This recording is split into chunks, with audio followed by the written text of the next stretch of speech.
Good morning and welcome to Scottish Gas Murrayfield. It's another Silver Saturday under rather, well, silvery grey skies just now. It's certainly not at all warm in the Scottish capital this morning, but we're sure to be in for a real treat today.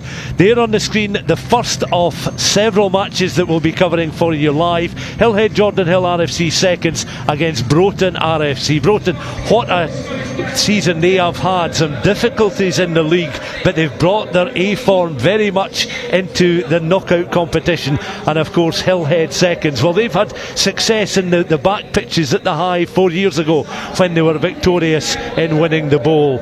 Of course, another note as well is Broton coming in here this season with James Williams, their coach, coming in at the last minute to take charge of the side. So what a season it's been for both sides.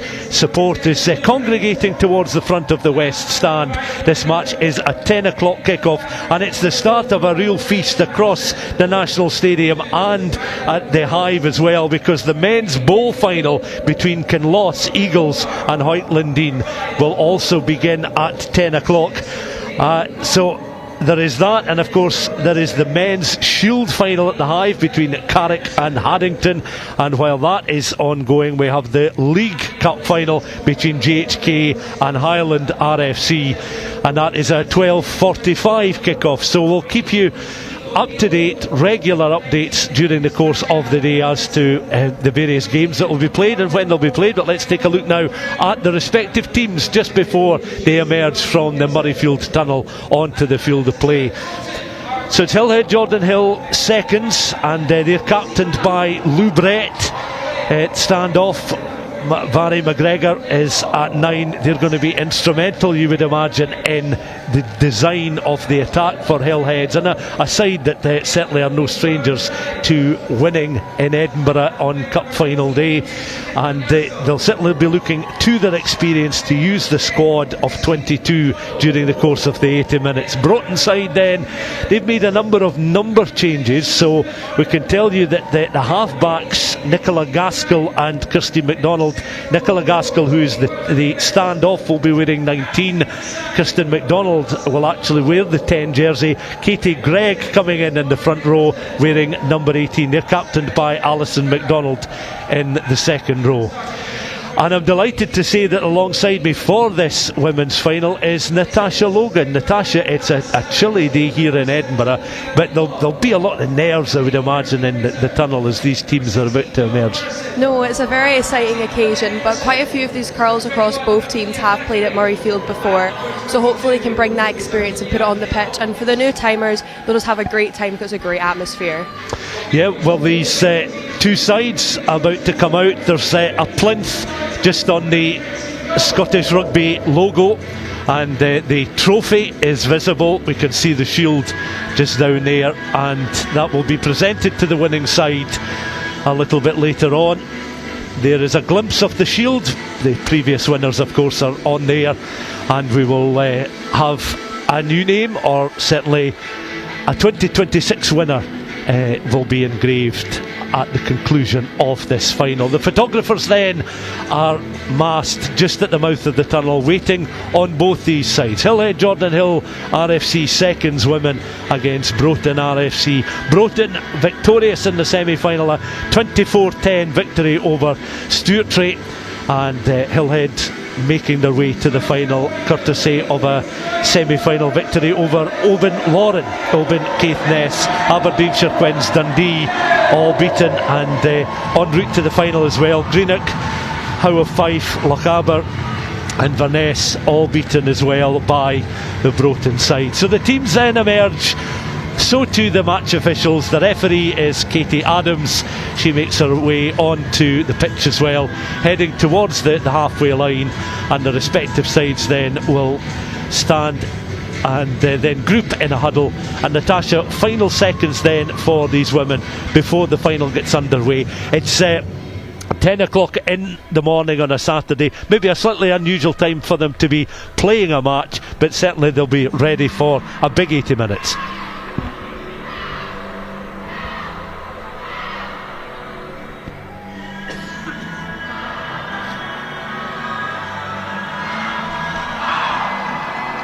So the teams then break away from their respective huddles. The replacements then heading with their orange bibs to the sidelines, and we'll get a glimpse first of all of the kick-off, and it will be, there she is, Nicola Gaskell wearing 19, Broughton's standoff, alongside with the referee Kate Adams.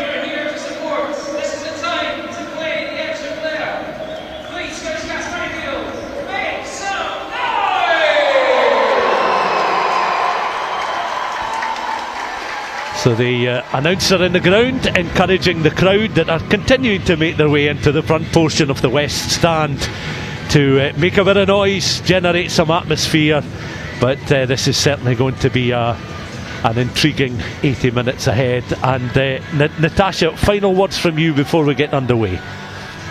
Just good luck to both sides. It's such a good occasion and I hope they both excel. I think that's fair words, and the thoughts of many of the spectators as Nicola Gaskell then gets this match underway.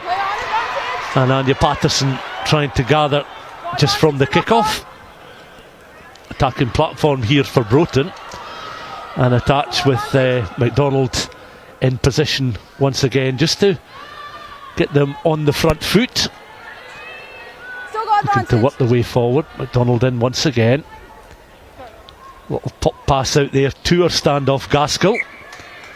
Play advantage, knock on here. Up towards the edge of the 22. Knock on there, scrum. Handling infringement there from Hills. And the Hills second women then conceding just outside of the 22. So we'll have a set piece.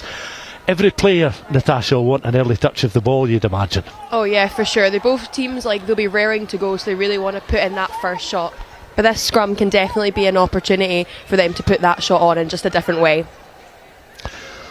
So first set piece is a scrummage. Kirsty McDonald then lines herself up. Kirsty McDonald into the scrum, picked up there at the base by Booth McKeed, and across on the far side. A little bit of room now for Alexandra Laidlaw to try and make some ground. One of the vice captains in this Broton side, looking to recycle once again. Again, Kirsty McDonald makes herself available. Hills have done well though to win back possession in their 22 between that 5 and 15 channel. Retreat. The clearance downfield, that was nicely angled as well, because that takes them well beyond the 22 and down closer towards the 10, so it will be a line out, and a throw will go the way of Broton. Early stages then of this opening final. No scoring between the sides, and continue to look down just in front of the West Stand at more spectators making their way in. So we're looking at Sophie Scout-Horn with the throw in towards the front of the line. Recycled well, and good carry down that right hand channel. So they're playing against the East Stand over on that far side.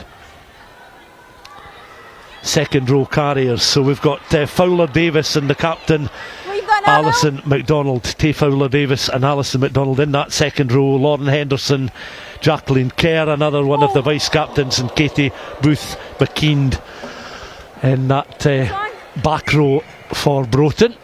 That was a clearance down and into touch, but a referee, Kate Adams, had spotted an infringement there, so she's just having a word with Eve Walker, and then takes a step or two back for the latest set play. And again, it will be an opportunity for Broton. Ball tucked under Kirsty McDonald's arm.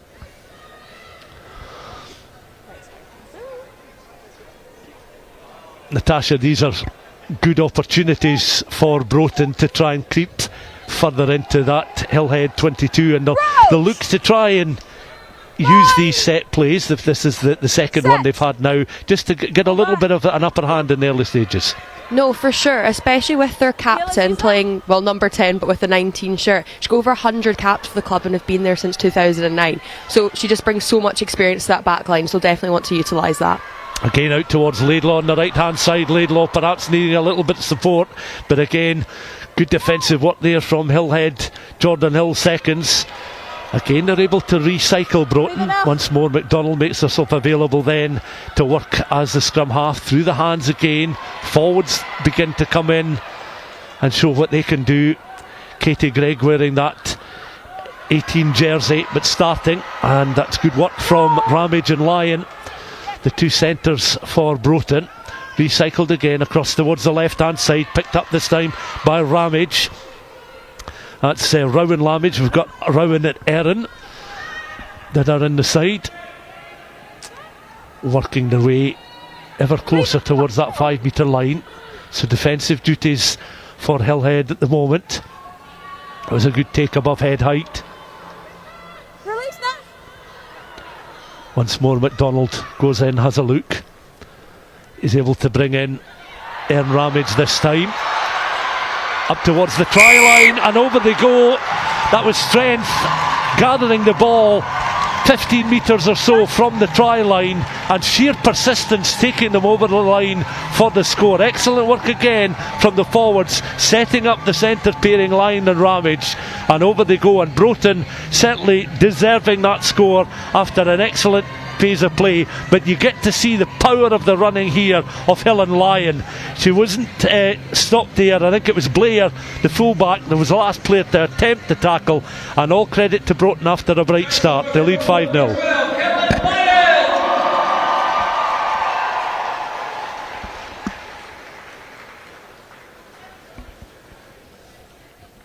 We'll get the thoughts of Natasha in just a second as we watch the converged attempt. It's successful, and it's a 7-point lead that Broton open up after an excellent try there from Helen Lyon. All credit to her. That was an amazing line. That leg drive really got her over the line there, and then that reach, just the confidence of that just shows you the momentum Broughton has at the beginning of this game.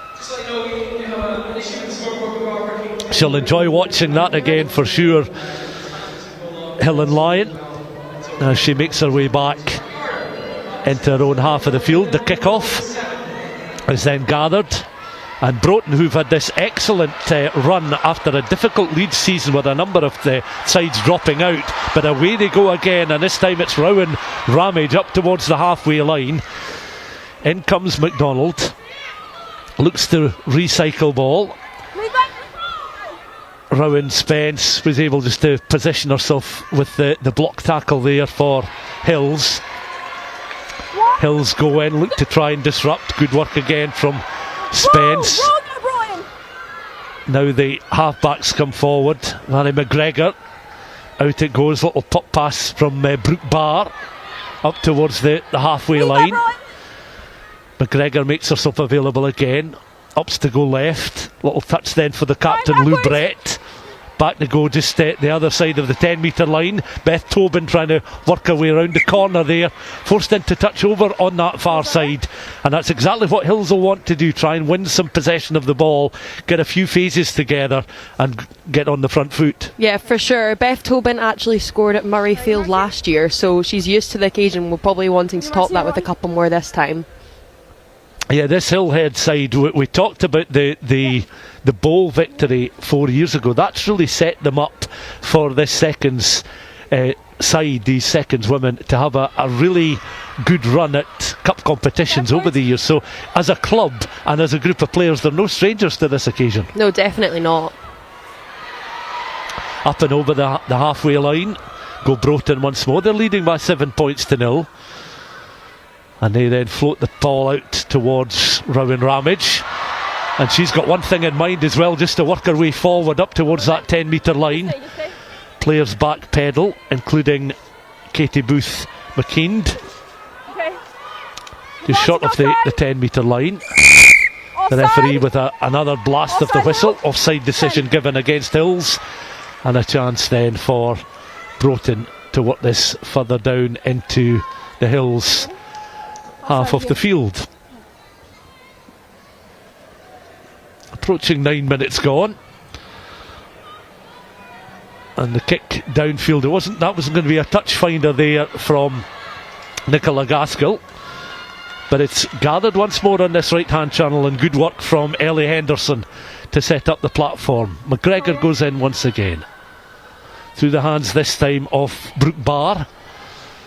Outside centre, Martinaro, and out on the left hand side again Beth Tobin. Now we've seen Beth Tobin's pace in the past at Murrayfield, really making contributions on this stage, and she's another player that relishes the opportunity to play on the national pitch. Scottish Gas Murrayfield, of course, the home of many of these games, as well as the Hive, so today's match is split across the two grounds. There was a glimpse in the camera there of Sophie Scout Horan, Scout being her nickname referred to. And this is good work again from Broton. The offload wasn't crisp, and it presents Hills with an opportunity. Scampering away was Niamh McGregor. Again, another player who's no stranger to occasions like this. She gets back to her feet. So they've undoubtedly, Natasha, the Hills side have got pace on both wings. No, definitely. And we just need a bit to be slightly less narrow, and they could definitely, once they get the ball to that space, they can definitely take that advantage. Mark's here. Yeah, it's been a really fulfilling 4 years for Hills, and a fulfilling knockout competition season for Broton. As I mentioned just at the start of the commentary, James Williams was brought in very late on, had to oversee a difficult season in the league with a number of sides dropping out. But the knockout competition has really been a bit of a saviour for Broton, because they put together some excellent form in getting to the final.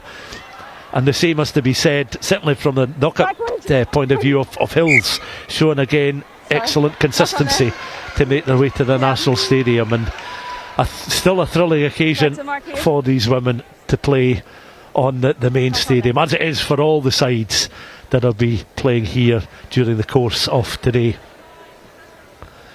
Another set play. What have you made of the set piece game so far? We've witnessed a few scrums, and there's again an opportunity for Broton. They've had a few put-ins, they've had a few chances really to test their opposition. And where would you rate the scrummages? Who has the upper hand at the moment? Definitely Broughton have the physicality at the moment, but I think one of the things about Hills is that they've practiced against their ones team quite a bit, from what I've heard, and I think that could definitely come into play, especially when we come into the second half, that endurance. And that, I suppose, is vital, because such is the strength and depth of the club. They can obviously arrange matches and training sessions rather than full-blooded games against the one side, maybe to sharpen up certain aspects of their game. Remember as well, the ongoing at the moment at the Hive is the men's bowl final between Kinloss Eagles and Hawick Lundin. The next game on at the Hive, a 12:45 kick-off, Carrick RFC against Haddington, while GHK against Highland RFC. The men's League Cup final gets underway here at the National Stadium, Scottish Gas Murrayfield, at 12:45. Mark's here. It's 12 minutes on the clock, and Broton leading by 7 points to 0. Helen Ramage, the try scorer. The clocks at either end of the ground are not actually working just at the moment, so the players don't have that guidance, but the announcer is giving sort of regular time checks for the spectators. Let's use that. From this opportunity then, Hills looking to dig the ball out at the scrum, but they've been awarded a free kick at the set piece. So a chance for them to launch this down into Broton territory. Tap and go. Lou Brett skippering the side, and she just makes way. Discussion is ongoing, so rather than the kick, they'll work the ball through the hands, give these players another chance to run at Broton. Up towards the 10, recycled by McGregor. Plenty of options out on this right hand side in front of the west stand. Good splinter run and cover defence though from Broton, but that splinter run was able to take Hillhead up closer towards the halfway line, and that was good work from Blair, the fullback. She gets back into position. McGregor goes in opts to go to the right hand side once more. Blair sitting back this time. It's the forwards then try and take the ball up towards halfway. They've breached the halfway line. McGregor though, they'll work it back and go once again. McGregor in. Pass there from Dillon. Getting closer towards that 10. Scrum half in once more. Sets the platform up. Kick this time from Brett. That's going to dribble up towards that touchline there. So that was a tricky one for Broton. Alexandra Laidlaw was back doing the initial mopping up, and that's a good exit as well, because close towards the touchline those can be awkward to get any real distance, so they'll be very pleased to have gone beyond the 10. But better certainly from Hills working it through the hands, getting a few successful phases together and forcing Broton on the defensive. Yeah, I think Hill's handling really came into play there and broke down the Broughton defence. Just those late offloads were just very effective, and a few hands off in there, and they took a lot of metres, but can they just stay down that side of the pitch? Are you ready? So the ball just directly opposite our commentary position, and the throw in there from the Hills hooker. Release now! Karakalikis. Back it comes now through the hands of McGregor. Henderson again. Henderson, Kopp, Spence in that back row. All willing runners for Hills seconds. Comes back, just bypasses Blair on this occasion now. The lateral bit looking to try and straighten up.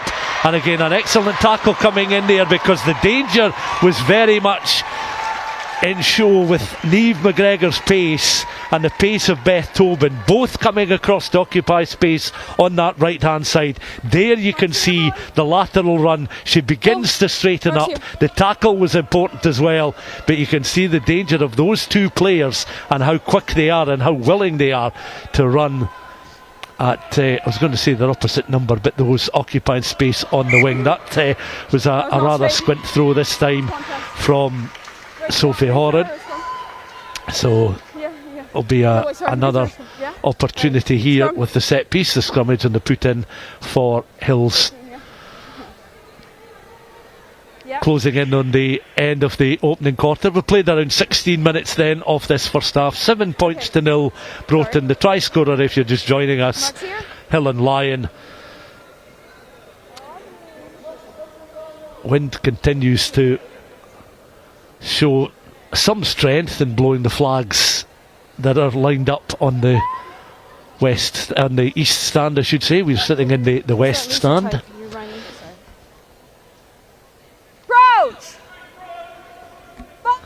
Referee Kate Adams overseeing the scrummage.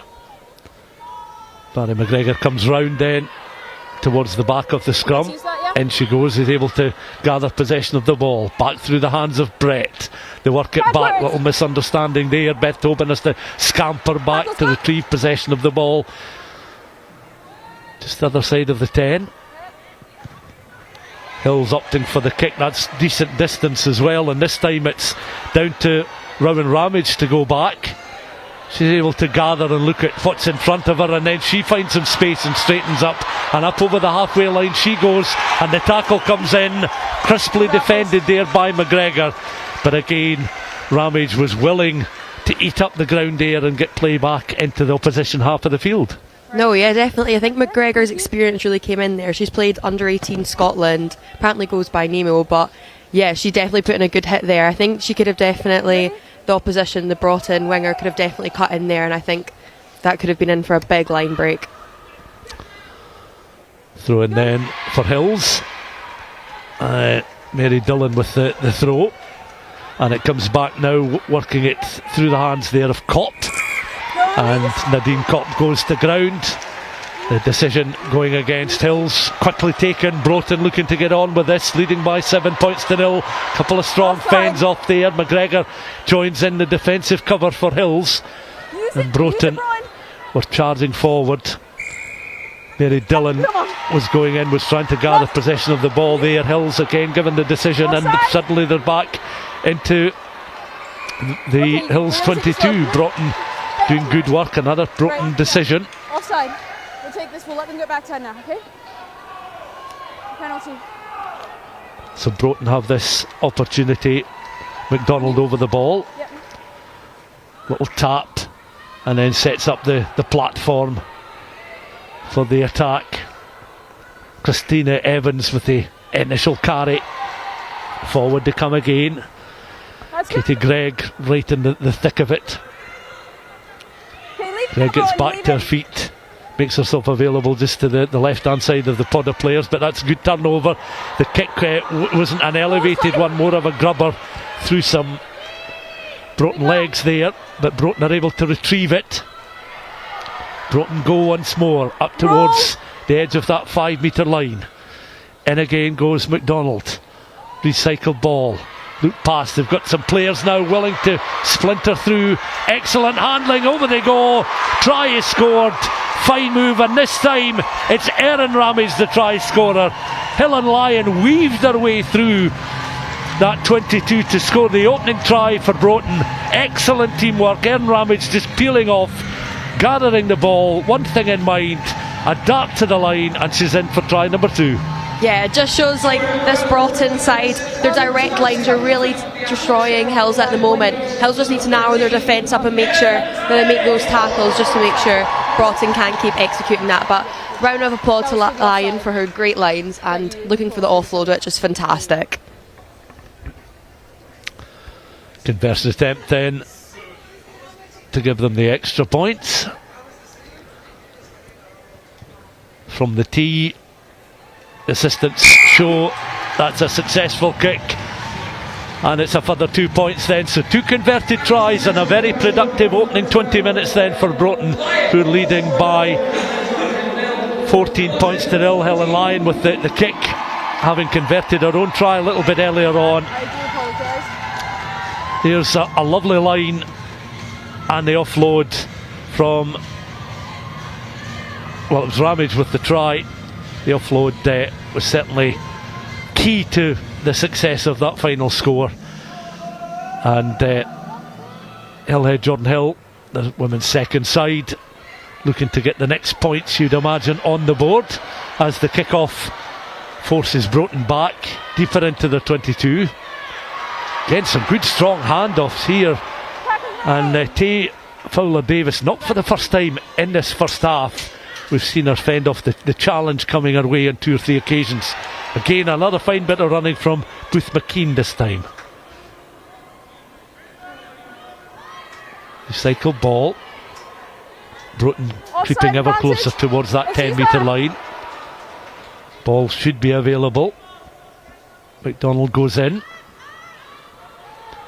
Again, they're able to break their way up just beyond the 10.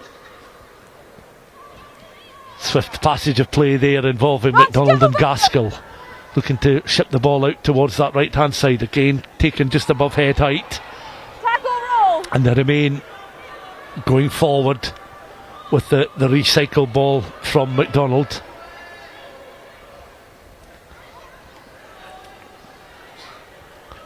Up to halfway. Back again from McDonald.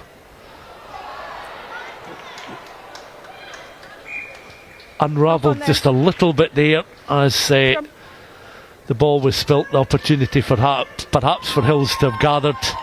They were unfortunate from their point of view not to do so, so they've knocked the ball forward. And Broton certainly taking their chances, Natasha, in this the early stages of this final. We've played the opening quarter, and Hills still need to really get into the groove. We've seen them have a few phases inside the opposition half. They'll want a lot more of that. No, yeah, for sure. Right now it's quite one-way traffic for Broughton, mainly because they're the ones that have had the most ball. I think Hills need to look at definitely getting in and making more of a mess of that contact breakdown and getting a few jackals in there and just utilising, like when they do get a kick, let's retrieve it and let's transition and counter. Okay. Time back on.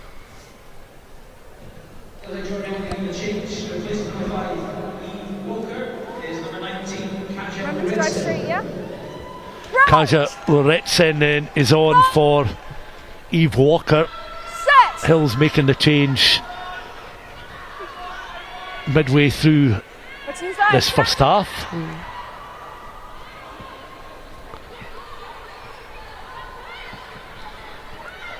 Broton then again finding some space. Fine piece of individual running here. Away they go in towards the 22. Can they be tackled on? Excellent piece of defensive cover.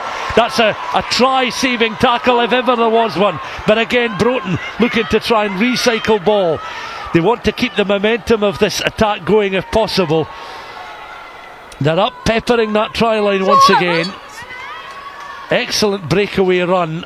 Opportunist play, but now it could be down just to sheer strength and willing here from both these sides. Can Hills keep them out? Can Broton find a way to breach the line once more? Again looking to try and go round the corner, but prevented there was Christine MacDonald, and Christine MacDonald just unable to land a blow by getting over that try line. Once again they try and work it out on the left hand side. The referee though has signalled that the ball was spilled, and Nadine Kopp, I think it was, who was able to rescue the situation there for Hills, back in that in-goal area. Nice little sidestep in order to buy a little bit more space to clear the ball downfield and into touch. So close for Broton, but credit to Hills to remain calm in defence there, and a fine piece of defensive work. But I'd like to see that opportunity and the break again. This was a wonderful piece of play here, an excellent break. You can see the acceleration, and again the tackle coming in. It was Lucy Hanna, one of the vice captains off the Broton side, was galloping her way down into that 22, was just unable to finish it off. She had one thing I think in mind, and Natasha was so close. Yes, for sure. Broton actually had quite a lot of players on that right wing as well, so I think they definitely look at shifting the ball once they have made one of those line breaks. Thank you. Player down receiving a little bit of treatment. Broton certainly enjoyed that semi-final victory 24-10 over Stuart, having defeated Greenock 17-14 in the quarter-finals.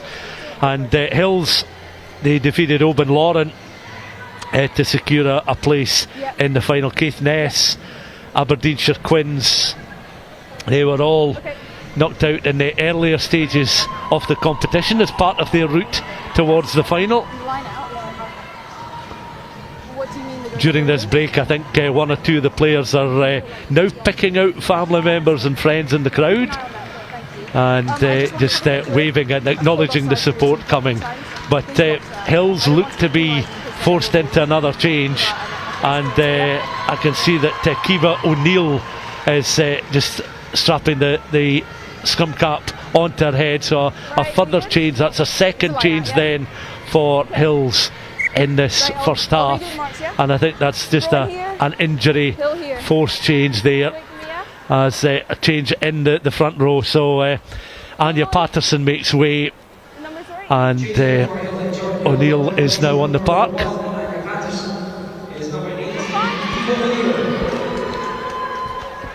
Play back underway then, and back with McGregor on again towards Brett. Now this is where Hills are looking to again get sustained pressure here, get the ball further down the park. McLennan with a pass, again looking for perhaps Tobin out on that left hand side to break from deep. McGregor in again. That was almost lost there, but Brett did well just to secure ball. High challenge coming in there. Broton penalised, so the referee Katie Adams, after that short period of advantage, bringing play back, and it will be this clearance downfield from between the 10 and 22. I wouldn't say, Natasha, it's getting any warmer. I think we're getting used to the conditions here at Murrayfield, because, not to put too fine a point on it is for the 25th of April, a fairly chilly morning for us and these players. Yeah, not ideal. I nearly didn't bring a jacket today, so I did have to turn around back to your house. So if you're joining us at Murrayfield for any of the future fixtures, please bring a jacket. That's actually very good advice, because I wouldn't be surprised if this weather does continue. I don't think there's any risk of rain, but it is certainly chilly, so if you are making your way to one of the games, either here or at the Hive a little bit later on, and just having a little glimpse of the coverage here online of this Women's Shield Final 2026 between Hillhead, Jordanhill seconds and Broton, then that is certainly good advice indeed, just to bring some warmer clothing with you. So, chance again for Broton to break their own 10-metre line. Stay there, Hill. Once again over the ball there, securing possession, Katie McGregor. Back it comes on the Broton side. Still got advantage. The Hillhead defence remaining tight, looking to try and close the door, but again Broton finding opportunities to at least test the strength of that defence and see if any gaps open up and appear. Certainly Lucy Hanna was successful a little bit earlier on, but a brilliant cover defence from Hills, preventing a third Broton try. Now once again, look at this, and another perfect illustration, 1-on-1 situation opening up here, and Hanna certainly enjoying these opportunities to find some space and get into a running, but the ball dislodged there. McGregor in very quickly to secure possession once more for Hillhead Jordanhill, and away they go again, just back inside their 22. Brett opting for the kick, put a bit of height and distance on that, just the sole player back inside the Broton half of the field as they're trying to make some ground there. And it was I think Helen Lyon was the player sitting deepest there to gather possession of the ball and work it down that right hand channel again. McDonald and Gaskell looking to link up for Broton, the side leading by 14 points to 0 as we approach the half hour mark. Penalty though to Hills, and again I think that's the one thing that they've got to try and focus on. I'm sure they know that, is just have more possession further down the park, use these platforms to set up a series of attacks that will take them at least into the 22, an area of the pitch they've very seldom been in during the first 30 minutes. Yeah, definitely, and I think Hills' lineouts is definitely a huge strength of theirs, so I think if they can keep getting these advantages like this situation right here, then they can definitely utilise that and get it to their backs. They've got some great pace, so let's use it. Sorry. Mark's there.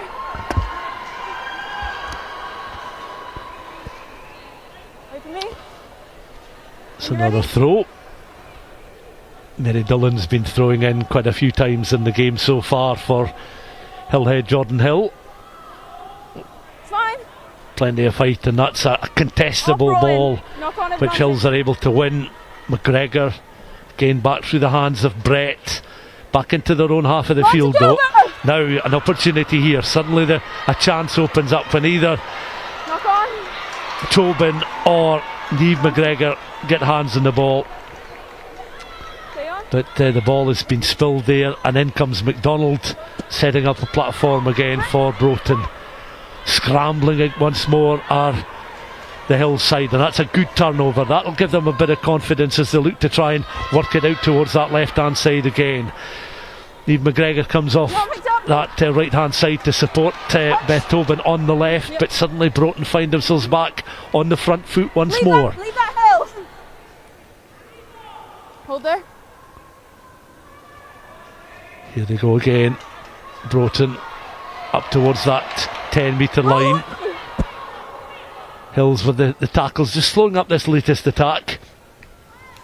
Backwards. Trying to find a way around the corner. Up towards the 10 they go. Really high tackle, please watch that. And the challenge coming in there is identified by the referee. Penalty again conceded by Hills, and a chance for Broton on the Hills 10-metre line now to just apply a little bit more pressure. And the referee is you can see the high challenge coming in there on a replay, and the match referee today, Katie Adams, just having a word with the Hills skipper.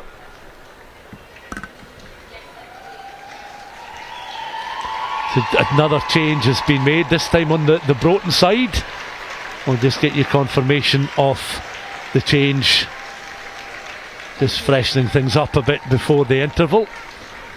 And of course both sets of players, or both squads, will certainly be used to the full in this game.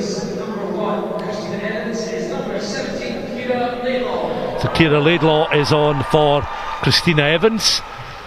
Just confirmation of that. So a replacement Loosehead is on the park then, with just less than 10 minutes of this first half left to play.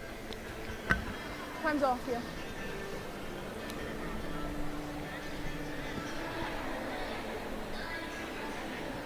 Silver Saturday and the finals day's been around for a long time. The first final's been back in 1996, but for many of these sides that will be playing today, it's still a unique experience, a unique occasion, and the supporters still buying into that. No, yeah, for sure.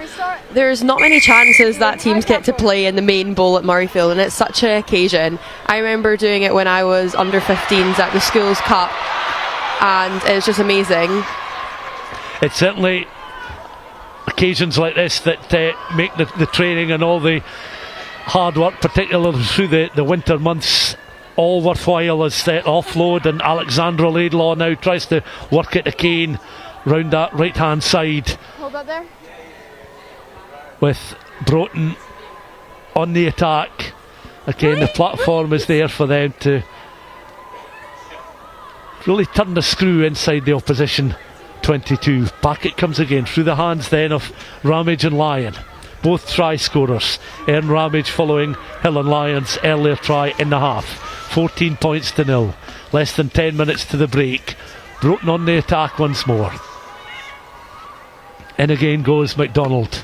Is able to recycle ball, taken on this time by Rowan Ramage, just off her wing.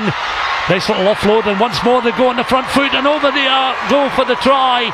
Again, real determination there, and it's been shown to great effect with the outside centre, Erin Ramage scoring her second try in this first half.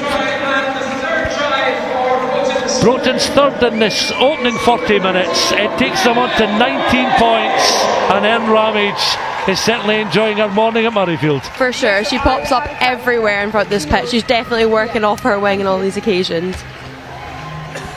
Thank you. Thank you so much. And we see her centre partner then looking to line up this conversion.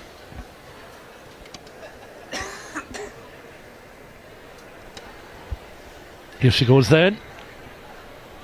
Just round the left hand post. She'll make her way back into her own half. That then takes the score to 19 points to 0.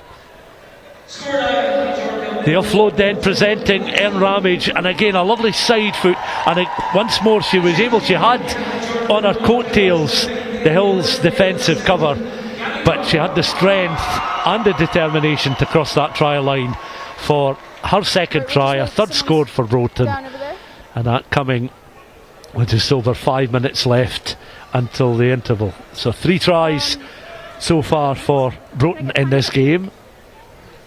You feel that they have the opportunity to score more, but Hills will want to show their qualities. Right, when you're ready. 5 minutes. And ensure that they certainly make this a more challenging second half for the side that are in front at this moment in time. Right, let's roll him. Good. 19 points to 0 then the score, and Broton have possession of the ball once again. Jacqueline Kerr with the initial carry just up and beyond that 10 metre line. Leave that. Broton then recycling. McDonald setting up these attacking platforms that are very inviting for the Broton players. Ball though is dislodged. Up very quickly there was Martinaro, outside centre for Hillhead Jordanhill, and just forcing Broton on the back foot. McGregor in now. Can Hills find something just before the break? Gabby Rump is also on the closing stages of the first half for Hillhead Jordanhill. Touch of the ball there for the prop forward as it comes back now towards Lou Brett. Kick into the 22. chases on, accelerating onto that's Beth Tobin, looking to make a real nuisance of herself in the opposition half, deep into the 22. But that was better defensive cover from Broton. But it's a real attacking a platform for Hills, and they've seldom found themselves in this sort of situation in the game so far. Close to half time, trailing by 19 points to 0, but they sense this could be an opportunity to get onto the scoreboard. McGregor, the scrum half, readies herself to go in once more. They look to try and pick and go. This is an inviting platform for Hills. Can they finish off what would be an excellent move? They're up and over for the try, and the Hills players celebrate. Again, determination absolutely key to securing another phase of play there and breaching the Broton defence for the first time in the game. And what a boost that will be for these Hills players close on the interval. And there's quite the celebration. You can see the clutch of players led by Ellie Henderson taking the ball into contact. There's the try line, there's the splinter, and over they go for the try. And it's Keeve. It is, I'm just hearing that it is Kiva O'Neill. So Kiva, there she is with this pink scrum cap on, making her way back to halfway, broad smile on her face, and she's got her side on the scoreboard as we look at the conversion attempt. A slightly flatter kick, but it's certainly done the job. She's done the business, over it goes. And it's a different complexion on the scoreboard now. Broton leading though by 19 points to 7, Natasha. Exactly what Tills were looking for. No, yes, Brett definitely did a great kick there, trapping Broughton in their half of the pitch, well, in their 5 metre line, and Tobin did a great chase to then trap them in there and get the turnover. And then it was just a forwards game from there, pick and go, and Hills looked relentless in that area. Just a few minutes shy of the interval, the score now in this Shield final: Hillhead Jordanhill 7, Broton 19. So the scoreline now: Hillhead Jordanhill 7, Broton 19. Broton, that ball becomes awkward, bouncing the way it did there, and coming through was Ellie Henderson. Broton have knocked on, so it will be a set piece and a chance for Hills. So 4 tries then in this first half, with 2 for Erin Ramage, 1 for Hill and Lyon. So the Broton centres certainly playing their part, but coming off the bench and scoring within 10 minutes of coming onto the park, Kiva O'Neill, the replacement front row forward for Hillhead Jordanhill.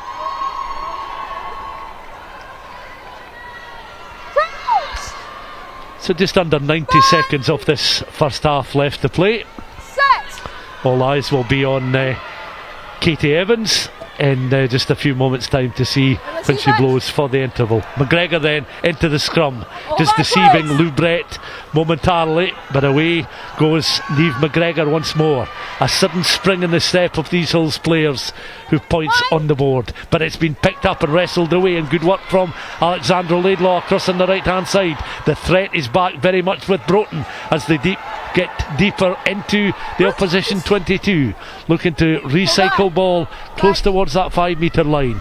Recycle they do. Fowler Davis again up close towards the 5 metre line. They recycle ball with determination, Broton.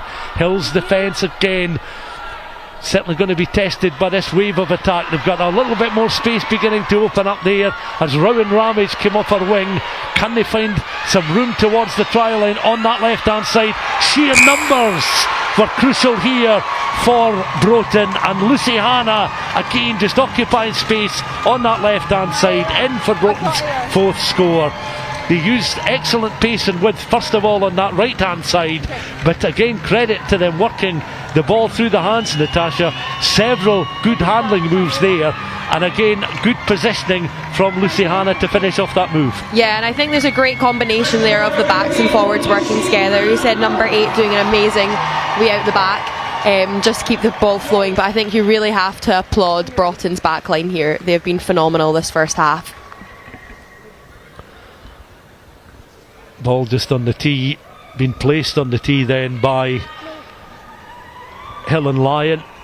So 4 tries to 1 then, and been some excellent scoring in the game. real variety of scores across the 5 tries that we've had so far. And that conversion attempt just short of the front of the posts. Kate Adams, our referee, had a quick glance of the watch and then signals that we've reached the interval, with Broton then leading by 24 points to 7, the scoreline. An excellent first half, particularly for Broton. So there is the scoreline at the interval. Let's have a look then at some of these opening 40 minutes highlights, and we'll get the thoughts of Natasha as well. So 5 tries in all to talk about, and this the opening score. Hill and Lyon. So the centres for Broton very quickly showing determination. Again, telescopic arms there, stretching out. Oh, how she enjoyed that moment. You get the reaction on her face there, but she was reaching towards the line and coming across. She couldn't be stopped there. I think it was Blair, the fullback, that was coming in.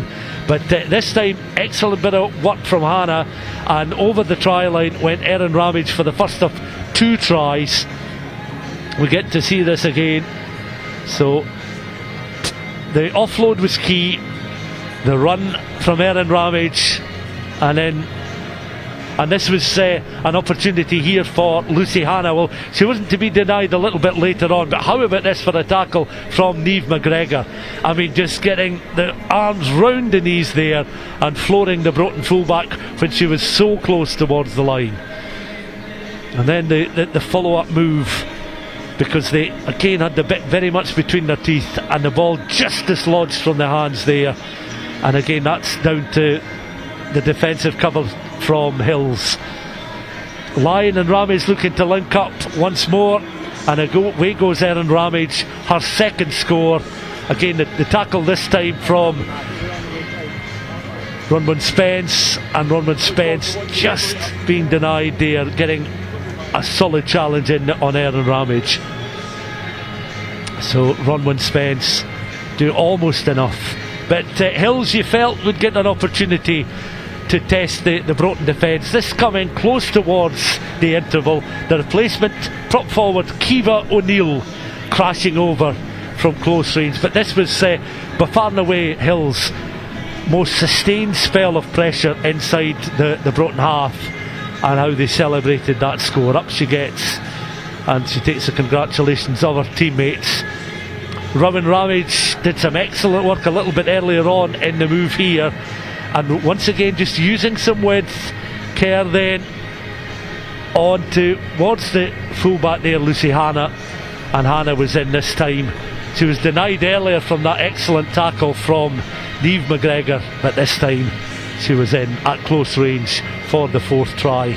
So the half-time scoreline there, you got 24 points to 7 at the interval. We're going to take a short break from the live action just now, and we'll rejoin you back here at Scottish Gas Murrayfield in around about 4 or 5 minutes time to preview the second half. Emma Wassell is one of the best professionals in the game. Emma's career has very much mimicked how the game has grown, how the game has changed. We call her Lach, which is our Scottish warrior, and she just absolutely emulates that. Playing for Scotland in any circumstance is an honour, and that's what got me through a really difficult time. There's a roadmap for if you've had a shoulder operation, or if you've hurt your knee, or if you've hurt your ankle. There's not a roadmap for if the doctors found a death tumour in your chest and had to give you a sternotomy. Like, that doesn't happen. I knew if I got out of that operation and I was alive, I was playing rugby again. To be honest, I didn't know. I didn't know if it was realistic that she'd return, but we had to try. There were a couple of points in the rehab that I was slightly crossing my fingers and toes. Everyone's rooting for her. We need her to succeed.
Scottish Rugby is on a mission to get more young people playing the game in schools and across your community. Turn-up and play events are all about fun. The sessions are perfect for boys and girls, whether you're playing rugby already or you've just started the journey. No pressure, no experience needed, just turn up, join in and create memories on the pitch.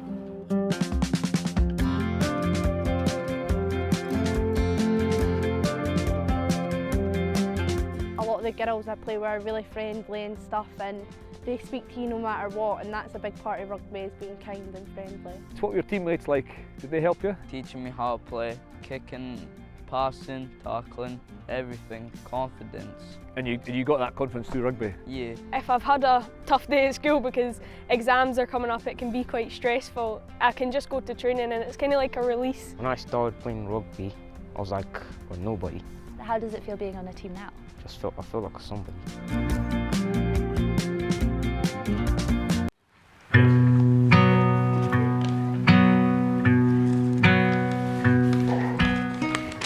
Hello, my name is Mara. I am 8 years old and I play rugby for the P4 Madras girls. In my team there are lots of boys, but now we have 5 girls. I love it when we all are on the same team. Rugby is so much fun because we get to run about outside. Sometimes we get really muddy. I super like doing the tournaments because everyone cheers you on. My best friend Ailey plays on my team and we always cheer each other on. Sometimes we even do cartwheels. My coaches are quite cool. They always try to make it fun. They make up games that are just like gladiators, but with rugby balls. I love playing rugby.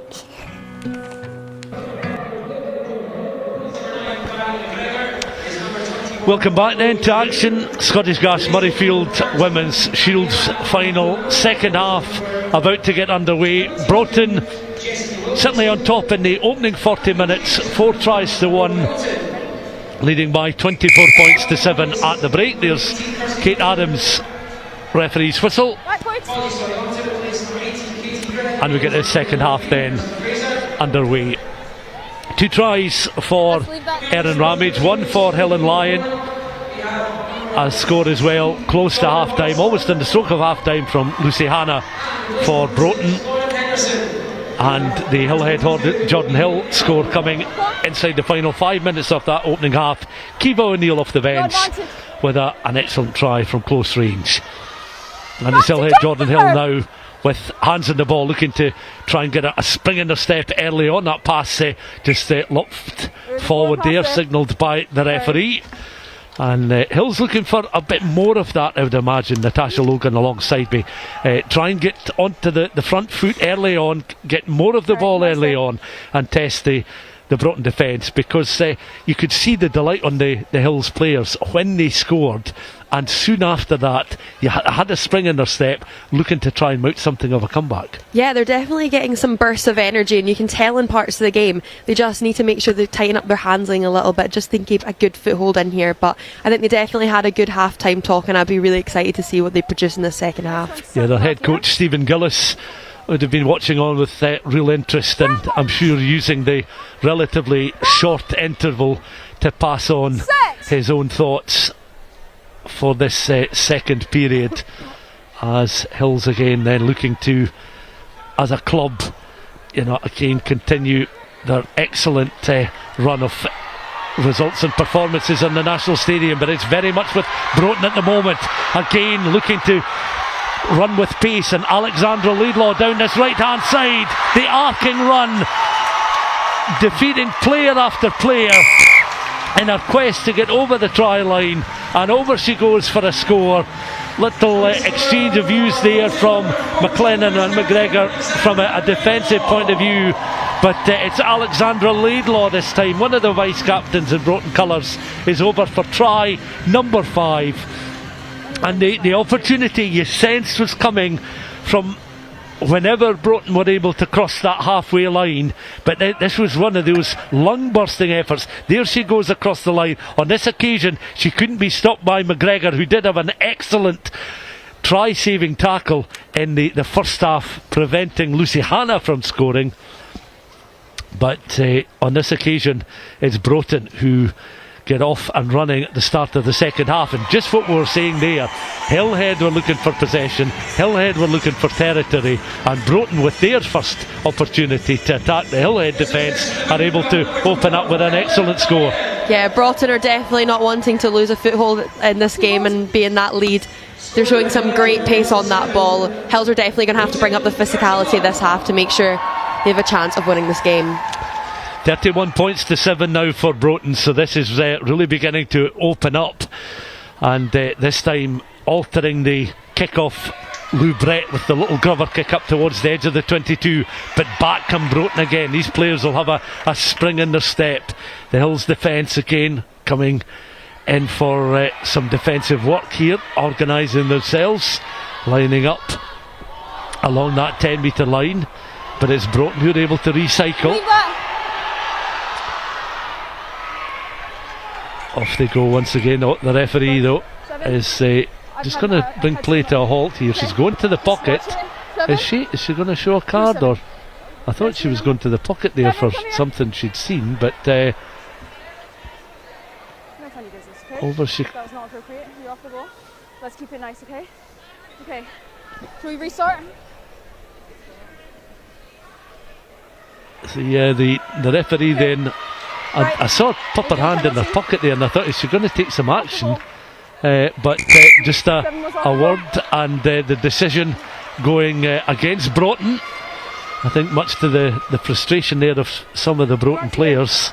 Alison McDonald captaining the side, and the ball was tossed to one side there. So Natasha, here's a chance for Hillhead this time, and the kick to touch bounces rather awkwardly, goes into touch there, deflecting off the hand there of the Broton right winger there, Alexandra Laidlaw, try scorer, and that then ensures that this is an attacking throw in here for Hillhead Jordanhill, pretty close to that 5 metre line. Yeah, this is a great platform for Hills if they can execute this, and like, they've got such big ball carriers. If I was them, I'd just keep it tight and keep carrying, because when they do that, they make great gain line.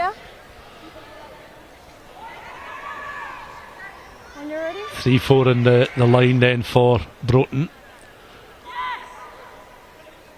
with the second row forward bar for Hillhead Jordanhill was sitting just to the back there. So Hills with this attacking platform now from that line out on the attack, forced backwards but still on the 5. Looking to recycle ball once again. This not too dissimilar to the situation they found themselves in when they scored the try in the first half in those final 10 minutes.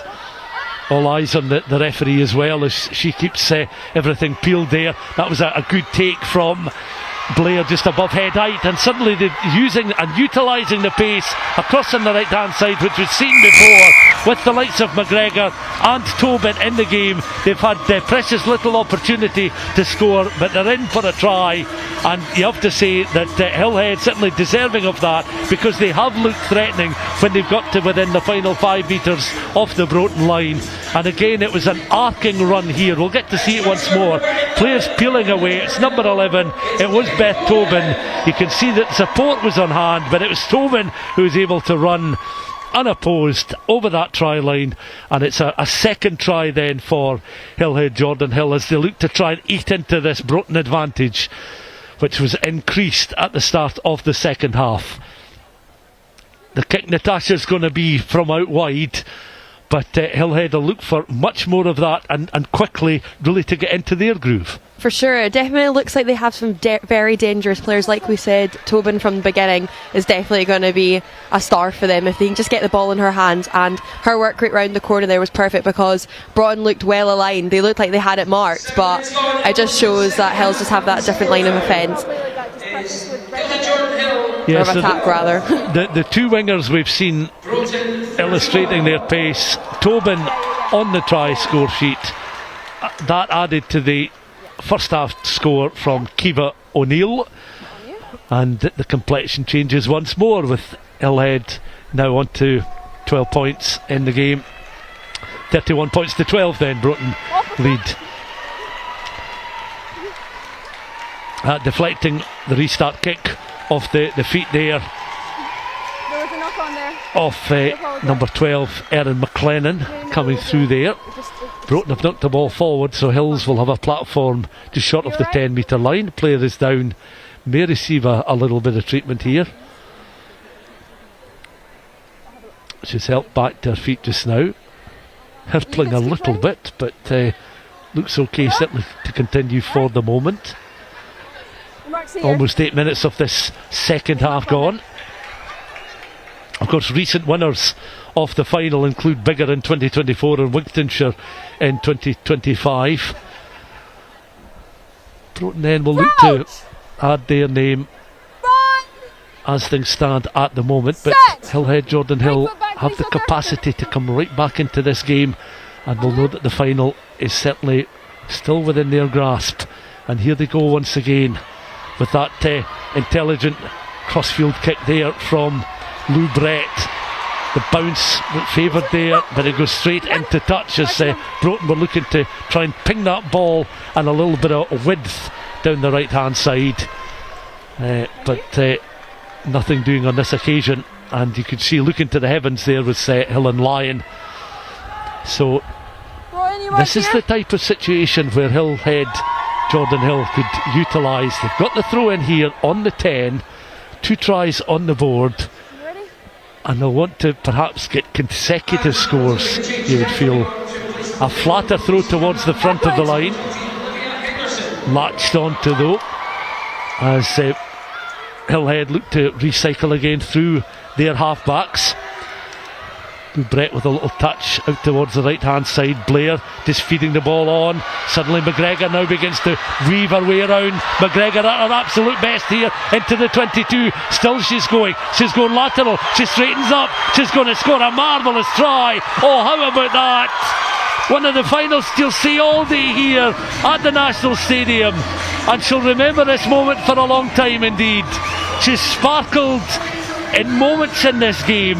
There was that excellent piece of defensive work to prevent Lucy Hanna in the first half, but anything Beth Tobin can do, our wing partner Niamh McGregor can do as well. And we've seen aspects of her game similar to this in the past, but that's one of the absolute best, and how she'll enjoy this moment, Natasha. Yeah, it just shows how well-rounded player McGregor is. From the try-saving tackle at the beginning, she wanted a bit of action for herself and scoring her own try, and that weaving line is just amazing to watch. She identified the space perfectly. Not a player to be afraid of a challenge in front of her, and a player with plenty confidence in her pace as well. And the conversion attempt is a good one.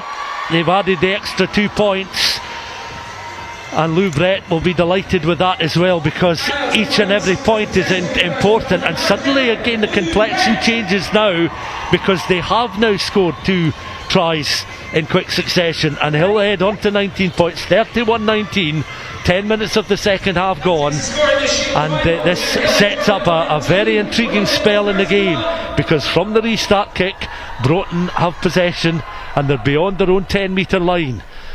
Rather, Hillhead have possession and they're beyond their own 10. It's Broton on the defensive cover just now. There's a splinter runner coming through to try and intercept, but suddenly Hillhead, Jordanhill on the front foot. 3 tries now on the board. This is a very, very fruitful spell in the game for Hillhead, Jordanhill. Back to come again, close towards halfway. Erin McLennan out towards Blair on this left hand side. Already on the score sheet is Tobin, wrapped in the tackle and goes to ground. The game very much beginning to open up as Broton now are having to work defensively. It comes back to Eva O'Neill, one of the try scorers, their first try scorer.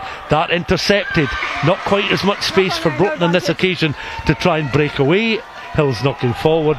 Broton will have the opportunity to try and settle themselves down.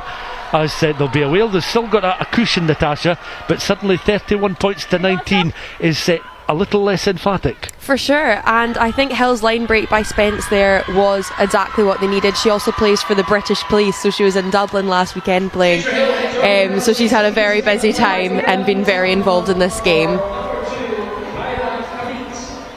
Yeah, that was Ronwyn Spence. So she certainly, her rugby takes her up and down the country. with her various commitments. The put-in note will be Broughton's. So into the scrummage it goes. McDonald feeling to the back then of Katie Booth-McKean, and back it comes again on the Broton side. Lou Brett with the challenge, just trying to slow up the wave of Broton attack which has taken place between the 10 and the halfway line. This time taken on by Tay Fowler Davis. Tries a few fends off there. Broton still have it. Leave that, Broxhorn!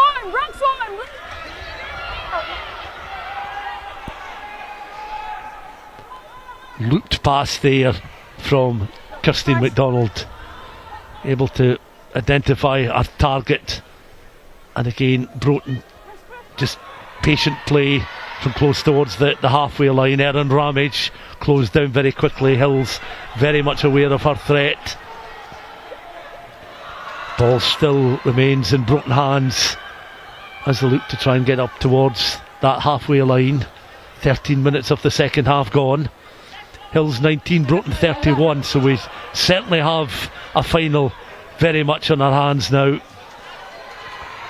And Hills still very much with the desire to come out on top, but Broton remain the team with the upper hand just at the moment.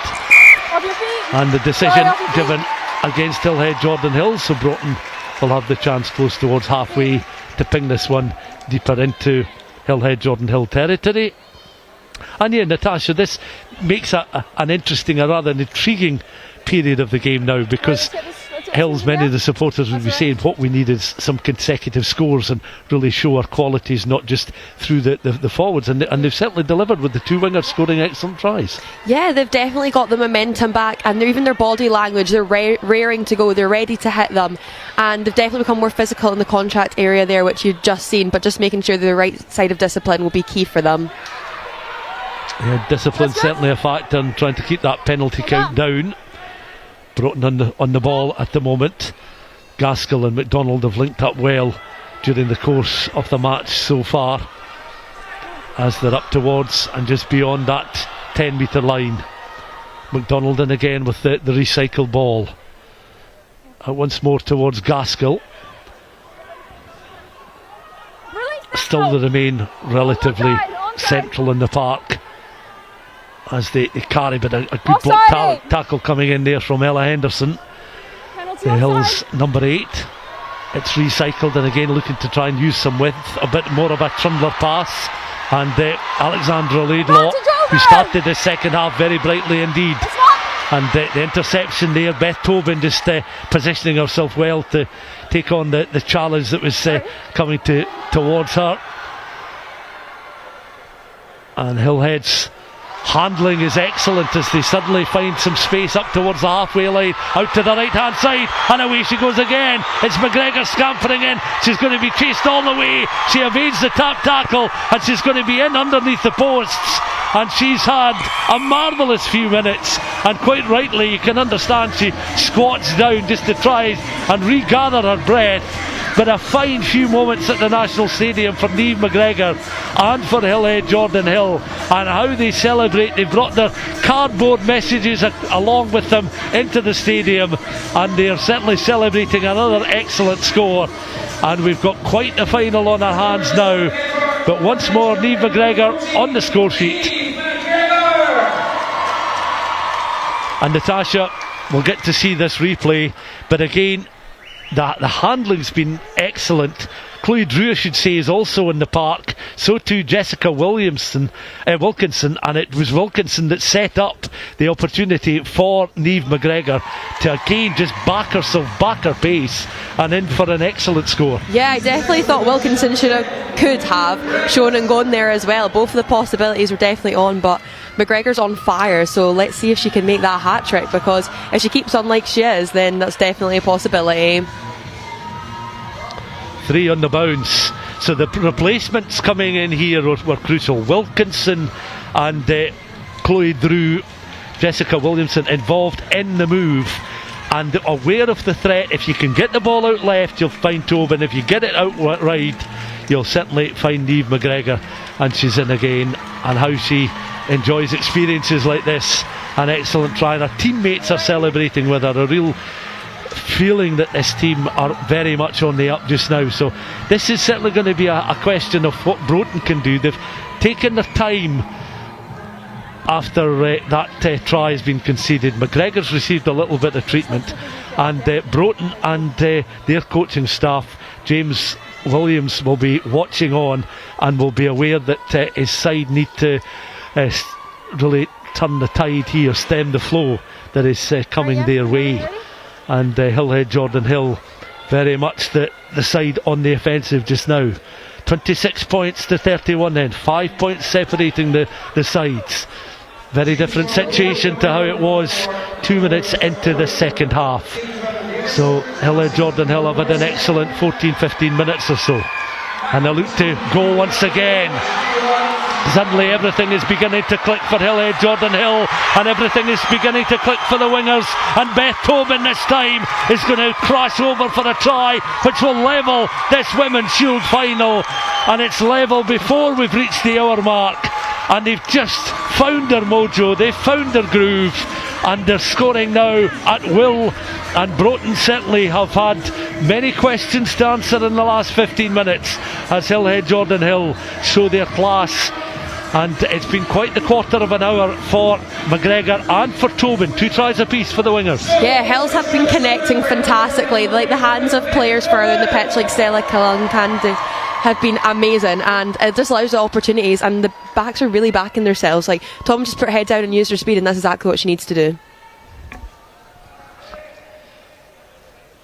Conversion attempt then will be from Lou Brett. Brett then, an important kick. Psychologically this changes everything because the conversion is good, and Hillhead Jordanhill then find themselves in a situation that at half time was very much their goal, was can we get ourselves in front in this game if we can get our game together. And they lead now by 2 points. Hillhead 33, Broton 31, and a side that have conceded in the manner in which Broton have, having showed the qualities they clearly have in the first half, they need to clear their headspace and get back to playing the way they did in the opening 40 minutes. Yeah, we've not seen many of their big ball carries in the inside lines that they show. That was a huge pattern in quite a lot of their tries and line break. So they just need to get a bit more energy about them, and I think that can definitely, after this, I think they've clicked a bit and realised what they need to do if they want to come out on top of this game.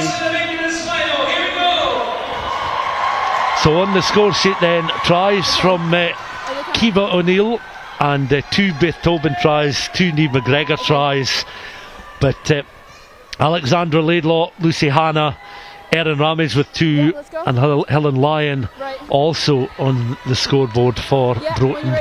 Another change is going to be made coming back on the park, a change for Hillhead Jordanhill.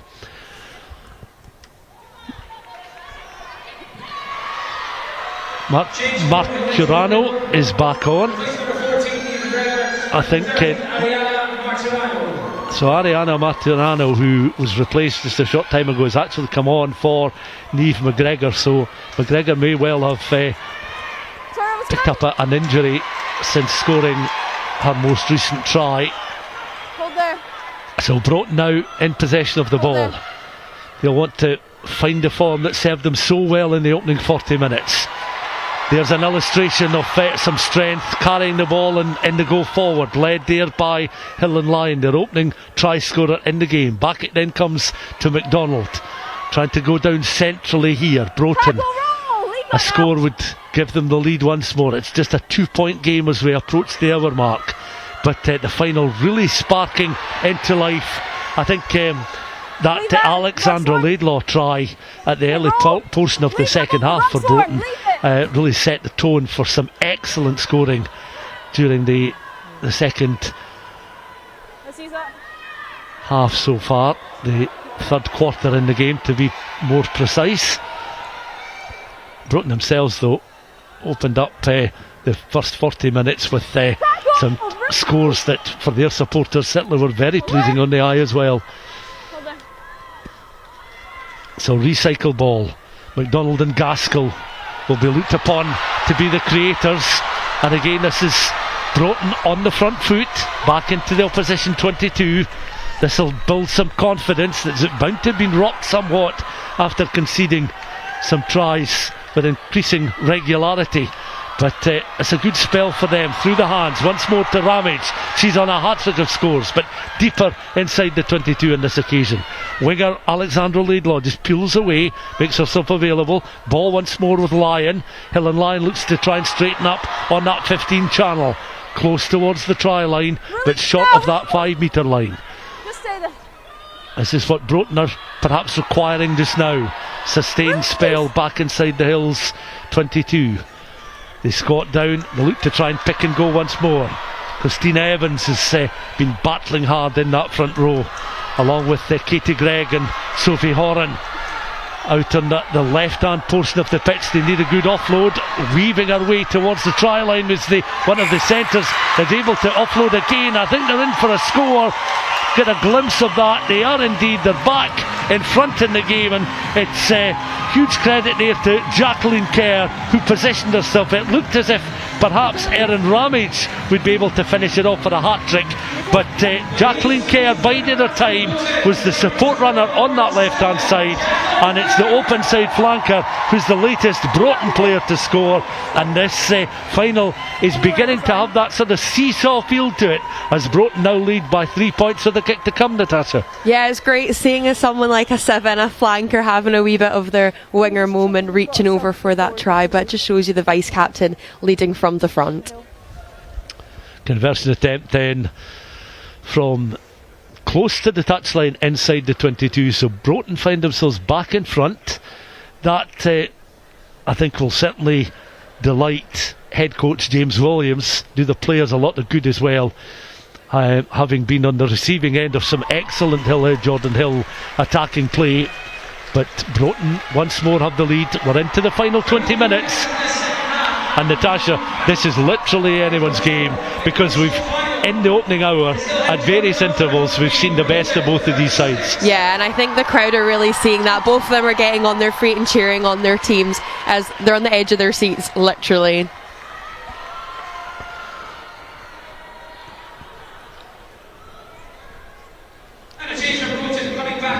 So Jacqueline Kerr with the open side flanker is the latest try scorer to give Broton the advantage. That kick downfield from hand is gathered by Hillhead Jordanhill. Suddenly Beth Tobin finds a bit of space, but onto her very, very quickly. Erin Ramage involved in the tackle this time, so Broton now protecting a 3-point lead, having briefly surrendered the lead in this Women's Shield final. The pick up again is Ronwyn Spence, and Natasha mentioned the quality of Ronwyn Spence and the sort of level of rugby she plays away from Hills. Taken on this time by Gabby Rump, a replacement front row forward. So both these sides will empty the bench as they look to ensure that every player will get some game time here at the National Stadium at Scottish Gas Murrayfield. Into the final 20 minutes then of this Women's Shield final. A 3-point game, and the ball is now with Brooke Barr of Hillhead Jordanhill as they're looking between that 10 and 22 to get back into the Broton 22 and sense an opportunity that they can nudge themselves back in front, but not on this occasion as they concede the penalty. And the manner in which this game has begun to sort of seesaw, Natasha, you'd imagine that nerves are going to play a part, but discipline's going to play a part as well. Yeah, definitely. I think Broughton are making some great hits, but I think this is the best we've seen Hills in terms of the breakdown. They're really firing in, but they just need to make sure they keep that clean. Offside there. Offside. The Shield was on a plinth just down pitch side before the start of this final. Who will it be presented to in around about 16-17 minutes time? Well, that'll be the conclusion of the game, the presentation shortly after. Broton on the attack just now. Suddenly an opportunity here, and a great break is on, and it could well be Alexandra Laidlaw. In fact, it's going to be Erin Ramage who peels away. Laidlaw was in position. Ramage kept the ball with confidence over for a hat-trick of tries, and the outside centre, sparkling at times in this final, is over for a score to extend Broton's lead.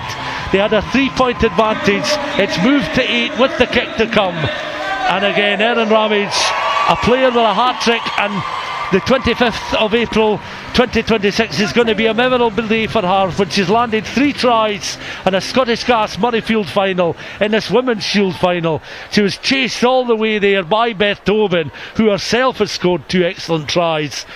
And it's a special moment for Ramage and for the Ramage family, with Rowan Ramage on that left wing as well, all part of this Broton side, who are holding the cards at the moment.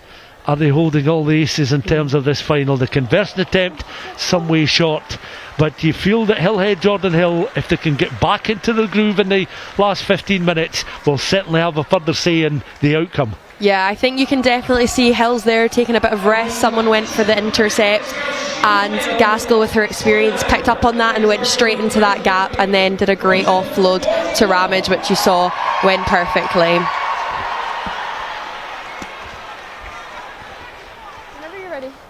Yeah, she took the ball early on her in Ramage, and again it was that sidestep, because she had options, but when you're on a hat-trick and when you've been playing in the manner in which she has, you're not going to pass up the chance to land a 3rd try in a final such as this at the National Stadium. So all credit to her, and all credit to every one of the players out in the park who's made this a thoroughly entertaining final so far, with 13 minutes still remaining, and you fancy that there's going to be further headlines made before the conclusion of this match.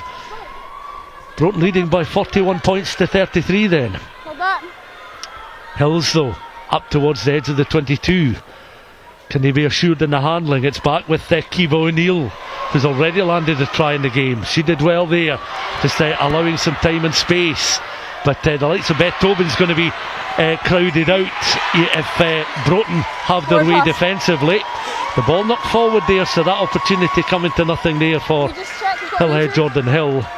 But they're going to the bench as well. I can see that Emma McFarlane is coming on for the closing stages. They brought Eve Walker back on for the final 12 or so minutes of this final. So there was no opportunity there for Beth Tobin to try and land a hat-trick of tries. Yeah, okay. We'll just wait for... Changes for Hillhead Jordanhill coming on to the place, number 7. So you can see there that full back receiving a bit of treatment. Blair just Yaya Blair looking to get back to her feet very quickly, so just a brief stoppage for her. There she is, she'll be back. She'll want to certainly fight to the finish. Got that little bit of strapping around the left wrist, and she'll get back into position. So after encouraging signs from a Hillhead point of view, that break coming to nothing, the scrimmage then will go the way of Broton. And Broton 8 points in front, and that's a handy lead to have, certainly going into the final 12 minutes. But they'll be nervously looking to try and follow the clock, although there's no actual digital clock in operation for this final inside Scottish Gas Murrayfield just now, so the referee will give them regular time checks, I'd imagine. Broton again, building some phases through the hands, and this will do Broton no harm at all. Natasha as well, holding an 8-point lead, just players getting regular touches of the ball, no knock-ons. It will begin to frustrate Hillhead, but that said, it's only an 8-point game, and Hillhead have certainly plenty of time for them to find out other opportunities to get back into it. Yeah, with every carry they're making a couple metres, so if they just keep the ball, that's what they want to do, just waste down the clock. And if they can, because they're making metres, they can make their way into that 22 and really get a good score. But like we said, Hill's just got them into touch there and seem loads of energies on the pitch. Hill. Yeah, the assistant signalling, I think that it was a Hills player that perhaps gathered and then was forced into touch, so it will be a throw in then for Broton. The second half now, with just over 10 minutes left to play. 8 points separating the side. The lead with Broton, 41 points to 33, but it's back now in Hillhead, Jordanhill hands. That perhaps a suspicion of it being a little bit forward there, as the referee has just pop whistle to mouth, signalled actually a Hillhead Jordanhill knock on. So it's going to be the decision going against Hills and set up for Broton. I think we have seen that Hills have really got their set piece under control. I think we saw that from the lineouts there, and I think the scrums from the beginning of the game, Broughton really looked like the more dominant team, but Hills, like we said, with the practice they've had against the first 15, really came in and their endurance has taken place and they're really stabilising it, so they could definitely go for a turnover. That's one thing you did mention quite early on in the game was the endurance and was the fitness of these players going into the final 10 minutes, and how Hills have prepared for an occasion like this, using the first 15 to practice and perhaps strengthen aspects of their game. But it's Broton now looking to add to their 8-point advantage, sensing another opportunity here between that 10 and 22. Every carry, as Natasha mentioned, so important. Can Hills get a turnover ball? They've done so. They've secured possession back. They'll want to get on the front foot. This, you still feel, is a final 10 minutes that could seesaw back and forth. Back now with Lou Brett. Brett's kicking has been good, because that's a one that's awkward for Broton to chase. And again, coming up to that was Beth Tobin, just closing down the Broton players, closing the opportunity for them to gather cleanly and quickly. But Broton has secured possession. Tackle comes in there from Emma McFarlane. Hills looking to try and win the ball back, and again Kiva O'Neill, a first half replacement and an early try scorer for Hills. Determination bit between her teeth as it comes back now. The Hills player McFarlane again just goes to deck, looking to recycle ball, pick up once more, and again looking to find some important yardage as it comes back now to Brett. Brett with a little chip kick, she gives chase back just on the fringes of that Broton 22. Brett with a challenge, does well. High challenge, the advantage now with Broton. Outstretched arm of the referee, who is this morning Kate Adams. That ball is spilled there, she's signalling the earlier infringement, and high challenge. So a chance for Broton just to take a few deep breaths and clear further downfield. And looking on, I think Broton have brought on a further change with Amelia Thackeray is on for the closing stages. So Amelia Thackeray off the bench, and with each of these players that come off the bench as well, regardless of which side, the crowd really backing them and cheering them on, because they want to see everybody get a run out here, regardless of which side they play for. Oh, knock on there. So Hills have the opportunity. Natasha, this is going to be an important set piece. Yeah, for sure. I think Broughton's unlucky there. Hills only have one player in the backfield and they dropped quite slowly there, so I think they need to definitely look at kicking that and playing in the better parts of the pitch for them. But Hills will be very happy with that result. I think they're putting a great amount of pressure on, and Broughton's handling is definitely crumbling in these final 10 minutes.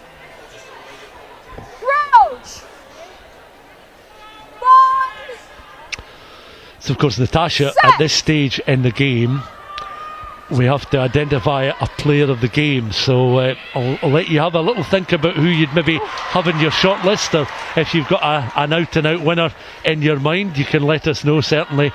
But yeah, we'll certainly return to that in just a few minutes time, as players are down. One or two have sustained a few nasty challenges there, but all, I think, now back to their feet. All bar one, in fact. So I think there is a player going to receive a little bit of treatment here. The injured player down.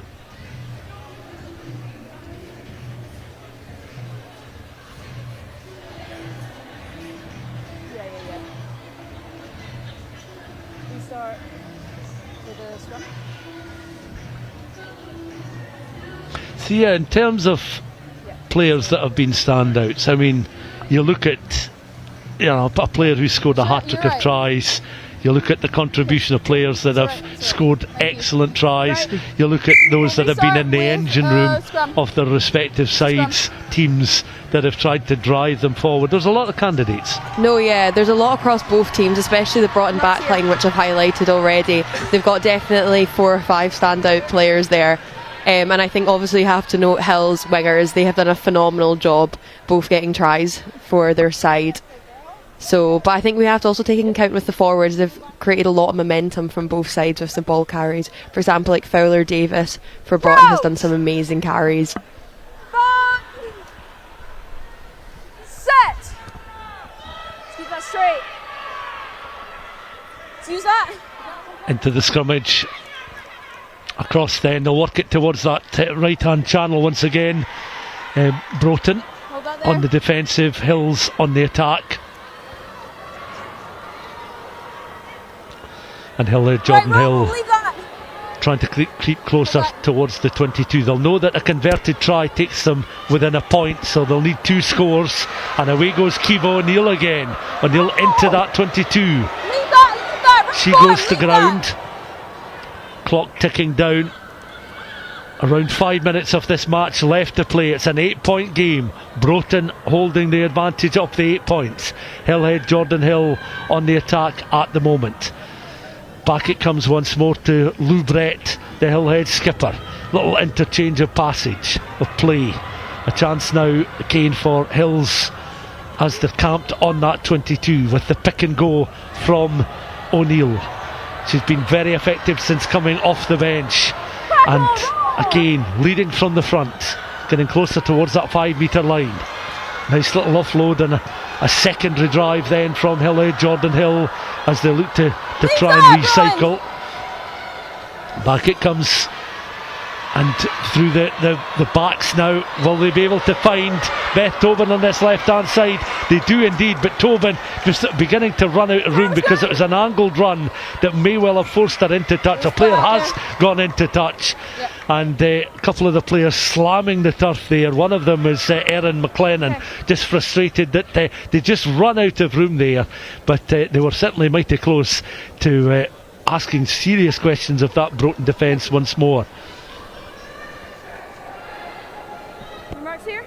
You're good there, thank you. Broton, are we good to go? Yep. You good there? Oh, but sorry. Repeat that. I didn't hear that. Sorry. On you. So I think Natasha will watch this phase of play, and then you'll give us your player of the match. Good. As Hills now on the charge, but forced into touch again from close quarters. See that again. Into touch there, and the outstretched arm of the assistant.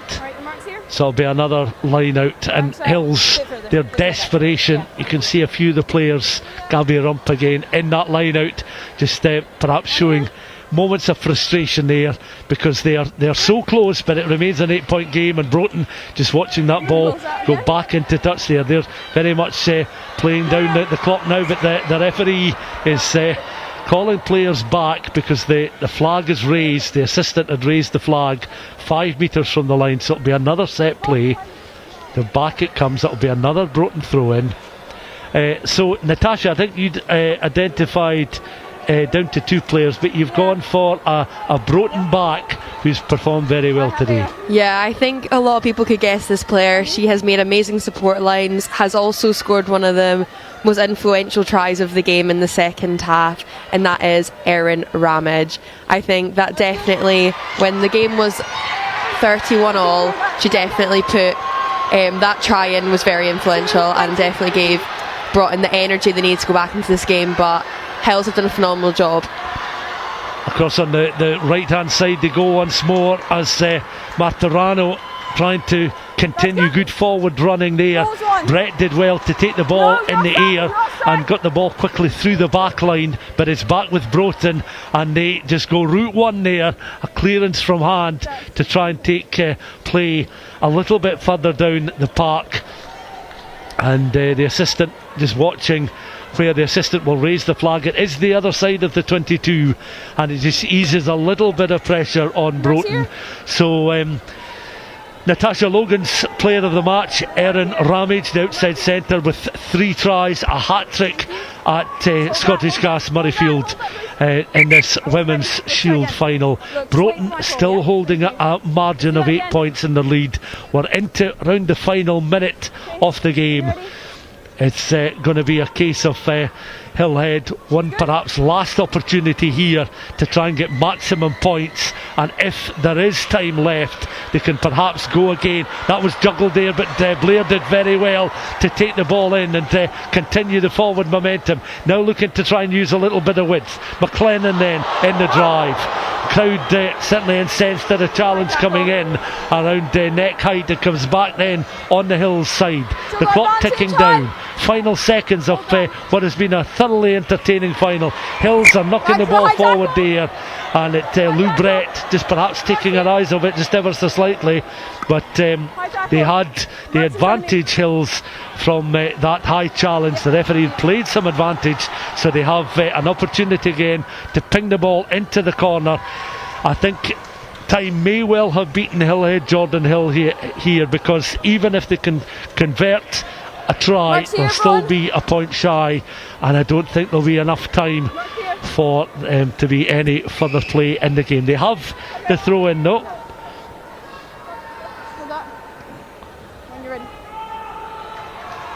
Kuali Kunda looking to throw the ball in to the line. She herself has made quite the contribution since coming on in the second row.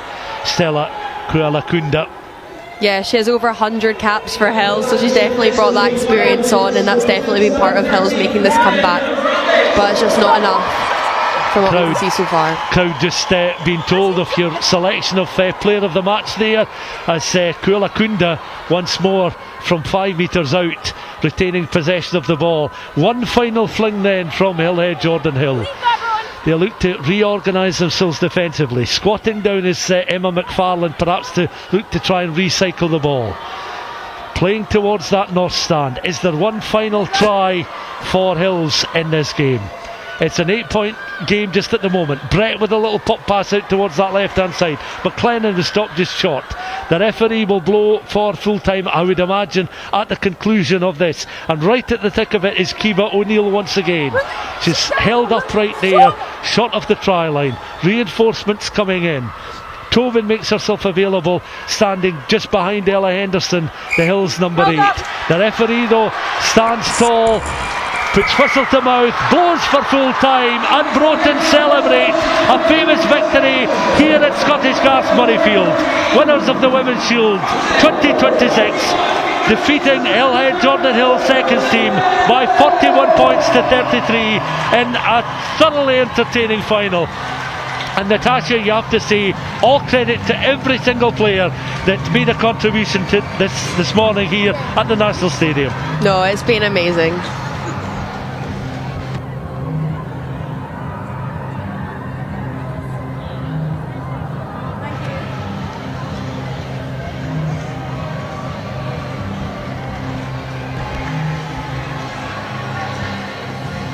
So the players then celebrating, the Hillhead Jordanhill players just going around each other, I think acknowledging the immense contribution they've made to this final, and the announcer quite rightly asking for another cheer for both these sides who've served up another thrilling final. I think back to a year ago and the Wigtonshire's victory again in a final that had plenty of highlight moments. And you have to say that each of these players will just take a moment to reflect on what has been a splendid final. It's got underway very early on in the second half with an Alexandra McLennan try. Now, Broton held quite a at the interval, and this increased the lead, moving them on to 31 points. But they were unaware at this stage that Hillhead would mount quite the dramatic comeback in a spell of 14 minutes where they really got into their groove. And right in the thick of the action were the wingers. Here's Beth Tobin on screen now.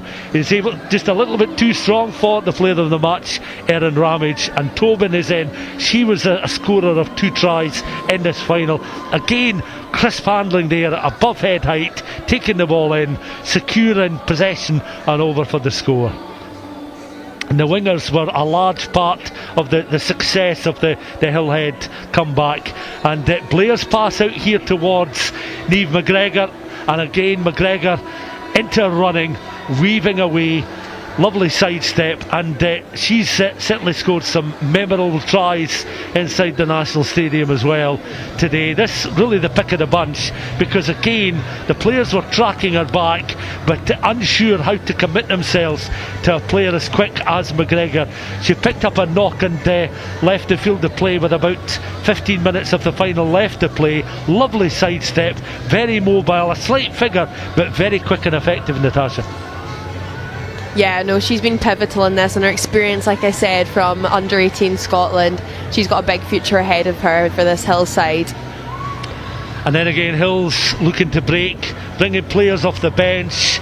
Wilkinson, Chloe Drew, Jessica Wilkinson at the centre of a move that again released McGregor, and she didn't have quite so much to do. There was an excellent attempt at a tap tackle, and that just not quite coming off for the Broton defence.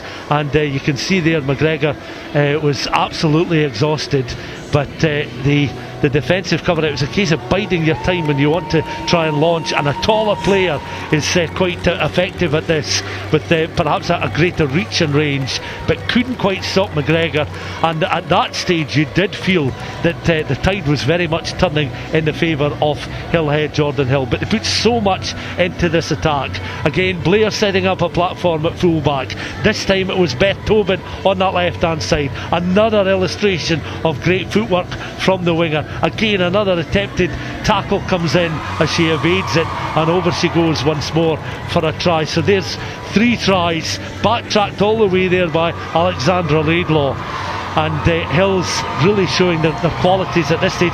And I suppose the smart money at this stage in the game, Natasha, would be on Hill's going on to win the game. No, yeah, definitely. I think none of us expected, well, not none of us, but I think they were definitely on top, and Broughton to even get another foothold in this game, to go on ahead and win it, was amazing.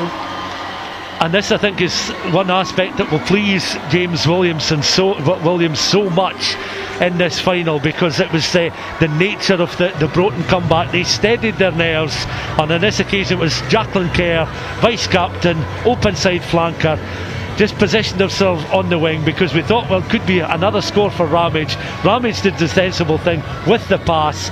There were 2 very much on her tails there, Jacqueline Kerr, but she was able to again cross that try line and score another fine try for this side. And here's the hat-trick score, Erin Ramage clinching her 3rd try, and at that stage you felt the game was beginning to run away once more from Hillhead Jordanhill, because they'd done so much in that 14-minute spell, close on the hour mark and just beyond the hour mark.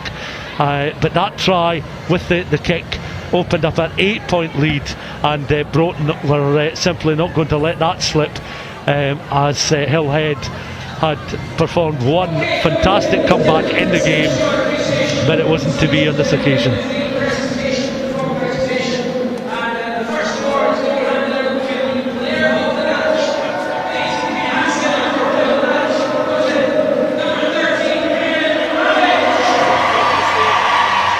Sarah Ramage then making her way forward. She will receive the first award then. She's the player of the match. Erin Ramage then may get a glimpse of her on camera. Well, there was Erin Ramage just raising the player of the match award. The outside centre, down she goes, still a spring in her step. There she is, broad smile on her face. Well done to Erin Ramage. 3 tries today, and she'll rejoin her teammates.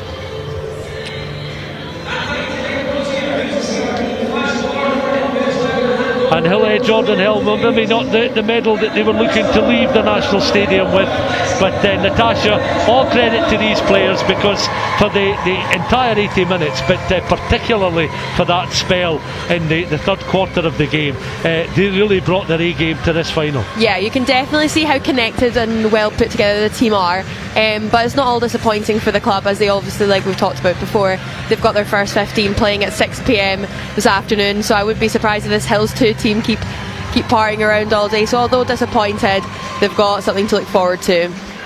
Yes, as a club, to have two women's sides that can contest finals on the same day at the National Stadium is quite something. And the players undoubtedly disappointed, but all of them are got a smile on their face, something to take away, and they'll, as Natasha was saying, many of them will stick around, I'm sure, to watch the first 15 women's side in action in the Sarah Beaney final at 6 p.m. this evening. Of course, we'll bring you details of further matches to take place. The next game, incidentally, here in the National Stadium is a 12:45 kick-off, and that's between GHK and Highland. And at the same time that game is played on the Hive, just behind us, we have Carrick RFC against Harrington in the men's Shield final.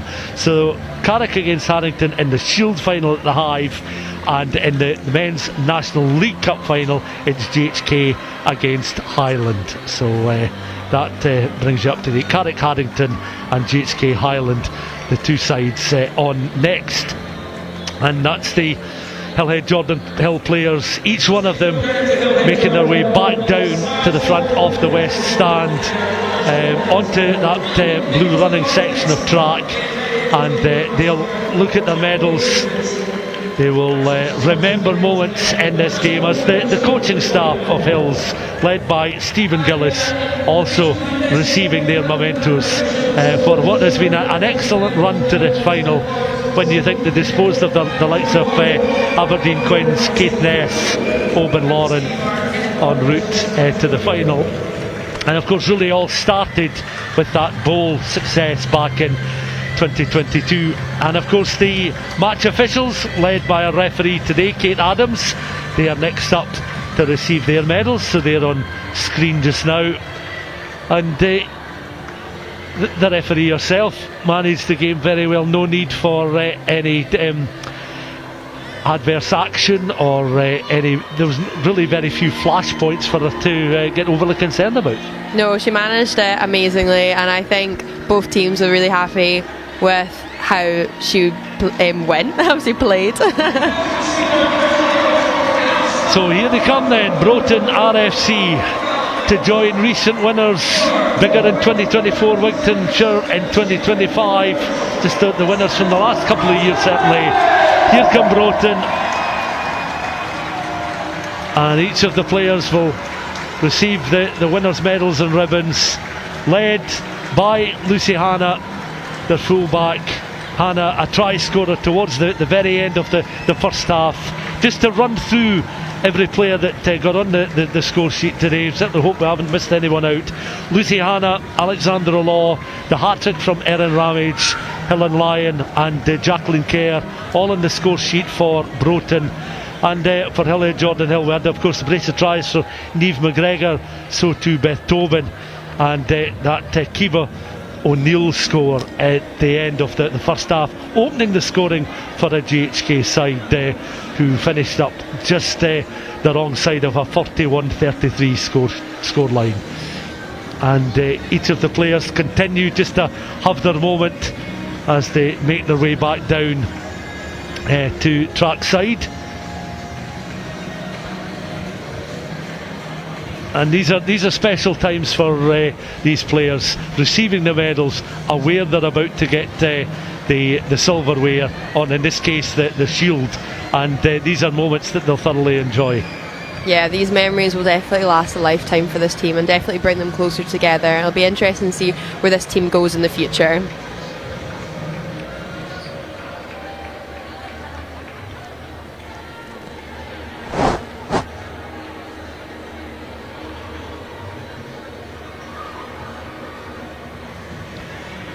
Photographers again positioned as they were just at the start of the game. The trophy then makes its way towards the platform. The skipper will raise it. Alexandra McDonald and her teammates, Alison McDonald I should say, and her teammates ready to lift the trophy. The shield is raised. Alison McDonald and her teammates enjoying this moment, and all credit to them as Broton are winners then by 41 points to 33. Congratulations to the captain Alison McDonald and to the Broton players. They'll make their way back down pitch side, and it's a case now of both these sides warming down, thinking ahead to the afternoon and relaxing after what has been a full throttle morning for them, Natasha. Yeah, definitely, but it's good. The sun's coming a bit out now, so it's definitely fallen alignment of being a great day. So congratulations then to Alison McDonald and to the Broton players lifting the trophy. Of course, the next match on the National Stadium is the Men's National League Cup Final, which kicks underway at 12:45, contested by GHK and Highland RFC. Our live stream coverage will begin about 5 minutes before kick-off, so at 12:40. So please join us then for the next in our continuation of live stream games here. And congratulations once again to Alison McDonald, to Broton RFC, winners of the Shield. The last players just making their way on for a shot with the board and with the trophy, signalling that they are the 2026 Shield winners as the sun begins to attempt to peer through these grey skies overhead at the National Stadium. But from us at this moment in time, there they are, the team that have won the opening final here on Silver Saturday at Scottish Gas Murrayfield. Broton, the Women's Shield winners of 2026.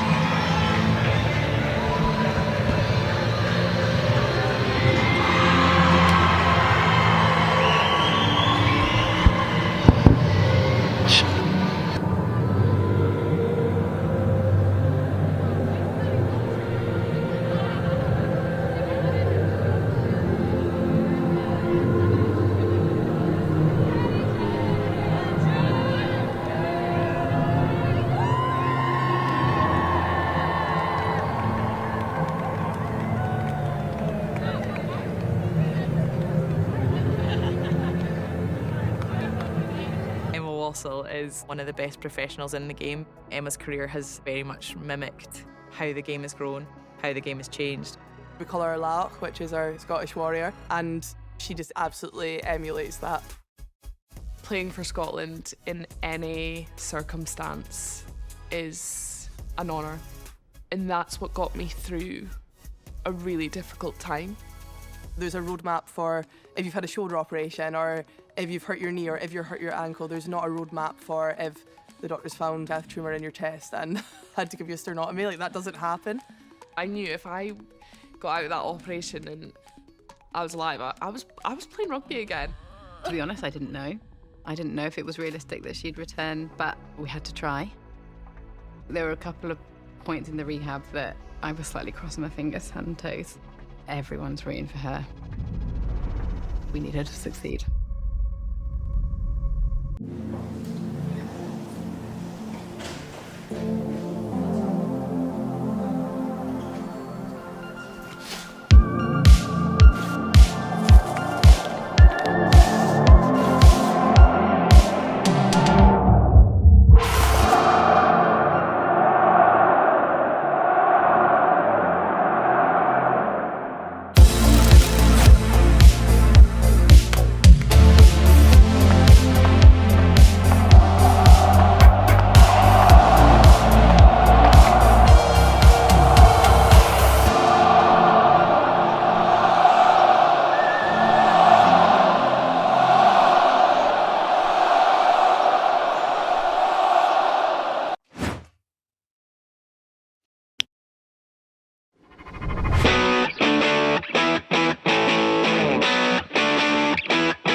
Scottish Rugby is on a mission to get more young people playing the game in schools and across your community.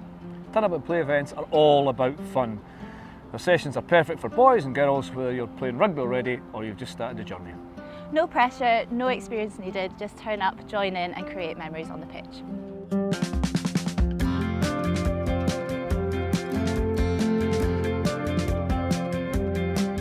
A lot of the girls I play with are really friendly and stuff, and they speak to you no matter what, and that's a big part of rugby, is being kind and friendly. What were your teammates like?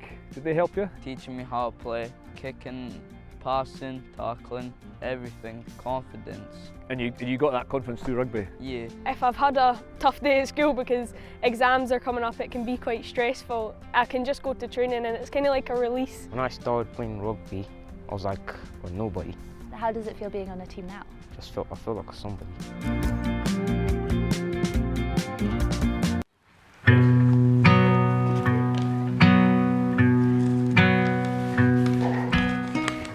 Hello, my name is Mara. I am 8 years old and I play rugby for the P4 Madras girls. In my team there are lots of boys, but now we have 5 girls. I love it when we all are on the same team. Rugby is so much fun because we get to run about outside. Sometimes we get really muddy. I super like doing the tournaments because everyone cheers you on. My best friend Ailey plays on my team and we always cheer each other on. Sometimes we even do cartwheels. My coaches are quite cool. They always try to make it fun. They make up games that are just like gladiators, but with rugby balls. I love playing rugby.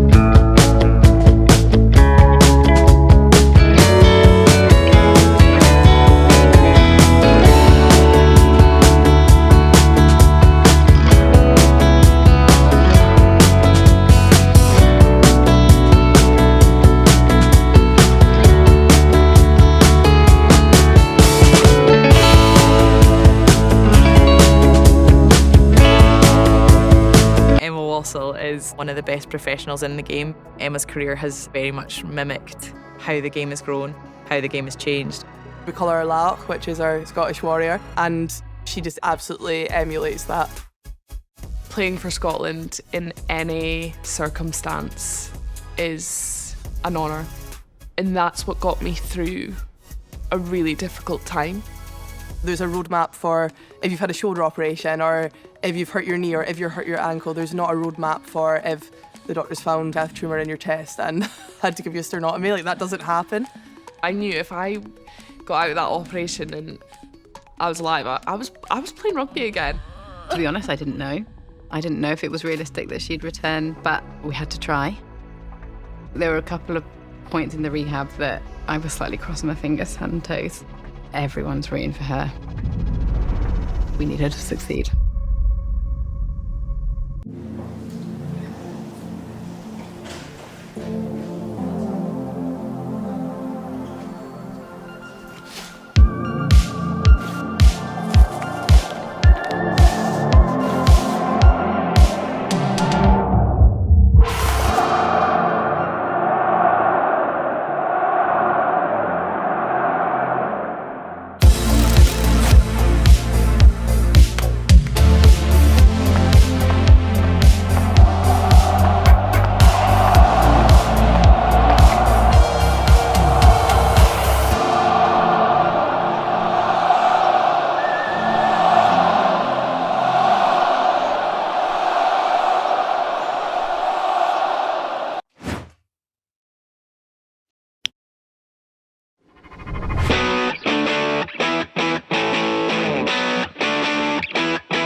Scottish Rugby is on a mission to get more young people playing the game in schools and across your community.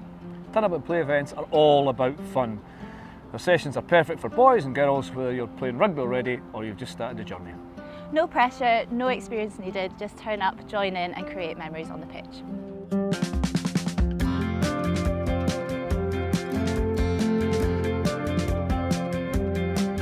A lot of the girls I play with are really friendly and stuff, and they speak to you no matter what, and that's a big part of rugby, is being kind and friendly. What were your teammates like?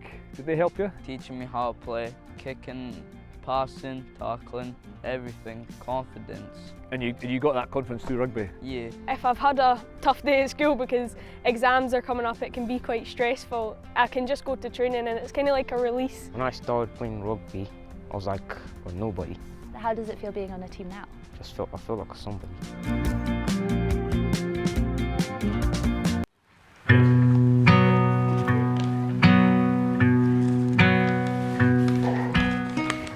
Hello, my name is Mara. I am 8 years old and I play rugby for the P4 Madras girls. In my team there are lots of boys, but now we have 5 girls. I love it when we all are on the same team. Rugby is so much fun because we get to run about outside. Sometimes we get really muddy. I super like doing the tournaments because everyone cheers you on. My best friend Ailey plays on my team and we always cheer each other on. Sometimes we even do cartwheels. My coaches are quite cool. They always try to make it fun. They make up games that are just like gladiators, but with rugby balls. I love playing rugby.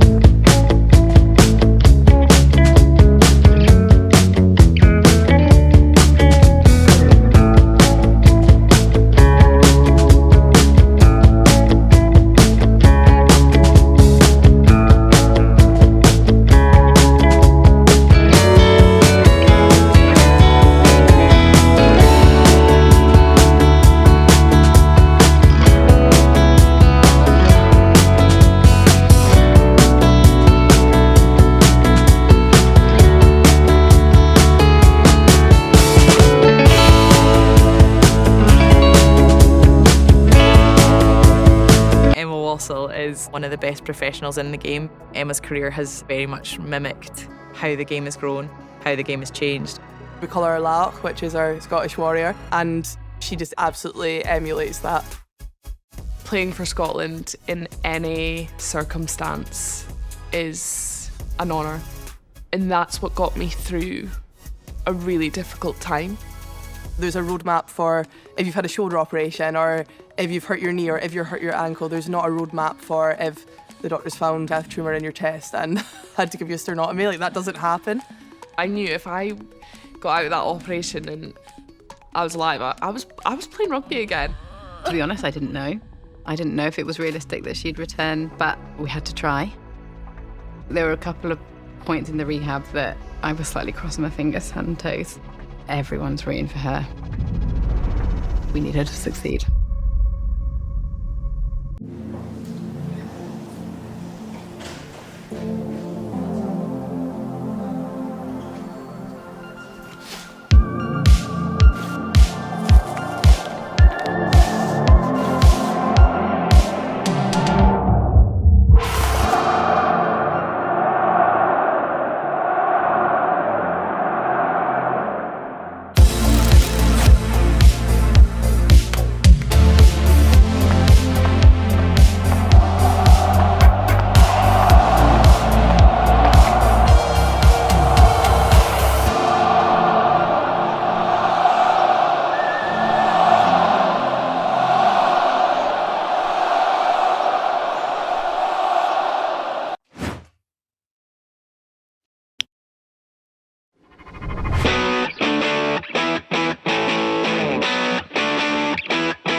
Rugby is on a mission to get more young people playing the game in schools and across your community.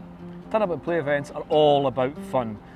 The sessions are perfect for boys and girls, whether you're playing rugby already or you've just started the journey. No pressure, no experience needed, just turn up, join in and create memories on the pitch.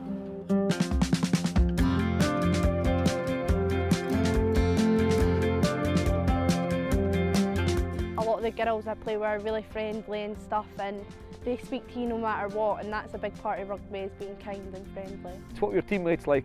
Did they help you? Teaching me how to play, kicking, passing, tackling, everything, confidence. And you got that confidence through rugby? Yeah. If I've had a tough day at school because exams are coming up, it can be quite stressful. I can just go to training and it's kind of like a release. When I started playing rugby, I was like, well, nobody.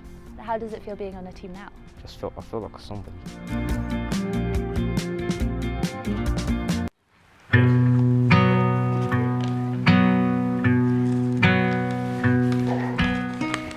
Hello, my name is Mara. I am 8 years old and I play rugby for the P4 Madrascals. In my team there are lots of boys, but now we have 5 girls. I love it when we all are on the same team. Rugby is so much fun because we get to run about outside. Sometimes we get really muddy. I super like doing the tournaments because everyone cheers you on. My best friend Ailey plays on my team and we always cheer each other on. Sometimes we even do cartwheels. My coaches are quite cool. They always try to make it fun. They make up games that are just like gladiators, but with rugby balls. I love playing rugby.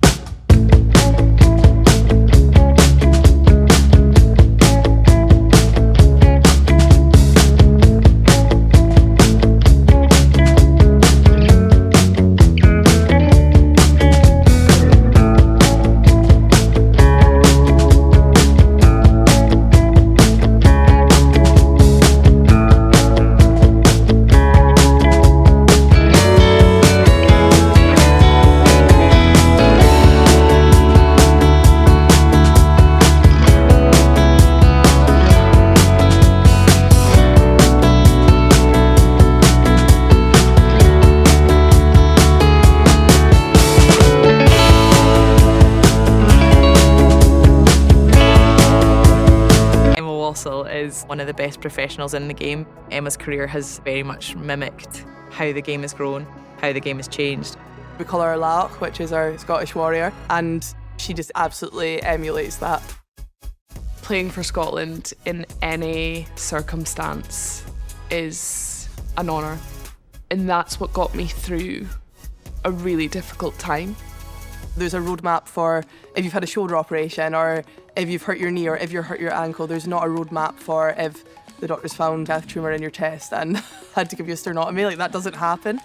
I knew if I got out of that operation and I was alive, I was playing rugby again. To be honest, I didn't know. I didn't know if it was realistic that she'd return, but we had to try. There were a couple of points in the rehab that I was slightly crossing my fingers and toes. Everyone's rooting for her. We need her to succeed.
Scottish Rugby is on a mission to get more young people playing the game in schools and across your community. Turn-up and play events are all about fun.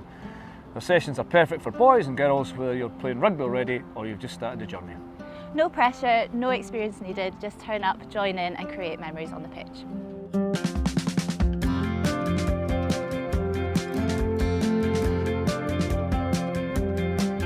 A lot of the girls I play with are really friendly and stuff, and they speak to you no matter what, and that's a big part of rugby, is being kind and friendly. What were your teammates like? Did they help you? Teaching me how to play, kicking, passing, tackling, everything, confidence. And you got that confidence through rugby? Yeah. If I've had a tough day at school because exams are coming up, it can be quite stressful. I can just go to training and it's kind of like a release. When I started playing rugby, I was like, well, nobody. How does it feel being on a team now? I feel like somebody.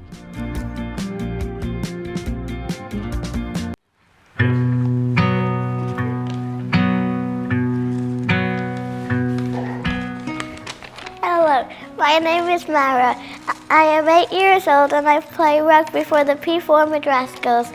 In my team there are lots of boys, but now we have 5 girls.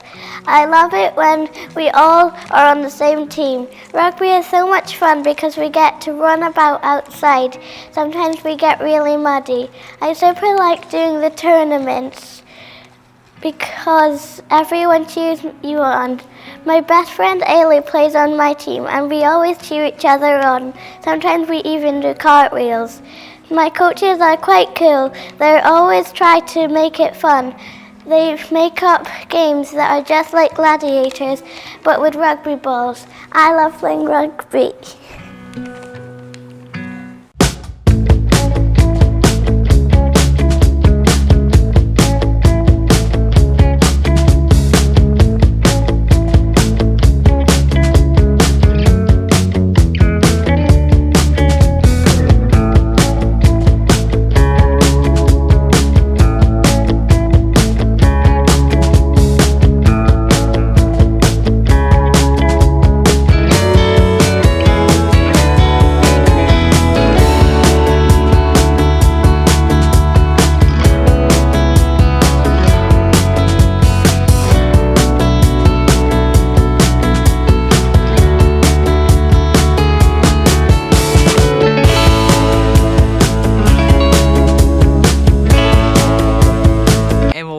Is one of the best professionals in the game. Emma's career has very much mimicked how the game has grown, how the game has changed. We call her Laoch, which is our Scottish warrior, and she just absolutely emulates that. Playing for Scotland in any circumstance is an honour, and that's what got me through a really difficult time.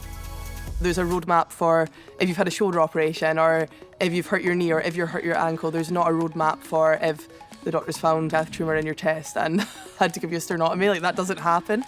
I knew if I got out of that operation and I was alive, I was playing rugby again. To be honest, I didn't know. I didn't know if it was realistic that she'd return, but we had to try. There were a couple of points in the rehab that I was slightly crossing my fingers and toes. Everyone's rooting for her. We need her to succeed.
Rugby is on a mission to get more young people playing the game in schools and across your community.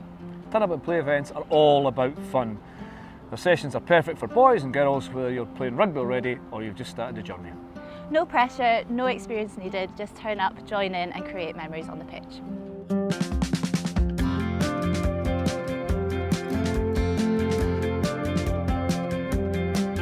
A lot of the girls I play with are really friendly and stuff, and they speak to you no matter what, and that's a big part of rugby, is being kind and friendly. What were your teammates like? Did they help you? Teaching me how to play, kicking, passing, tackling, everything, confidence. And you got that confidence through rugby? Yeah. If I've had a tough day at school because exams are coming up, it can be quite stressful. I can just go to training and it's kind of like a release. When I started playing rugby, I was like, well, nobody. How does it feel being on a team now? I feel like somebody.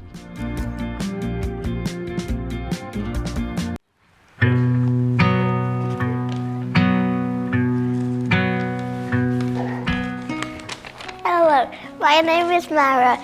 I am 8 years old and I play rugby for the P4 Madras girls. In my team there are lots of boys, but now we have 5 girls. I love it when we all are on the same team. Rugby is so much fun because we get to run about outside. Sometimes we get really muddy. I super like doing the tournaments because everyone cheers you on. My best friend Ailey plays on my team and we always cheer each other on. Sometimes we even do cartwheels.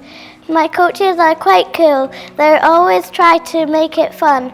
They make up games that are just like gladiators, but with rugby balls. I love playing rugby.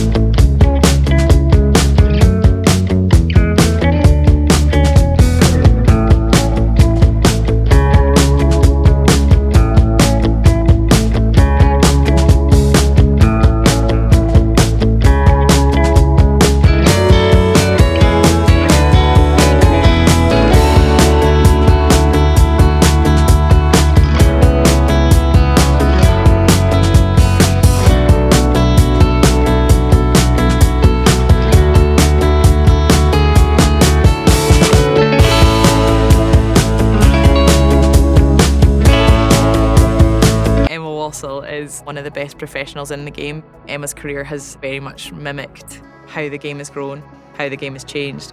We call her Laoch, which is our Scottish warrior, and she just absolutely emulates that. Playing for Scotland in any circumstance is an honour, and that's what got me through a really difficult time. There's a roadmap for if you've had a shoulder operation or if you've hurt your knee or if you've hurt your ankle. There's not a roadmap for if the doctors found a tumour in your chest and had to give you a sternotomy. Like, that doesn't happen. I knew if I got out of that operation and I was alive, I was playing rugby again. To be honest, I didn't know. I didn't know if it was realistic that she'd return, but we had to try. There were a couple of points in the rehab that I was slightly crossing my fingers and toes. Everyone's rooting for her. We need her to succeed.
Scottish Rugby is on a mission to get more young people playing the game in schools and across your community.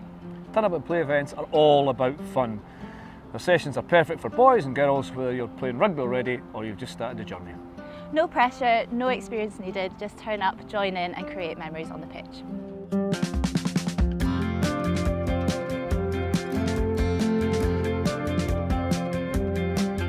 A lot of the girls I play with are really friendly and stuff, and they speak to you no matter what, and that's a big part of rugby, is being kind and friendly. What were your teammates like? Did they help you? Teaching me how to play, kicking, passing, tackling, everything, confidence. And you got that confidence through rugby? Yeah. If I've had a tough day at school because exams are coming up, it can be quite stressful, I can just go to training and it's kind of like a release. When I started playing rugby, I was like, well, nobody. How does it feel being on a team now? I feel like somebody.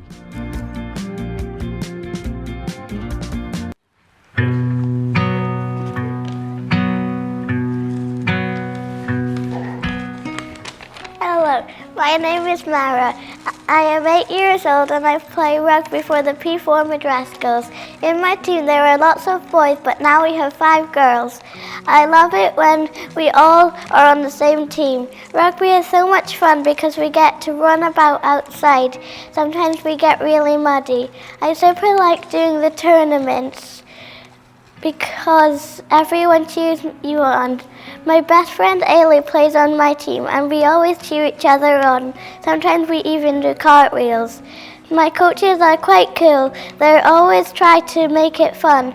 They make up games that are just like gladiators, but with rugby balls. I love playing rugby.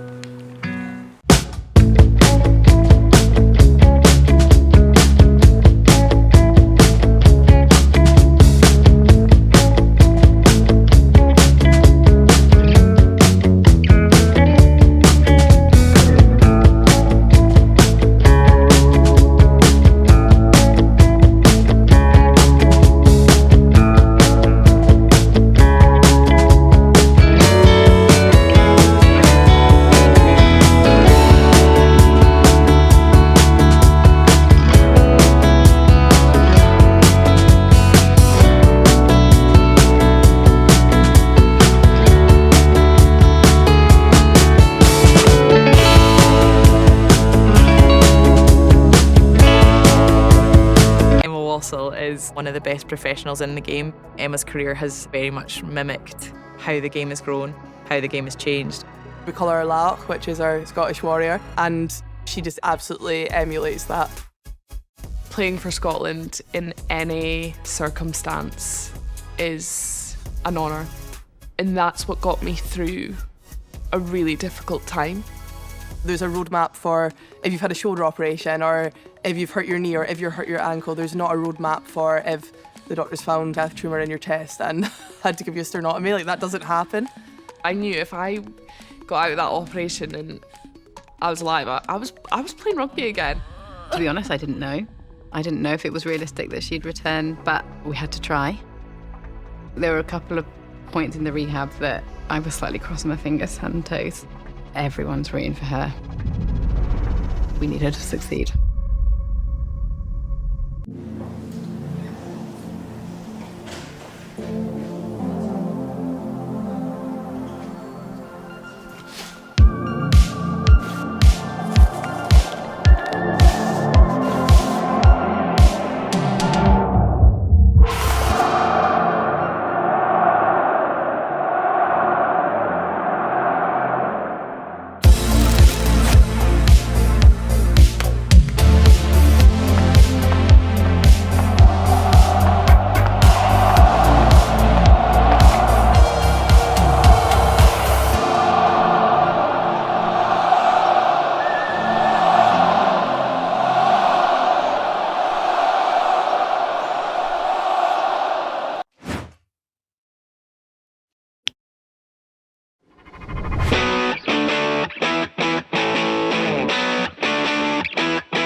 Scottish Rugby is on a mission to get more young people playing the game in schools and across your community. Turnabout play events are all about fun. The sessions are perfect for boys and girls, whether you're playing rugby already or you've just started the journey. No pressure, no experience needed, just turn up, join in and create memories on the pitch.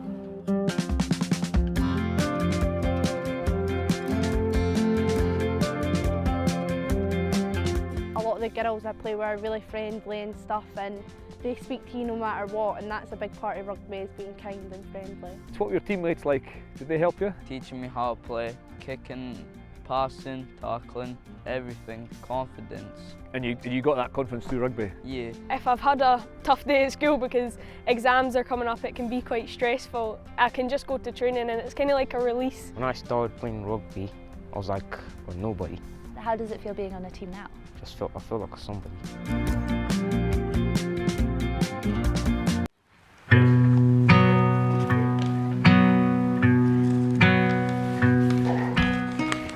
Hello, my name is Mara. I am 8 years old and I play rugby for the P4 Madras girls. In my team there are lots of boys, but now we have 5 girls. I love it when we all are on the same team. Rugby is so much fun because we get to run about outside. Sometimes we get really muddy. I super like doing the tournaments because everyone cheers you on. My best friend Ailey plays on my team and we always cheer each other on. Sometimes we even do cartwheels. My coaches are quite cool. They always try to make it fun. They make up games that are just like gladiators, but with rugby balls. I love playing rugby.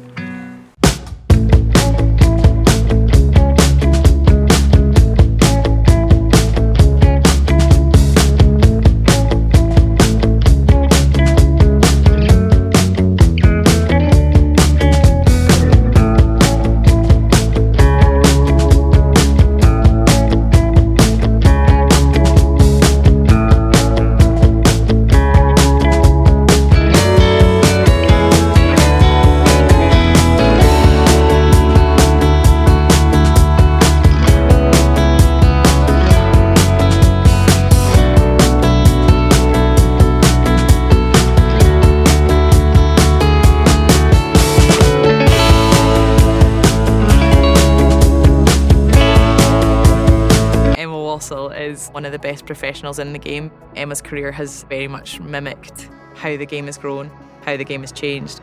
We call her Laoch, which is our Scottish warrior, and she just absolutely emulates that.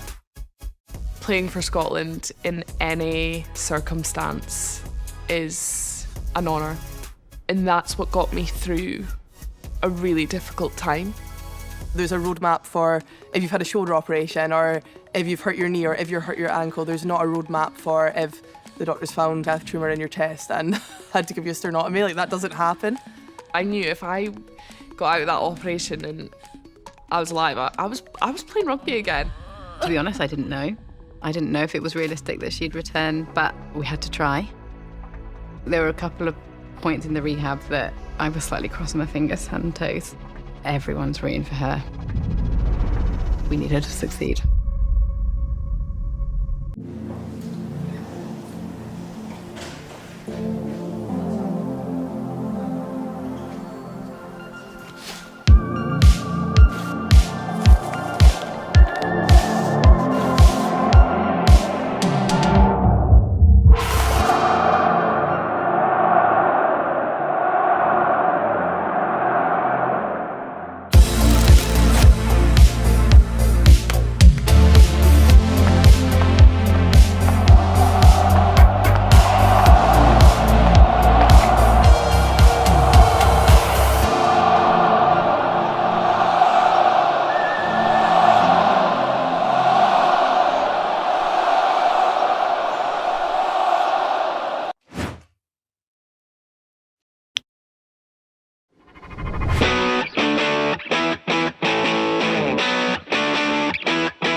Scottish Rugby is on a mission to get more young people playing the game in schools and across your community. Turn Up and Play events are all about fun. The sessions are perfect for boys and girls, whether you're playing rugby already or you've just started the journey. No pressure, no experience needed, just turn up, join in and create memories on the pitch.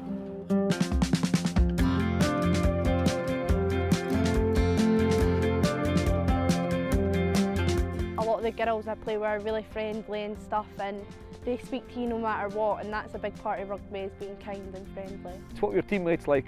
Did they help you? Teaching me how to play, kicking, passing, tackling, everything, confidence. And you got that confidence through rugby? Yeah. If I've had a tough day at school because exams are coming up, it can be quite stressful. I can just go to training and it's kind of like a release. When I started playing rugby, I was like nobody.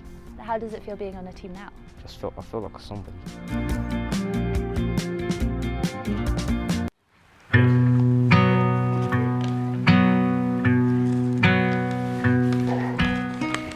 Hello, my name is Mara. I am 8 years old and I play rugby for the P4 Madras girls. In my team there are lots of boys, but now we have 5 girls. I love it when we all are on the same team. Rugby is so much fun because we get to run about outside. Sometimes we get really muddy. I super like doing the tournaments because everyone cheers you on. My best friend Ailey plays on my team and we always cheer each other on. Sometimes we even do cartwheels. My coaches are quite cool. They always try to make it fun. They make up games that are just like gladiators, but with rugby balls. I love playing rugby.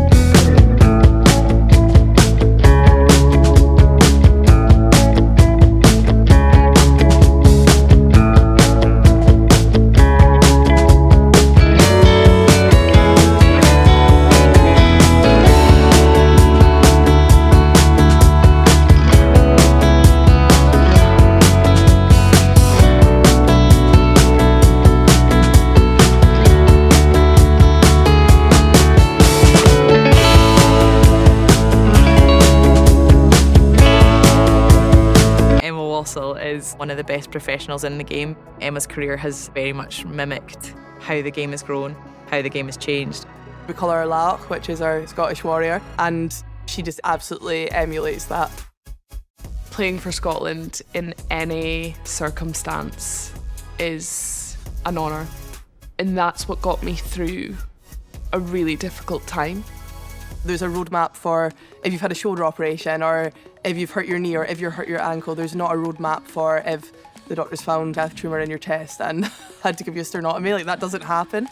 I knew if I got out of that operation and I was alive, I was playing rugby again. To be honest, I didn't know. I didn't know if it was realistic that she'd return, but we had to try. There were a couple of points in the rehab that I was slightly crossing my fingers and toes. Everyone's rooting for her. We need her to succeed.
Well, good afternoon. Welcome back to those of you that were with us a little bit earlier on today for the first of our live matches. That was the Women's Shield final and the enthralling final, which ended in a 41-33 victory for Broton, and they would be absolutely delighted with that, coming away with the Women's Shield.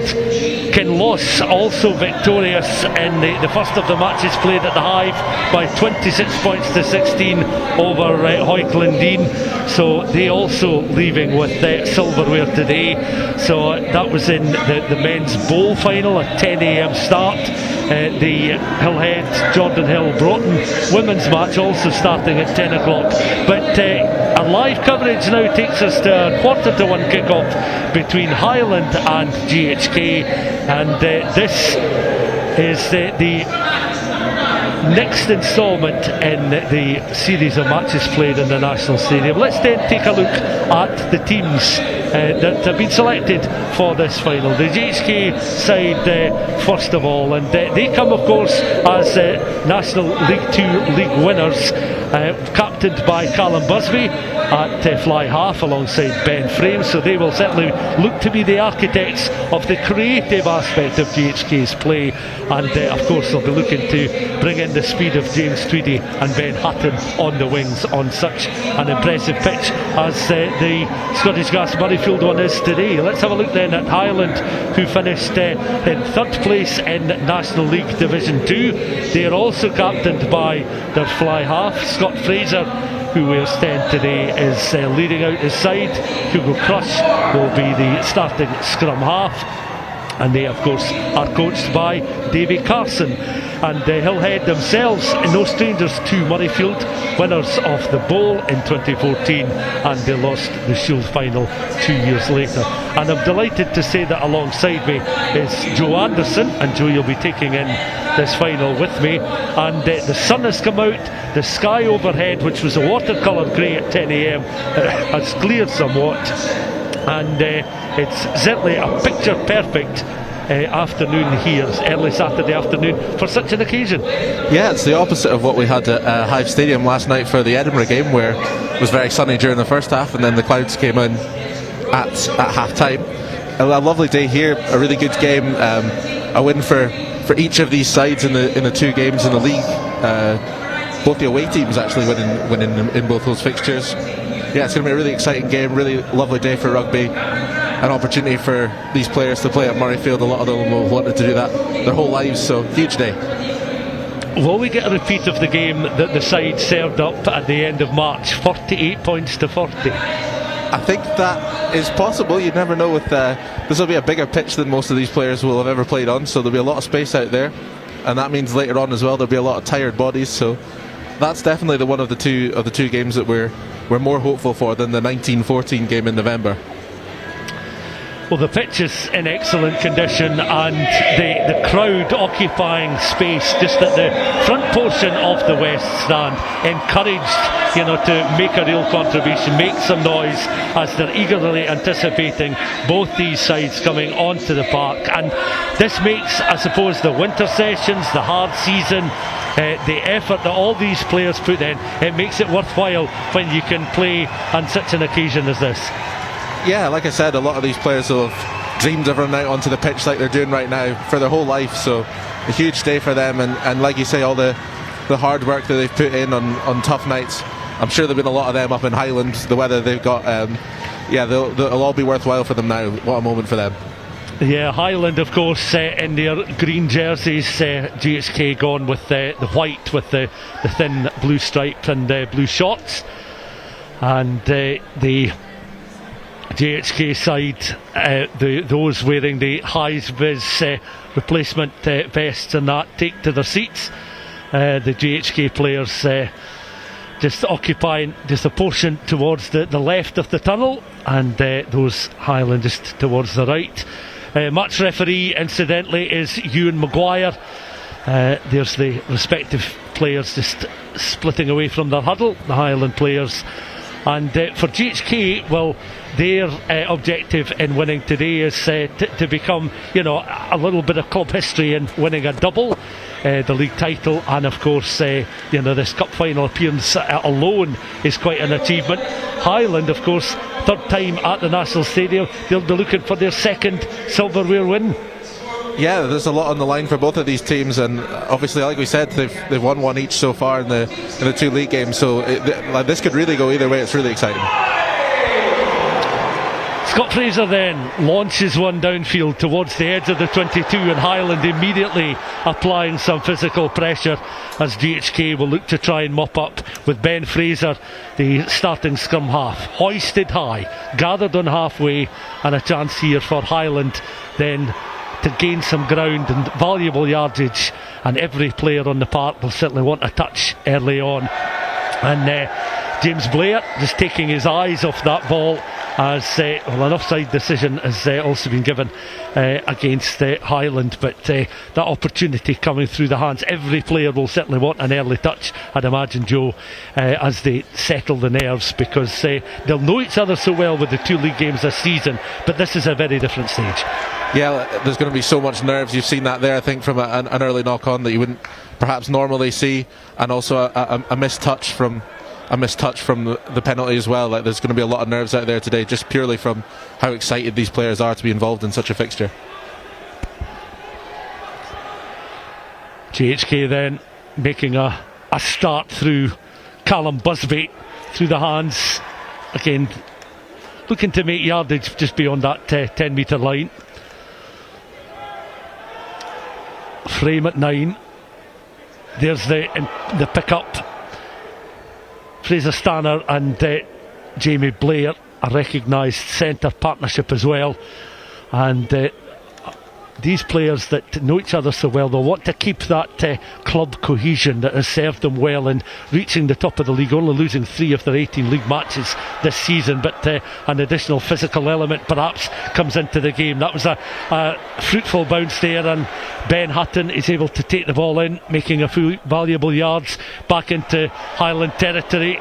Good break as Eakin and Winning, flanker and back row forward, again taking it in turns to make some extra metres inside Hill's the Highland territory. Little grubber kick through, the chase is on, the acceleration and pace has produced a try down that left hand side. We talked in the build up about Tweedy and Hutton and the pace that they can show, and the little grubber kick through invited the wingers to come onto the ball at a rate of knots, and they've opened the scoring inside the first 2.5 minutes. We'll get to see this again. It was a gentle grubber kick, there was no backlift on it at all, and look at the pace shown there as GHK are able to latch onto that. James Tweedy occupying space on that left hand side, over for the score, and that's a marvellous start then for GHK, who lead by 5 points to 0.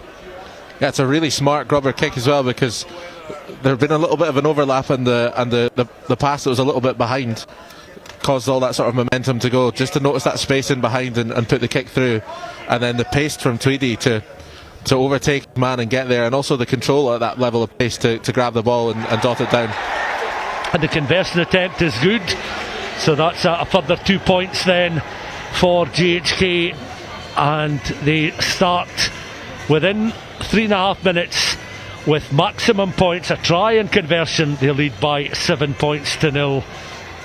And really starting where the season has left off for them domestically. I mean, Highland's form good enough to take them to third place in the table, and as you mentioned a little bit earlier on, Joe, a win apiece during the regulation league season, so it's really hard to call in terms of the impact that the occasion, the pitch may have on either side, but certainly when you're in a final like this, you always want to try and score early on and just settle a few early nerves. Yeah, momentum's such a big thing, and like you say, it's settling those nerves. That's 2 knock-ons from Highland early on that they'll be disappointed with, whereas GHK made an ideal start.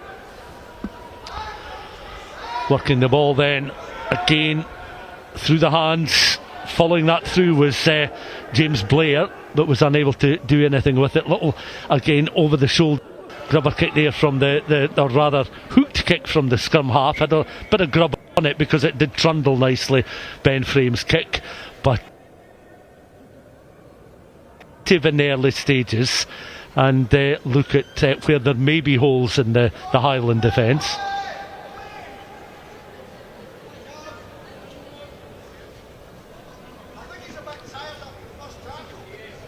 Referee then just watching over this set piece. Scrummage just outside the Highland 22. A chance for Hugo Crush to feed the ball into the scrum. Match referee Ewan Maguire. These players will be grateful for favourable overhead conditions if it's somewhat breezy, and it remains pretty cold in the Scottish capital.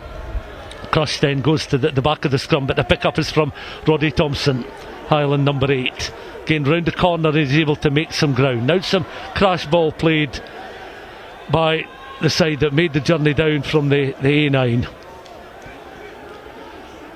Players going scurrying in to make themselves available. But back it comes, little pod forms, pop pass out there again from Roddy Thompson, occupying some space just out on that right hand side. Now a crossfield kick, this inviting as Magnus Henry gets into his running up and over the halfway line, weighs up the options. Tackle comes in there from Fraser Stanier.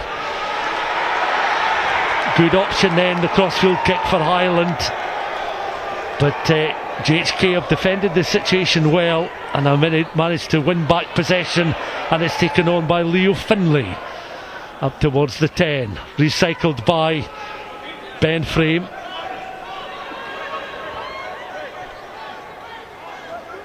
Use it! Stay green! Box kick this time, left footed from Frame, height in the ball, bounces just in between a couple of players there, and going back was Magnus Henry, who had that opportunity to really show his pace, but GHK closed him down. He became an isolated figure just crossing the halfway line. GHK penalised, so a chance for Highland to then clear into the GHK half of the field. Early stages of this one, 7 minutes gone. GHK opening the scoring with a well worked try in the early stages. Nice grubber kick. Outside, and we're awarding it to Tweedy, who's wearing 14 but started on the left hand side. Ben Hutton wearing, we understand, 11, starting on the right. We're just hoping that players certainly haven't swapped jerseys, as the ball bounces in that 22, and GHK with 2 players back, able to deal with the bouncing ball and carry it between the 10 and 22, then recycle. Highland now remaining disciplined in defence. So much so that they've been awarded the penalty, and that was good closing down then from the side who are wearing green and looking to get themselves back into the opposition 22 at the first opportunity. Yeah, they've taken a little bit of confidence, I think, from that excellent crossfield kick that we saw over here. That was their first sort of opportunity to get a bit of running, and it seems to have given them a bit of a kick, and they've won 2 penalties in quick succession. First opportunity in the 22 for Highland. Dan Orr's kick then into touch over on that far side. Freddie Riddle comes over, and just watching the Highland players come forward into that line. This is the gap we want to rest the match, okay? Fine. Freddie Riddle, word in the ear, throwing in, well taken, line out, platform then for Highland. Backs begin to move forward, readying themselves. Ross does well, scooping down low, keeping the ball moving out towards the left hand side. 1-on-1 situation begins to open up here. Lovely spin, pivot, turn, pass, and just running out of room there. But that was excellent play. Again, Magnus Henry occupying space on the left hand side, creating the opportunity. GHK so quick in their defence, moving across towards their right hand corner as they look, and again the pass was made, but as soon as the pass was made, the tackle coming in, and wonderful piece of defence there from GHK, as Highland were so close in their first foray into the 22 and coming away with points. Yeah, Highland looked really good there. It was good creation of the space, and then Magnus Henry, I thought he was going to be in the corner, and then Seamus Ross next up. But just absolute desperation from GHK in defence there. Excellent from them to get across and cover, and they've managed to get the 22 dropout tackling him dead. It didn't look as if they would have enough time to get players across to close down, because you mentioned the two players that had those try-scoring opportunities, but that again illustrating the threat that Highland can provide. And on a day like this, and we did see it in the original game, the first game that we watched, the Women's Shield final, players that have pace and have got a bit of confidence about them on this surface will love the opportunity to run at opposition. Yeah, exactly. It's probably a better surface than they've played on in any games in National 2 this season. I hope I'm not doing anyone an injustice, and it's definitely a bigger pitch than they'll be used to, so there is going to be space out wide, and Magnus Henry's on the ball 3 times now and looked dangerous with all 3 of them, but like you said, just excellent covering from GHK. Ewan Milton is on, wearing 21 for Highland. We'll get confirmation of the player that has been replaced, as Highland still in possession. You see them just carrying over the 10-metre line, and again looking to recycle through Crush very quickly through the hands. This is where pace becomes important, and again Magnus Henry's the player they've identified on that left hand side. Ball goes loose, hacked forward there by Ben Hutton, and the referee just bringing play back. Quick word with his near side assistant. Just looking down, I think Tom Smith is the player that's been removed there in Highland colours. Thank you. Play will resume then with this latest scrummage inside the GHK half. You'll see how close it is to the touchline, just on that 5 channel. Crouch! Hugo Crush then spinning the ball just momentarily in between his hands. Stay. Now he taps and feeds the ball in. I've not got an issue. Yes. Thompson the first to go upright, but it comes back on the GHK side. So not the scrummage that Highland were looking for, but the referee intervening. Another scrummage will go the way of Highland. So GHK, having done a lot of hard work there to win against the head, unable to really get up and going. Yeah, I'm not really sure what happened there. The scrum halves in front of us looked slightly confused. Something happened with the hook clearly, and it's appeared on the GHK side, but then a good recovery from Highland to rip the ball out in that tackle, and they'll get another chance at the put in here. 11 minutes on the score sheet. To do with the try for GHK after an excellent inviting grubber kick, showing pace across on that far side, and in for the score. They wheel round just to the corner of the scrum. The pick up there. Hugo Crush is under a bit of pressure. Solid challenges coming in. Roddy Thompson goes back just on the edge of the halfway line to secure possession. So Highland forced backwards, but now looking to get back on the front foot. The delayed pass and the tackle made by Ben Frame, just lodging the ball away from his opposite number. And Highland, last few minutes, have had a good bit of possession of the ball, stung by conceding so early on in the final. And you fancy that if the game continues in this manner, GHK will continue to be tested defensively. But it's confirmation. Ewan Milton is on. Tom Smith, the second row forward, it looks as if he has been replaced. He's sitting down. A couple of backroom staff are with him just at the moment, but he's sitting just in that little enclosed area down track side. Scrummage then, Highland put in. Hold, wait for ball. Hugo Crush again with Ben Frame just a few steps away from him. Crush picks up, but the referee, just as the scrum half had hands on the ball, had raised the left arm. Another GHK infringement, and another platform perhaps for Highland to go towards this left hand corner as they look. Looked a good scrum from GHK. That they definitely got the momentum at the loose head side, but it was Paul Henderson on the loose head that was penalised there for driving around rather than driving straight, and like you said, another chance for Highland here. They'll come down towards the edge of the 22. Looks as if it's Ollie Smith tasked with the throw-in. Towards the back portion of the line. Splinter runner away goes is Freddie Riddle. And Riddle this time in open space inside the 22. Crush understandably plays some quick ball. The runners are coming onto the ball at pace as well. From a Highland point of view, that's important as it goes through the hands then of the captain Fraser out towards that right hand side. Marcus Henry has made his way across there as another speedster, if any space is available to join his colleagues in the centre and his right wing.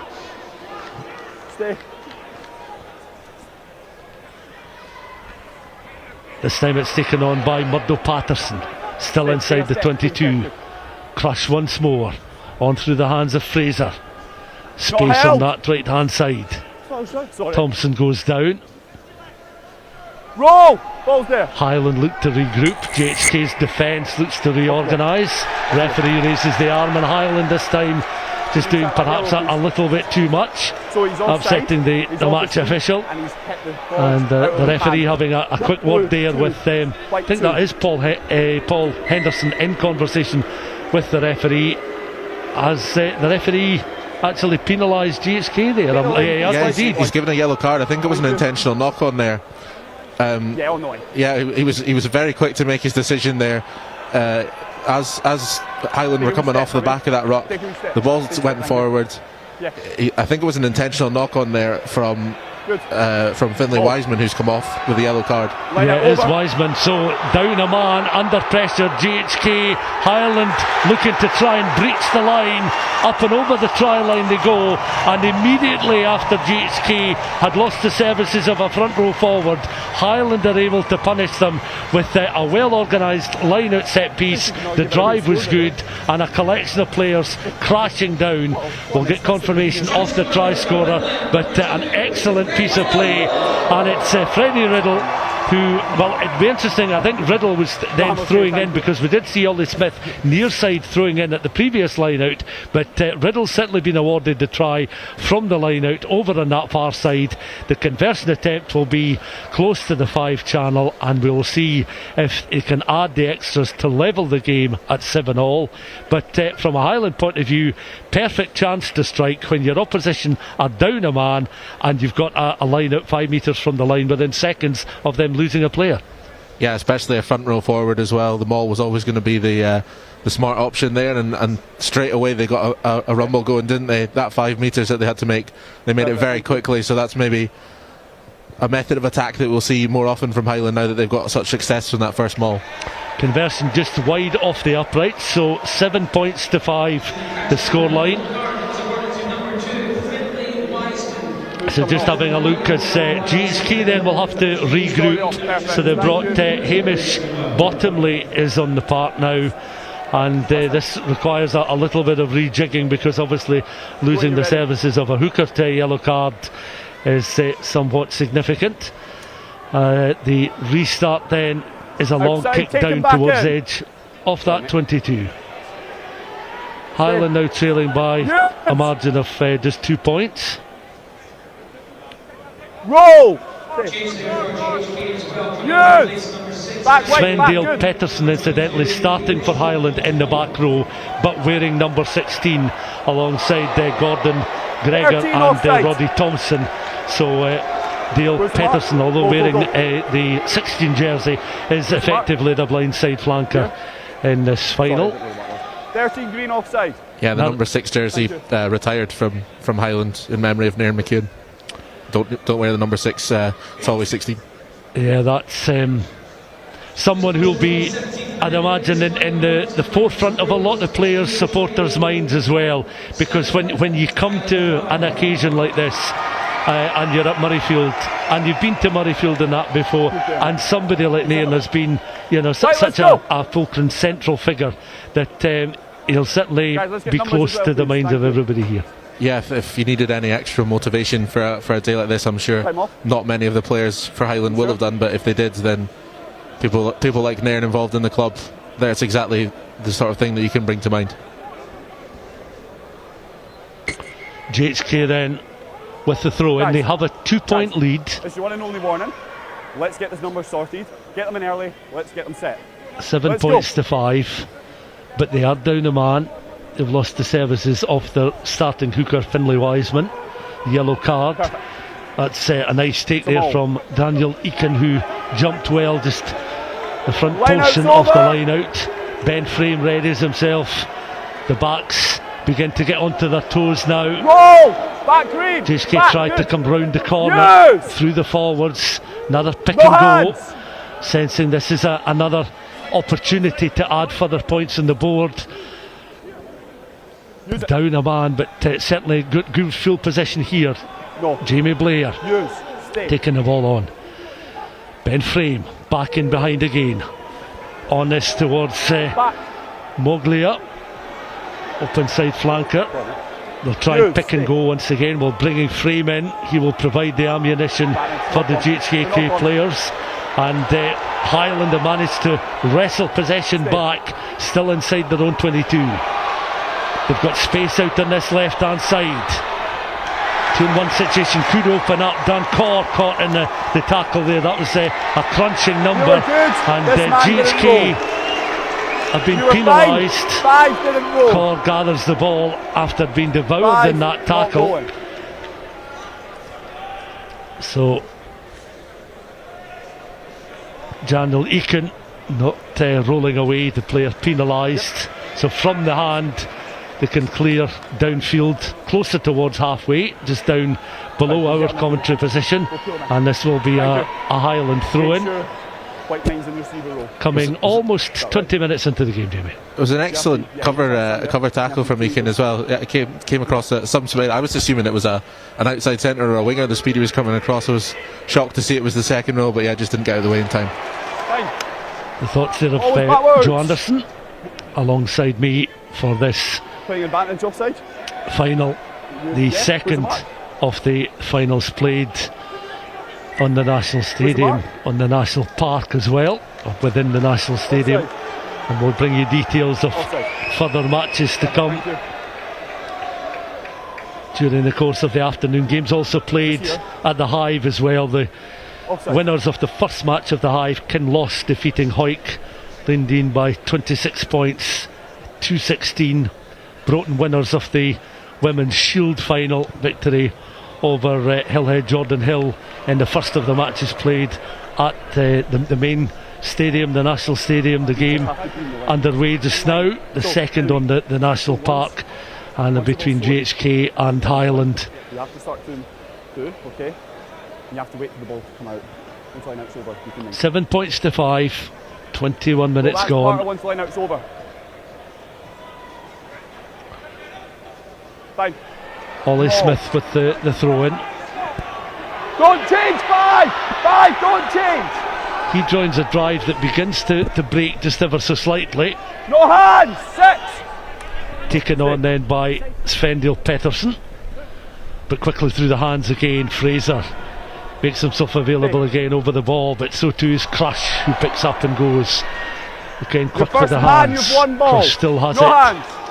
Well, it's now being picked up by GHK, and again they're able to find a little bit of space up just short of that 10 metre line.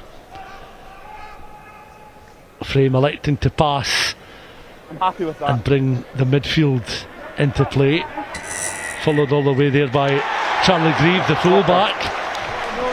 And Highland again winning that little battle, and the Highland support certainly cheering every decision that has gone their way in the last few minutes, because they sense with each of these opportunities from hand, with GHK still down a man, further points could be up for grabs.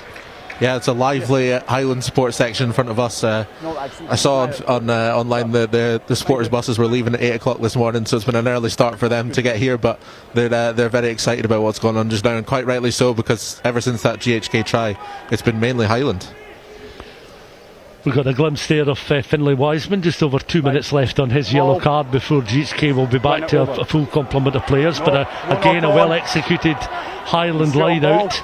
And immediately Hugo Crush now makes himself available on then towards James Blair, the initial receiver into the 22 they go. Some reinforcements coming in. Its ball is recycled again onto Corr, the fullback. He's gotten the challenge made by Callum Busby, the GHA skipper. Still players swarming around and taken on once more by Crush. Looks to try and make some yards up towards that 5 metre line. Dan Corr, the fullback, goes in. He's able to recycle ball again through the hands quickly of Fraser. Ball goes loose. Pick up, solo runner. And it opts to hack the ball forward and gives chase as that ball bounces once, twice, and is eventually picked up by Henry. And Henry now accelerating, straightening up and over that 10 metre line. So he was able to gather and make yards very quickly and take Highland back into GHK territory. Pop pass out there from Riddle.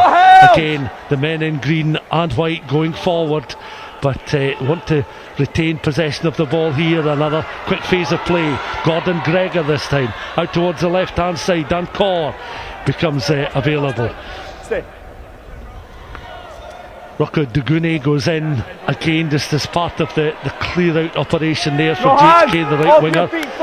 Again a big man, and he's alongside Sven Dale Pedersen in that back row. Nice little side step there as well from Seamus Ross in towards the 22. Just a little bit of a misunderstanding there, and GHK with the pick up out on that left hand side. Watching the referee, I think he's just bringing play back. Again he's gone to the pocket, Joe, and I think he's brandished another yellow card. It's another intentional knock-on he's given there. You would have to think that he has to consider the penalty try in that scenario, given that was the last offender that he's put to the sin bin there. It did look accidental. It did look from the first viewing as if it was in the tackle. He didn't really intend to, but if you're given the yellow card. So as one player exits the field, there he is coming back on, is Finlay Wiseman. So his 10 minutes have come and gone. 7 points to 5 the scoreline, but this makes things a bit harder for GHK playing effectively. We'll now know 20 minutes of the first half down to 14 men. Yeah, real chess for the coaches. They've just had to work out 10 minutes without their hooker, and now it's their fullback coming off this time, so they're going to have to reshuffle again, and maybe the space is going to be in the back line this time. We saw the maul be very effective from the last sin bin when they were down to 7 forwards.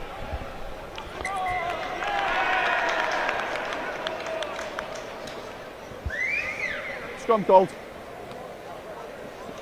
Spectators just on the edge of their seats at the moment as the GHK number 6 Harry Winning, he comes back onto the park.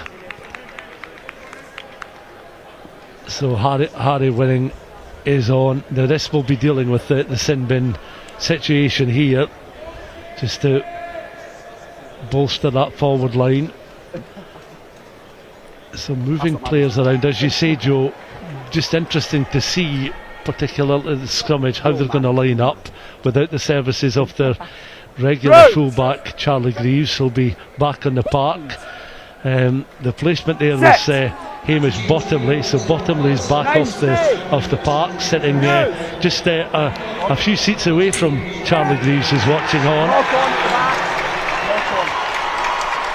Ben Frames knocked that on at the back of that scrum for GHK there. This is going to be a scrum 5 metres out for Highland, a huge opportunity. Yeah, against an unsettled GHK side who started brightly with that well executed try, but you really touched on it a little bit earlier, Joe.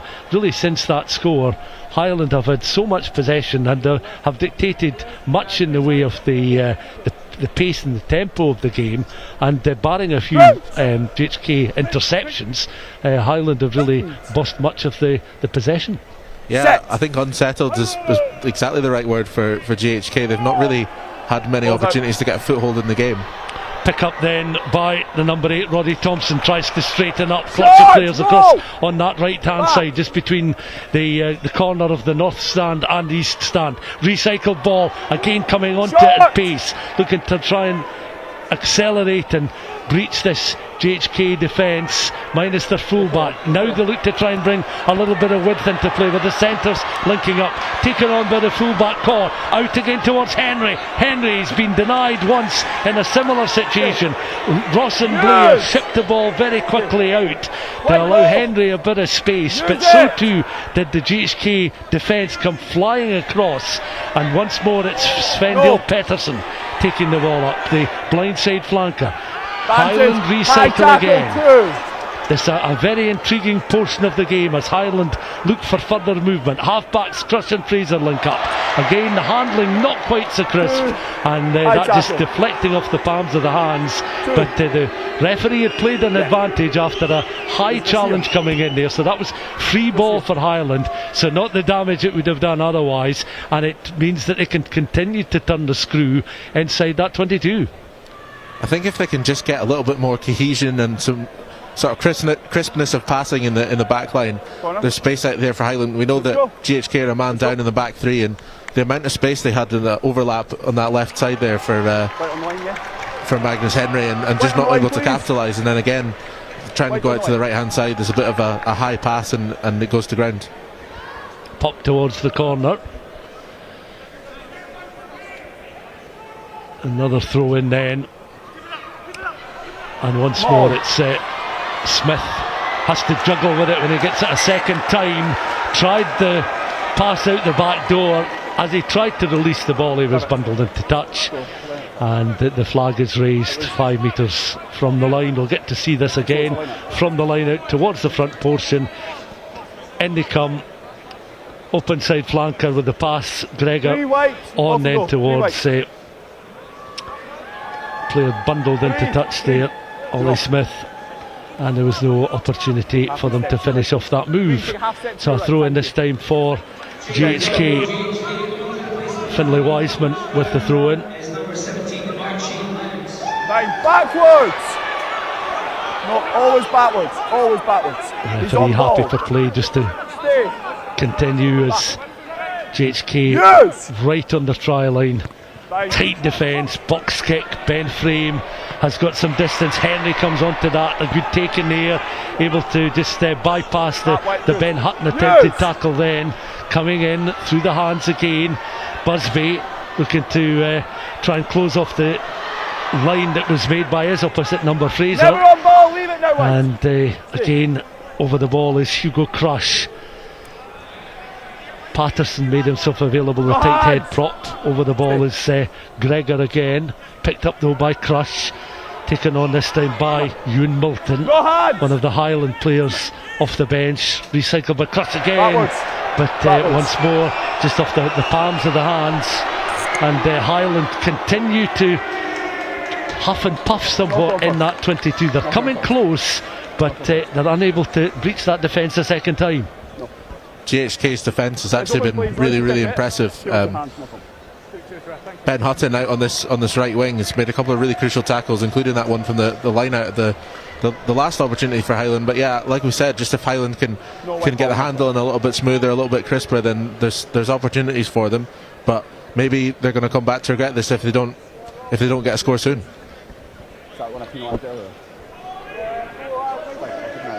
One, remember what we said. Let's keep straight. Is that right? Players then settle into the scrum. Ben Frame moves forward. The referee, Ewan Maguire, just moving out of the way. Pick up then by Henry Sykes on it, looking to try and bring some pace in through the backs, and Ben Hutton had positioned himself well. Recycled again by Ben Frame. Never on ball. Use it. Squats down, takes a step or two back. Frame hoists a high kick. That's certainly an inviting ball. Will be challenged both sides. A lovely take from Hugo Cross there. Good hands. And Ruka Duguni just couldn't get some clean ball on the halfway line. But that was an excellent take from his scrum half. And there was the platform on halfway for Highland. Wasn't to be on this occasion. And GHK up towards the halfway line. Not any significant damage done at this stage on this yellow card. 7-5, given that Highland have managed to score points, but in a 18-minute spell with GHK down to 14 men. Highland have only landed the 5 points. They'll be disappointed with that. Yeah, and those 5 points came in the first 20 seconds or something of that 20 minutes. It was very quickly after the first yellow card. They've had a lot of opportunities, they've just not been able to finish it off. And if GHK can get themselves up the field and score next, then they'll feel they've done really well with that period. A game of taking your opportunities, and certainly Highland have manufactured several chances inside the 22, so they have the capabilities. It's just all about providing the final pass and crossing the whitewash, which they've managed to do on one occasion. 7-5, so a very close game in terms of the scoreboard, and Highland will be facing a full complement of players in just over a minute's time. You can see Charlie Greaves still sitting on that plastic seat, watching the action, watching his teammates in possession just now. And that was a neat piece of running there from Fraser Stannard, who's trying to open up some space. Stannard and Jamie Blair getting back to his feet. Another infringement from Highland. Another chance for GHK to get back into the opposition 22 with this kick from hand. And Callum Busby already in possession. This is exactly what I was talking about. Highland spent 15 minutes in the GHK 22 and can't do anything with it. This could be an invitation for GHK to score the try. Highland keen to keep the ball in play, but unable to initially mop up, and under some pressure. So GHK now between the 5 and the try line, looking for some quick recycled ball. Just 30 seconds or so left, in fact less than that, on the yellow card, and GHK now looking to try and apply a little bit of width, but Blair goes direct, close to the posts. Obviously conversions are going to be crucial in such a close game. The advantage is with GHK at the moment. That's how close they are to potentially scoring a second try in this final. Looking to recycle ball. The momentum of this attack has dropped just ever so slightly. Players squatting down the referee. There's this whistle. But again, I suppose, Joe, in the desperate, well, not desperation, but in the bid to keep the ball in play aerially, palming the ball back rather than going into touch for a regulation throw-in, that inadvertently put Highland under even more pressure. Yeah, it nearly cost them very dearly. Ben Hutton jumping in and gathering the loose ball, and then they've conceded another penalty here. I think we're going for a tap and go from GHK. Yeah, Highland will be so disappointed with that spell down in the other end, and then now they're under real pressure in the defence, only 5 metres out. A lot of big ball carriers here from GHK as they go from 5 metres. Men's National League Cup final. Final 5 or so minutes left in the first half. GHK leading by 7 points to 5, and GHK, the National 2 league winners, on the charge, on the attack, and back on the scoreboard. An excellent piece of play again from a set piece, and the team as one congratulate the try scorer, because again something worked off the training ground. They've soaked up a lot of pressure, they've been without some key players due to yellow cards, and that's bound to really sting from a Highland point of view as we get to see this again, Joe. Again, well worked, strength and power, and great execution of an opportunity coming close to the opposition line, but you have to finish things off. And we talked about Fraser Stainer's abilities in the lead up to this game. He's been involved in build-up play, but he was the player that was able to finish things off and score a second try for GHK. A lot of the good play that we've seen from GHK so far has come through their forwards. They've had a couple of spells where it's not been particularly expansive, but it's been really effective up the middle, and it's the forwards that do the hard work there. When they got that penalty 5 metres out and they went to the tap and go, they were backing the forwards, and the forwards did that work, and that backing showed. 4 minutes then until the interval, and both sets of players, but GHK in particular back to a full complement of players. Restart kick from Scott Fraser goes just into the fringes of the 22. So they've been 20 minutes without a full complement, and they've won it 7-5, really. You have. That's right, yeah. And as you mentioned, the 5 points were scored within something like 20 seconds of the original player, who was Finlay Wiseman, receiving a yellow card. Yeah, Highland had so much territory and possession in that they just couldn't take advantage. GHK go up the other end. Highland give away 4 penalties in the space of a couple of minutes, and that can be really costly, and now Highland have to pick themselves up again. And it's compounding error with error, and we did see it, with kicks to touch just creeping further and further down the park. Suddenly they were from their own 22, they were at halfway, and then they were in the opposition 22. But that's a take from the line, the referee, though, and the assistant called play back.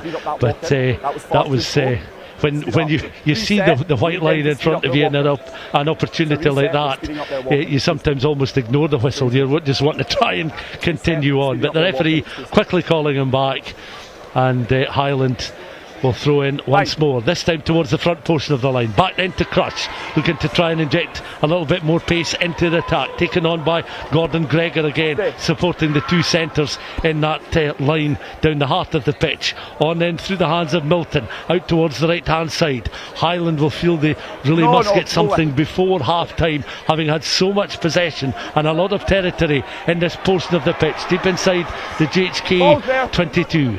Crush again over the ball, on then towards Fraser, the captain. Ball's allowed to bounce, but it's still in Highland hands at the moment as they get closer towards that 5 metre line, though.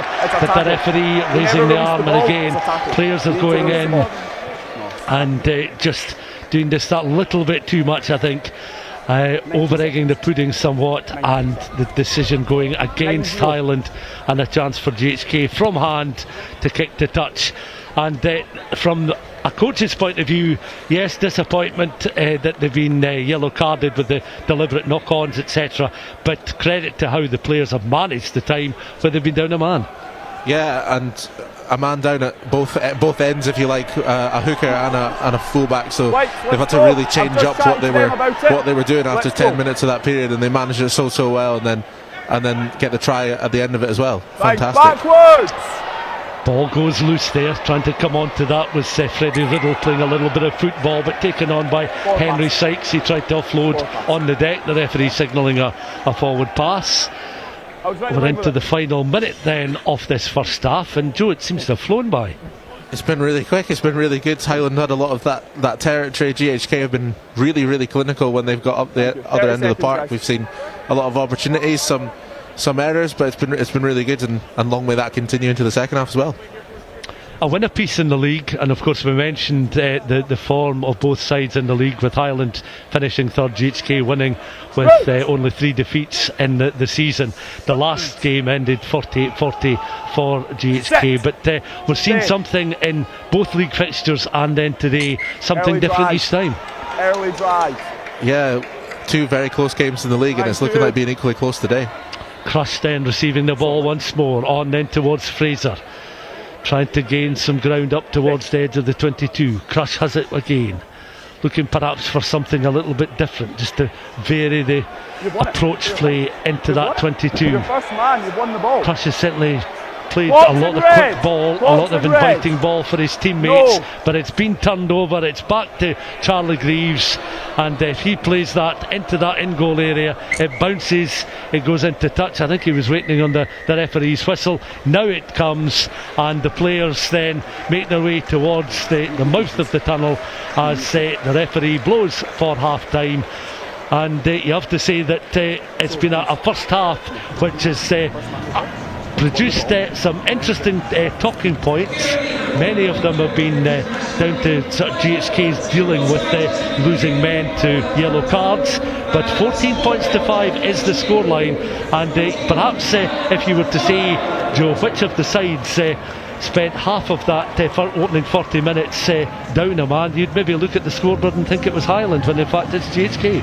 Yeah, fantastic from GHK, from their coaches and their players to manage that period.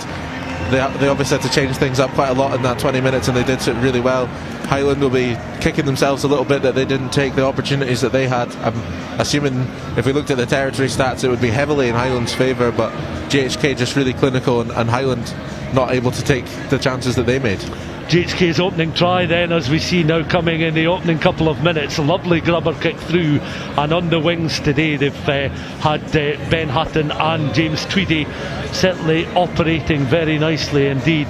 This is a solid challenge coming in here, which prevented a score at the midway point in the first half.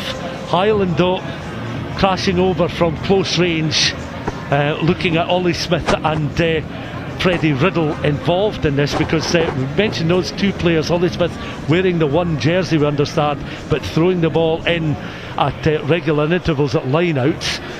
So that was a real forwards collective effort. And how about this for a bit of upper body strength there shown by Fraser Stanier in for a second GHK try, that coming just at the conclusion of the second yellow card when Charlie Greaves was sin-binned for 10 minutes. 14 points to 5 then at the interval. The second of our live matches on the main National Stadium Park here at Murrayfield. You see it bathed in nice spring sunshine. It's certainly rather chilly out there for the spectators and for the players, but excellent underfoot. The strength of the wind beginning to increase somewhat, but we'll take a short break and we'll be back for live second half coverage of the Men's National League Cup Final, which is finally poised at the interval. The National 2 League winners, GHK, leading third placed Highland by 14 points to 5 at the break. Emma Wassell is one of the best professionals in the game. Emma's career has very much mimicked how the game has grown, how the game has changed. We call her Laoch, which is our Scottish warrior, and she just absolutely emulates that. Playing for Scotland in any circumstance is an honour, and that's what got me through a really difficult time. There's a roadmap for if you've had a shoulder operation, or if you've hurt your knee, or if you've hurt your ankle. There's not a roadmap for if the doctors found a tumour in your chest and had to give you a sternotomy. Like, that doesn't happen. I knew if I got out of that operation and I was alive, I was playing rugby again. To be honest, I didn't know. I didn't know if it was realistic that she'd return, but we had to try. There were a couple of points in the rehab that I was slightly crossing my fingers and toes. Everyone's rooting for her. We need her to succeed.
Scottish Rugby is on a mission to get more young people playing the game in schools and across your community.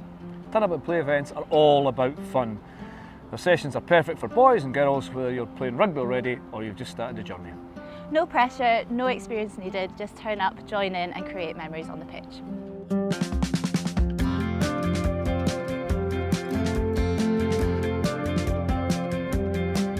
A lot of the girls I play with are really friendly and stuff, and they speak to you no matter what, and that's a big part of rugby, is being kind and friendly. What were your teammates like?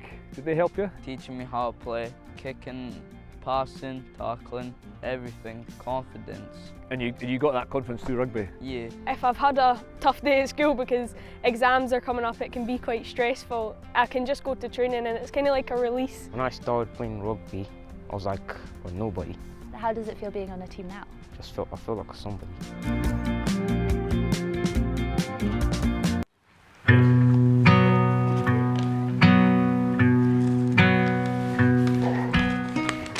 Hello, my name is Mara. I am 8 years old and I play rugby for the P4 Madras girls. In my team there are lots of boys, but now we have 5 girls. I love it when we all are on the same team. Rugby is so much fun because we get to run about outside. Sometimes we get really muddy. I super like doing the tournaments because everyone cheers you on. My best friend Ailey plays on my team and we always cheer each other on. Sometimes we even do cartwheels. My coaches are quite cool. They always try to make it fun. They make up games that are just like gladiators, but with rugby balls. I love playing rugby. Welcome back then to our live coverage here at Scottish Gas Murrayfield. Silver Saturday well and truly underway. Congratulations earlier on to Broton, winners of the Women's Shield, and the match, the first of the games that was played on the National Stadium Park. GHK 14, Highland 5, as you see on the screen, the half-time score in the National League Cup Final. Alongside me to describe the second half action, Joe Anderson. And Joe, you have to say that we expected something close from sides that finished first and third in the league table, and had served up some close matches, including that one at the end of March, which finished 48-40 in favour of the eventual league winners GHK. And again, this has had a lot of interesting elements to it, down to the amount of possession that Highland have had in the game, and they'll be disappointed with that possession that they've only been able to score one try. Yeah, absolutely. One thing that we didn't really discuss in that first half was, like you did say, it was windy, but that was in GHK's favour, so Highland will have the wind at their back for the second half, and maybe that'll be something that we see come into play later on as players get a bit tired and there's a bit more space in the backfield. But yeah, Highland would be hugely disappointed, I would imagine, with the 20 minutes where they were a man up and didn't manage to take advantage of it. So just to mark your card in terms of what has happened so far and what's coming up in the men's bowl final, which started at 10 a.m. at the Hive. Kinloss defeated Hoyt Lundin. As we mentioned, in the women's shield final, it was victory for Broton RFC over Hillhead Jordanhill, second, 15. The men's shield final currently at half-time as well at the Hive. That's between Carrick and Haddington, and of course GHK Highland, as we're watching now, about to get underway here at the main pitch at the National Stadium. Coming up at the Hive at 3:30 is the women's plate final between Hillfoots and Lenzie, and then at 3:30 the Scottish Cup Final here at Scottish Gas Murrayfield, Curry Chieftains against Ayr, before 6:15 kick-off for this season's Sarah Beaney final between Hillhead Jordanhill, women's first 15, and Watsonians. So plenty going on in the Hive and inside the National Stadium over the course of Silver Saturday under sort of silvery blue skies now. It's certainly brightened up overhead. It's looking down towards pitchside. I'd imagine with the sun out it'll be a little bit warmer, but that wind will have a chilly feel, I would imagine, as we approach the final few days of April. I've got 15. I've got 15. Are we happy to play? I've got... Owen MacDonald has been replaced by Callum McPherson at half-time in the Highland ranks. And again, Joe, we mentioned in the previous commentary that on occasions like this you know, you're in a situation like this in the final on the National Stadium, you're wanting to utilise your full bench and make sure that everybody does get a run out, because these occasions can be quite rare for clubs and these players. Yeah, there'll be guys on the bench that are absolutely desperate to get on, and it might be their only chance to play in this stadium. So they'll be absolutely chomping at the bit to get involved in the action. And we have seen a lot of the subs already in the first half, especially with GHK, as they had two yellow cards to deal with and sort of reshuffle from. And as you say, especially given the positions that were impacted at hooker and at fullback, going to the bench just to bring on the required replacements to cover those 10-minute intervals.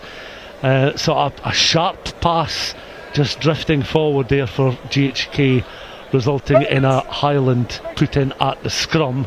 But GHK coming out of the blocks there, looking to inject a bit of pace into the opening stages of the second half. Remember, they opened the scoring with a James Tweedy try. We got a clip of it at the interval, little latching onto a grubber kick, and Rocca Duguni setting up a platform for Highland down the right hand side.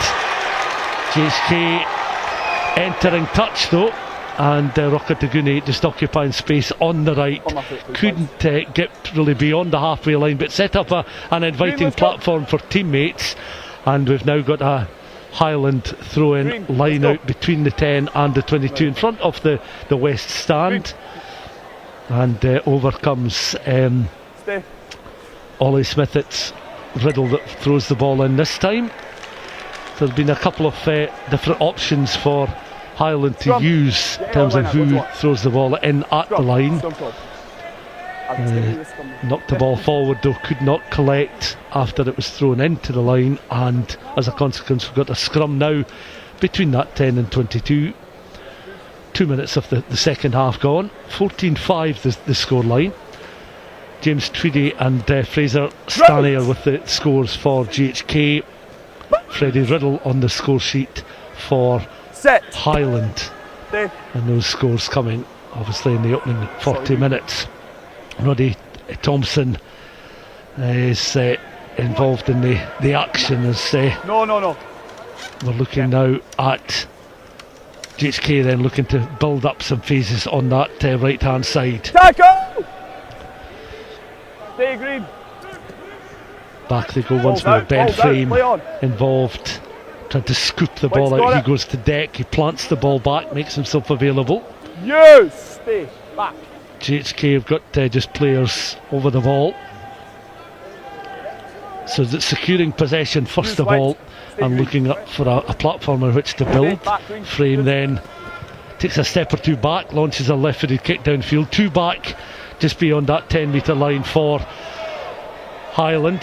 Rockadaguni again straightens up, takes the ball into contact, looking for some quick recycle ball. Hugo Crush Counter's fine.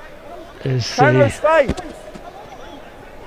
in the thick of the action, but they're looking for some reinforcements just to come in to scoop the ball out and set up a platform, which GHK tried to encroach on there. Coming through was Harry Winning, but just couldn't do enough to not only disrupt but disrupt and then take control of the ball. Guys, on my foot, please. To see this again. So Winning then coming through there in between the players, couldn't get a clean snatch of the ball, and as a consequence we've got another set play. A little bit stop start at the opening stages of the second half. Yeah, everyone's sort of cooled down over that half-time period. Maybe some of the excitement from earlier on has sort of settled into the game, and there's been a few fairly basic handling errors, I have to say, at the start of the second half, but a few of the Highland, a few of the GHK supporters in front of us, appealing that was a forward pass that was knocked on there. It should have been their scrum. Maybe had a case, but we'll go down for another Highland scrum.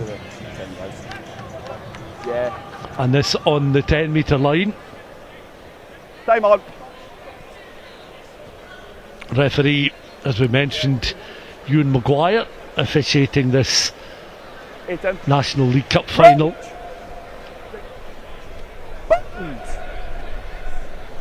Up we come.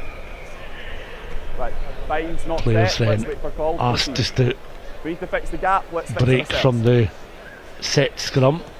They'll scrum down once more. Meanwhile, Hugo Crush just patiently waits, and alongside him, Ben Frame. Both have been very busy players in the match so far. Now 44 minutes old. The tap, the feed into the scrum, the pick up then at the base from Roddy Thompson. Again, nice little interchange. Crush taking that ball about waist height very nicely and continuing his forward momentum. You can see Callum McPherson is also on for Highland, so that a change at the break. Coming in also is number 16, Svendale Pettersson. Sorry, stay. Use it, take him back. Thomas Reid, also a replacement. I can see number 18, Jersey Reid, on possession of the ball at the moment, bundled just off the ball. Ball's out. And it's taken on by Crush, again on towards, very quickly, Scott Fraser, long loop pass. Ruka Tugune then, he's able to sidestep, straighten up. First time we've seen him into his running, a real thundering challenge coming in there. And the JHK player taking a sore one. That was Callum Busby, the captain. He gets back into the 22. Crush hurdling, very quickly looking to play some quick handling ball out towards the left hand side. And Highland again looking at the skills of Magnus Henry, occupying space on the left. Had a couple of very close calls in that first half where he was very close but unable to breach the JHK line. Rocket to Gune again. Upping into that 22. Crush in behind. He's got an option. The three players just on the right hand side. And the ball just floating in front of the full-back Dan Corr. So that ball just shooting out of play. And the assistant with the raised flag on the edge of the 22. Other replacements being made here, Joe. I was just going to say it was really good play from Highland to get themselves up there. Busby having to do best impression of a speed bump to try and stop Rocket Otingi there. But like we saw in the first half, just getting into those positions and maybe not having the clinical moment at the end to finish it off. It was actually, it looked a good pass, just sort of fizzed in front of the defence, out to Dan Corr on the wing, but just not able to gather and goes into touch.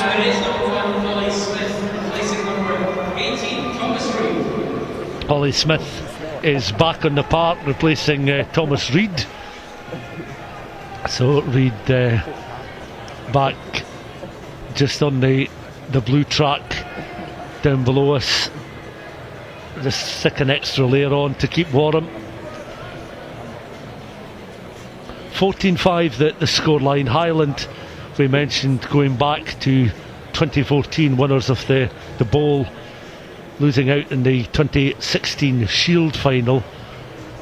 For JHK, if they were to come away with silverware today, adding to a league title, I mean, that's, as we mentioned in the first half, any team to land a double is bound to then lead to a memorable year that you'll celebrate in 2026 and then for many years to come. Yeah, absolutely. There's actually a few guys on the GHK team who played for Gordonians last year who won that too and then lost in this final. So they'll be particularly desperate, I would imagine, to get a double done this year. But I mean, from what we've seen, Highland have probably played the better rugby, but GHK just been more clinical. And sometimes on these sort of knockout, shootout occasions, it is about the side that can simply take their chances. But a long way to go. 7 minutes played in this second half. 14 points to 5. JHK taking that lead into half-time. No change since the half-time, the interval. Ben Frame then with that long kick downfield. And the pick-up, and suddenly an opportunity here for Highland to accelerate away with Moritoki making the initial break off the bench, making good yardage there. Eventually being stopped just beyond the GHK 10 metre line, but gathering that between his own 10 and 22 and ensuring a nice turn of pace. He's a big figure, but a powerful character, and you get to see him into his running here, up and over halfway. He was eventually being closed down. It was that long loop pass that he tried to execute, but under some pressure from try scorer Fraser Stanier, and Stanier simply did enough just to put him off and prevent him making any further yardage inside GHK territory. Knock on in the air by Green. More of that will be welcome from a Highland supporters' point of view, but GHK fans that have made the journey to Murrayfield today must be impressed by how they've handled the various situations they've found themselves in during the course of these 48 minutes. They've had to be really resilient, haven't they? Highland have put a lot of pressure on them, and their defence has stood up really well. A really good cover tackle there, but that'll be a large warning to them that they don't want to put Muratoki into space too many times. Yeah, Muratoki's sidestep, and then it was the way that he got into his running so quickly from almost a standing start. That blistering acceleration certainly stand him well as a Sevens player. As Ben Frame now is away down this right hand side, grubber kick, that seemed to be his only option, because he wasn't going to just hold on to the ball and clutch it, but here's the aforementioned Muratoki up towards the edge of the 22. He may well bring a different element and dynamic into the game. Bit of pinball played inside that 22. Once again it's picked up, and Muratoki's going to make himself available at every opportunity off the bench, and he's certainly got a point to prove. They're looking to scramble around, and I think Rokadeguni's going to up his game, certainly, because he's got more like-minded players on the path that are looking to go right from the front now, as Scott Fraser looks to recycle ball, and again it's across on that far side with Muratoki up towards the halfway line, almost running out of room, so they stop, reset, check again. Player is down inside the Highland 22, receiving a little bit of treatment, and the referee spots the infringement, and play judders to a halt with 10 minutes of the second half gone. GHK player receiving a little bit of treatment. It's certainly been a physical, no-holds-barred contest by two sets of players that are desperate to ensure that they leave with a winner's medal. Yeah, we're just starting to see the space open up. There was a few breaks in that passenger play. That's what you tend to see in these finals when players are playing on a pitch that is bigger than the ones that they're used to at a week-to-week level. And there's also the factor of the amount of energy that goes into the excitement and the nerves of playing on such a big stage as well. So it does look like players are starting to get a little bit tired, spaces are starting to open up, and with players on both sets of backlines that are quite willing to take those spaces, it could be quite an exciting last 20-30 minutes. And such a well manicured surface as well, because you look at the parts that are so well maintained by the ground staff, but takes such a hammering over winter time, and especially the months of November through into February. So for these players to again be able to get into the running on a surface like this, it's something they won't be accustomed to season round anyway. No, you wouldn't know from looking out at this pitch that there was an international played on it a week ago. It's in fantastic condition. Yeah. As GHK now suddenly off they go again. James Tweedy all already on the score sheet. Still is going, almost sort of loses his footing there as he looked to continue his run that's taken him over that 10 metre line. They organise once more, those in the white with the navy blue hoop. Box kick once more by Ben Frame. This is inviting. The ball could bounce kindly for Tweedy. It does. Was able to gather the ball in. The referee signalling that the try is good. I thought it perhaps just dislodged from his hand, but as looking at the referee now, the assistant is headed round the back of the posts there. So there was a moment of hesitation afterwards. He seemed to award the try, because I was watching him and I thought, has he kept a hold of the ball? Has he got a clean grounding? We'll get to see the replay here, Joe. Yeah, it looks pretty clean to me. It just sort of pops out once he's already grounded it, but that's twice in the game so far that there's been a kick in behind that Tweedy's been the fastest to react to, and that's another try for him. Another tactic that GHK have kept in the locker to use at intervals that present themselves down that left-hand channel in the first half and the second half. So they're certainly not overusing that element to their game. But when the time is right, we'll get to see this again. So this is a good angle to watch it. So the box kick is from Ben Frame. The chase is on there, and you can see there was no question that the grounding was clean, and the players, the assistant had a good view, and I watched him run underneath the posts, and I thought, well, he's certainly satisfied that the try was good. Highland in with a bit of work to do now, Joe. Yeah, yet again, how long were GHK on the attack for? They're hardly any time at all, and they're just so clinical, aren't they? Picking their moments to strike. Oh, that was inviting there as Muratoku hoisted one in the air, watched it all the way. It wasn't going to be contested by anybody else, so he chased his own kick and was able to gather the ball in. He gets back to his feet now. How much of a blow will that be to Highland as they recycle once again? One win apiece in the league. GHK coming out on top after the regulation season, spinning around and trying to evade challenges. Ewan Milton up close towards halfway.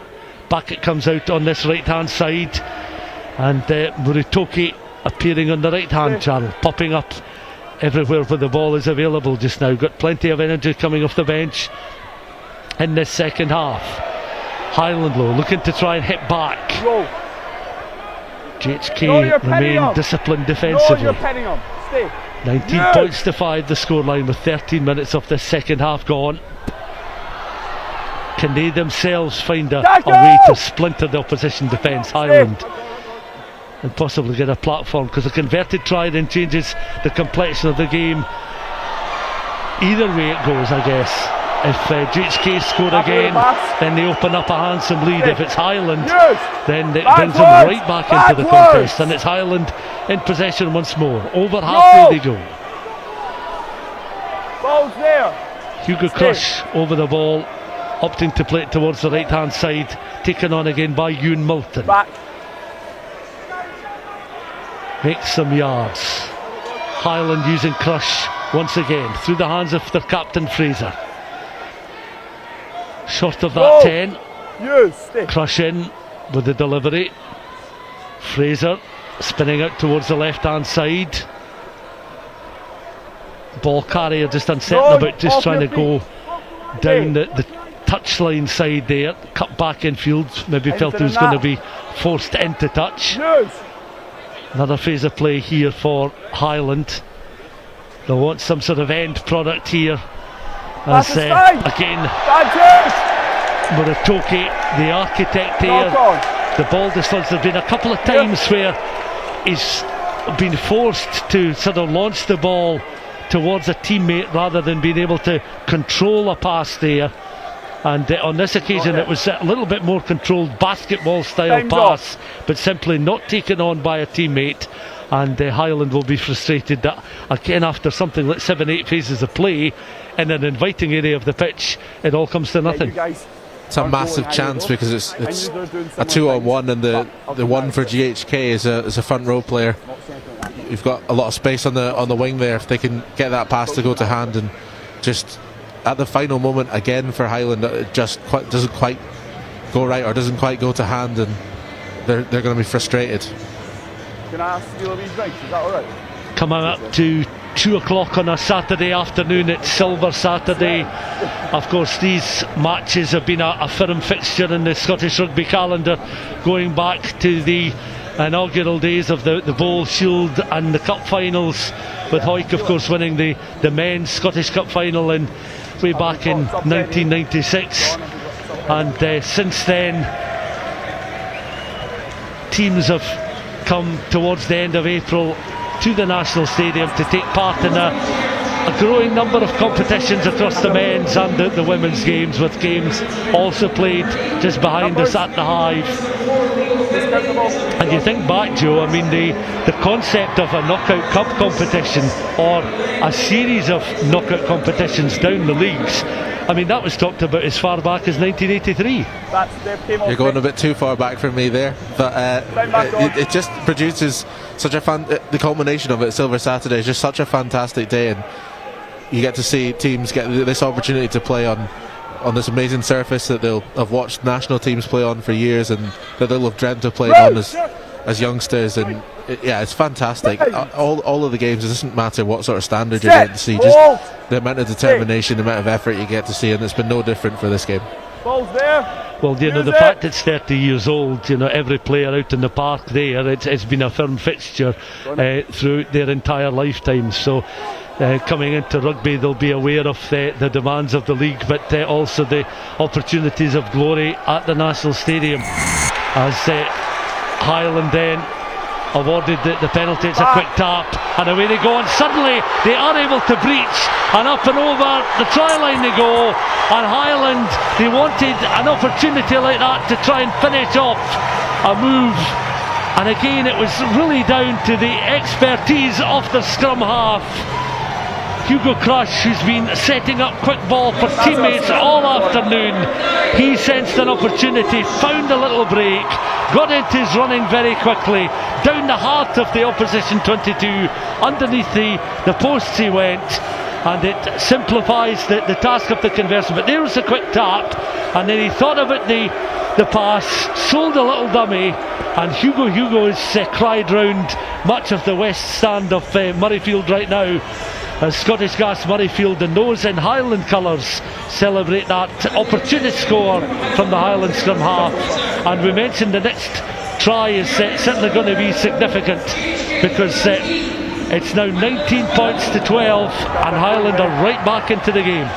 Wow, what a moment of individual brilliance from Hugo Crush. I was just about to say, taking the tap and go might have been the smart option, because the line-out hasn't necessarily functioned at its best for Highland, but just straight through the middle, absolute pace, right under the posts, and Highland right back in this game. No! Hands in the rock. That's how the complexion of the game can change. We felt that the scoreline, the way it was, whoever was to land the next score was really going to set up the closing stages of the match, whether it would go the way of Highland and really become a close-knit thing, or perhaps extend GHK's lead and make it all the harder for Highland. Well, now it's a 7-point game, and Highland clear downfield, and that sails over the head there of Charlie Greaves, but he goes back, he's got time to measure the kick to touch, and from the 22 he's able to clear that 10-metre line. So that was a well executed kick, and back they will go, just as I say, where we're positioned in the back section of the lower tier of the west stand. We're just looking down on the Highland players as they congregate with those in GHK colours in that line out, and it will be a Highland throw in. Ollie Smith, ball above the head, contested in the front off the line, and Highland with the ball tucked under Freddie Riddle's arm at the moment. Crush now, latest try scorer, taking control of the situation again with a pass towards the left hand side, long loop ball. Now suddenly they want to bring the width and pace of Magnus Henry into play, up close towards the edge of the 22, and I suppose the nature of the game, Joe, continues in that over the piece and over the 58 minutes, Highland are bound to have had much more ball than GHK have. And they're starting to find a little bit more space and be a little bit more effective with it as well. This is going to be a really, really exciting last 20 minutes. Over the go on the far side, and exactly what the organisers want, what the crowds are coming to look for, is some excitement, some drama. The weather has been favourable. We mentioned it is a bit chilly, but the perfect conditions for these players to show what they can do, their qualities.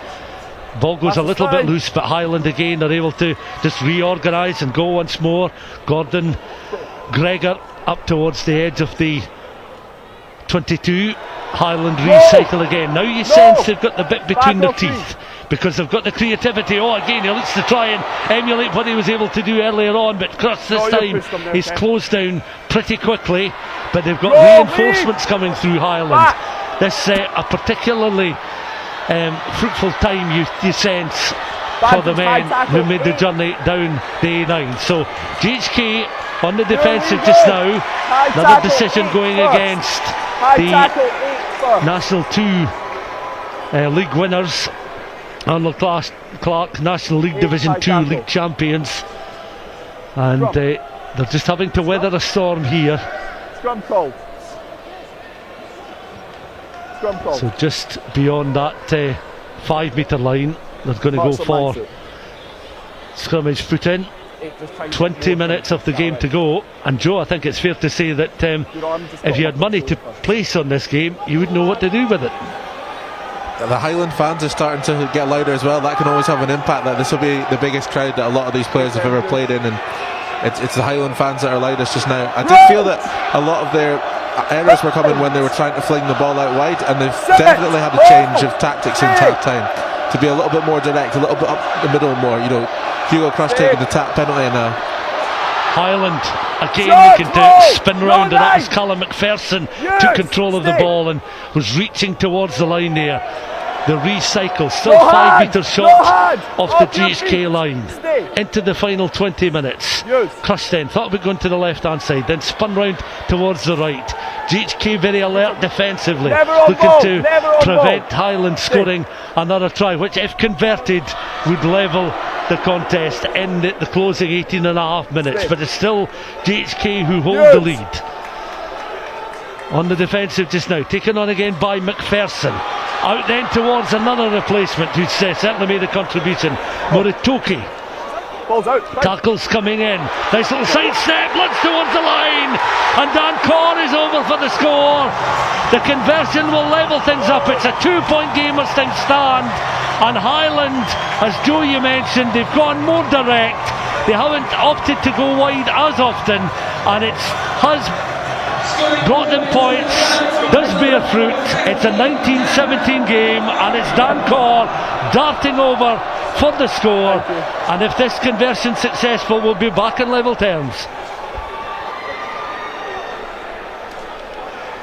The pick and go from the fullback, not a tactic you see often, but so effective. He was just fastest to react there. He noticed the space just a little bit wide of the ruck. He's come round and straight through the gap, and it has been Highland that have had the majority of the territory and the possession in this game.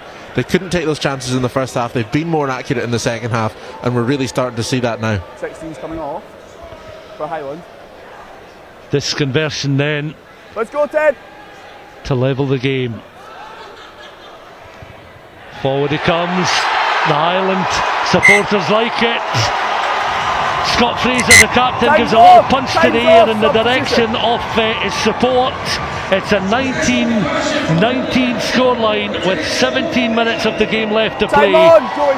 Contrasting styles, serving up a bit of a classic here at Scottish Gas Murrayfield, and into the final stages in the game. Replacements are going to be key. Fitness is going to be key, and players just keeping the head as well. But GHK, as the ball goes loose, looking to gather and go once again. Hugh Parker on the park. Massive fist bump there from Scott Fraser as the conversion went over. He's making his 200th appearance today. Well, what a way to cap it as well, but GHK suddenly finding a way towards the line. Oh, a marvellous piece of play and strength shown there by the GHK outside centre, Fraser Stanier. A second try for him, and again he was having to fend off challenges coming towards him. And Highland, well, they got themselves back on level terms, and sometimes you hear an adage in sport that you can be at your most vulnerable when you've just scored. Well, Highland certainly were celebrating the fact that we're back on level terms, but GHK seized the initiative. An opportunity presented itself to Fraser Stanley, and you see the sidestep here, and he straightens up. He's got secure handling of the ball, and I think it was Moritoki who initially tries to stop, and then Rokataguni, the right winger, just couldn't get a hold and a grip of him, and his strength that was illustrated with his opening score has been shown again. The conversion attempt drifts just to the right of that right hand post, and GHK immediately striking back to take the lead again, 24 points to 19. But Joe, again, we see the determination of these GHK players, and Callum Busby, the captain, setting up his outside centre for an excellent score. I'd love to know the statistic of, firstly, just how little time GHK have spent in the 22, but just how clinical they've been. Their points per 22 visit must be ridiculous. They're just so clinical in that score zone. Some excellent footwork there to get in the corner. I did really well as well just to stay in field as he's put under pressure by the two Highland defenders, and what a finish. Highland then with that restart, 24 points to 19. Remember the first game played on the National Stadium with Broton winning the Women's Shield, defeating as watching on here, ball becomes available. I'll just come back to that Broton victory in just a moment as we see GHK off in the running again as Gavin McCurdy off the bench making some distance down that left hand side. And it was Broton defeated Hillhead Jordanhill women's second sides in the Shield final that was played immediately before this contest. Of course, several games also been played at the Hive as well. And both Hillhead Jordanhill women's second side and Broton serving up a thoroughly entertaining opening instalment of Silver Saturday inside the main arena here. Ball going loose, and again McCurdy scampering back to gather possession of the ball. Is recycled again by Ben Frame. So GHK will look for a settled period here. They'll know that it's just a 5-point game, so not much of a cushion and very little comfort as well. That latest decision has incensed those on the bench, those wearing the red tracksuit tops of Highland, and the replacement players that are making their way down to the seated area. And GHK, well, what will they up to do here? Look to go for the posts, and again that becomes maybe a little bit more daunting on a bigger park like this, but here is the first penalty goal attempt in the game too. I think it's a smart decision as well, takes them out with the 7 points, but also just the game has become a bit loose, a bit open, and you would say that probably favours Highland. They've had the players in the back line that have been able to utilise that space, so just a little bit of control here. You wouldn't be surprised if they take their time over this one and would take them out with the 7 points. Callum Busby then settles himself a few steps forward, got plenty of height in the ball, and it just drifts wide off that right hand post. But yeah, as you mentioned, on an occasion such as this, you know, with it being a one-off game, a cup final and that, keep the scoreboard ticking over, and the fact that you could get to 8 points if that had been successful does change the task in hand from a Highland point of view. You can see as well that GHK have brought onto the field of play Hamish Bottomley is on. Now he was briefly on in the first half. Eric Smith is also off the bench and on the park. Mark Preston, I can see as well, wearing 18, has been on for a few minutes. So certainly both these sides beginning to empty the bench now for the closing stages. Bottomley in that sky blue scrum cap, gathering the ball in and setting up the platform again for GHK, taken on by Henry Sykes. And the referee had spotted the infringement, presenting Highland with the set piece opportunity from a little closer towards their own 10, and this certainly nice and central, and I think taking over the put-in duties at the scrummage. Scrum half duties Cameron Grant, he's also in the park for Highland. Nice try, really. 11 and a half minutes of this match left to play.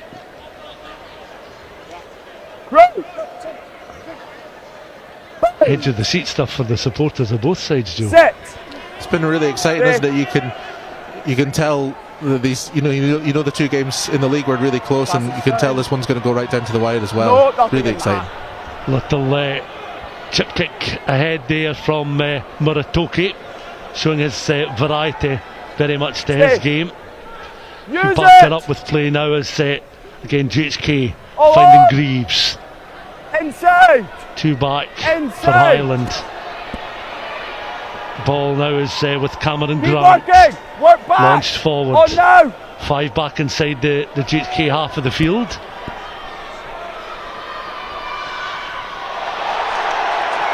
The referees just signalling the crossing there.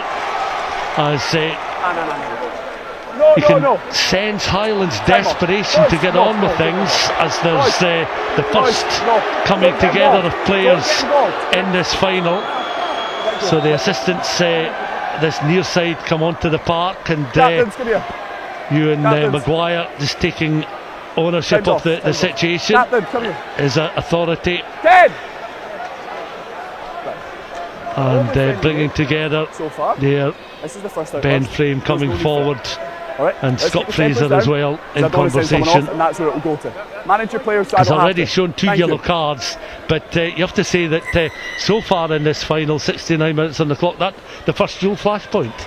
Yeah, that definitely hasn't been something we've seen much of at all. Just Highland maybe a bit over exuberant in their attempts to get the ball quickly for that penalty, but like we've said, it's been such a fantastic game, and you hope that emotions don't spill over in the last 10 minutes with it being so tight.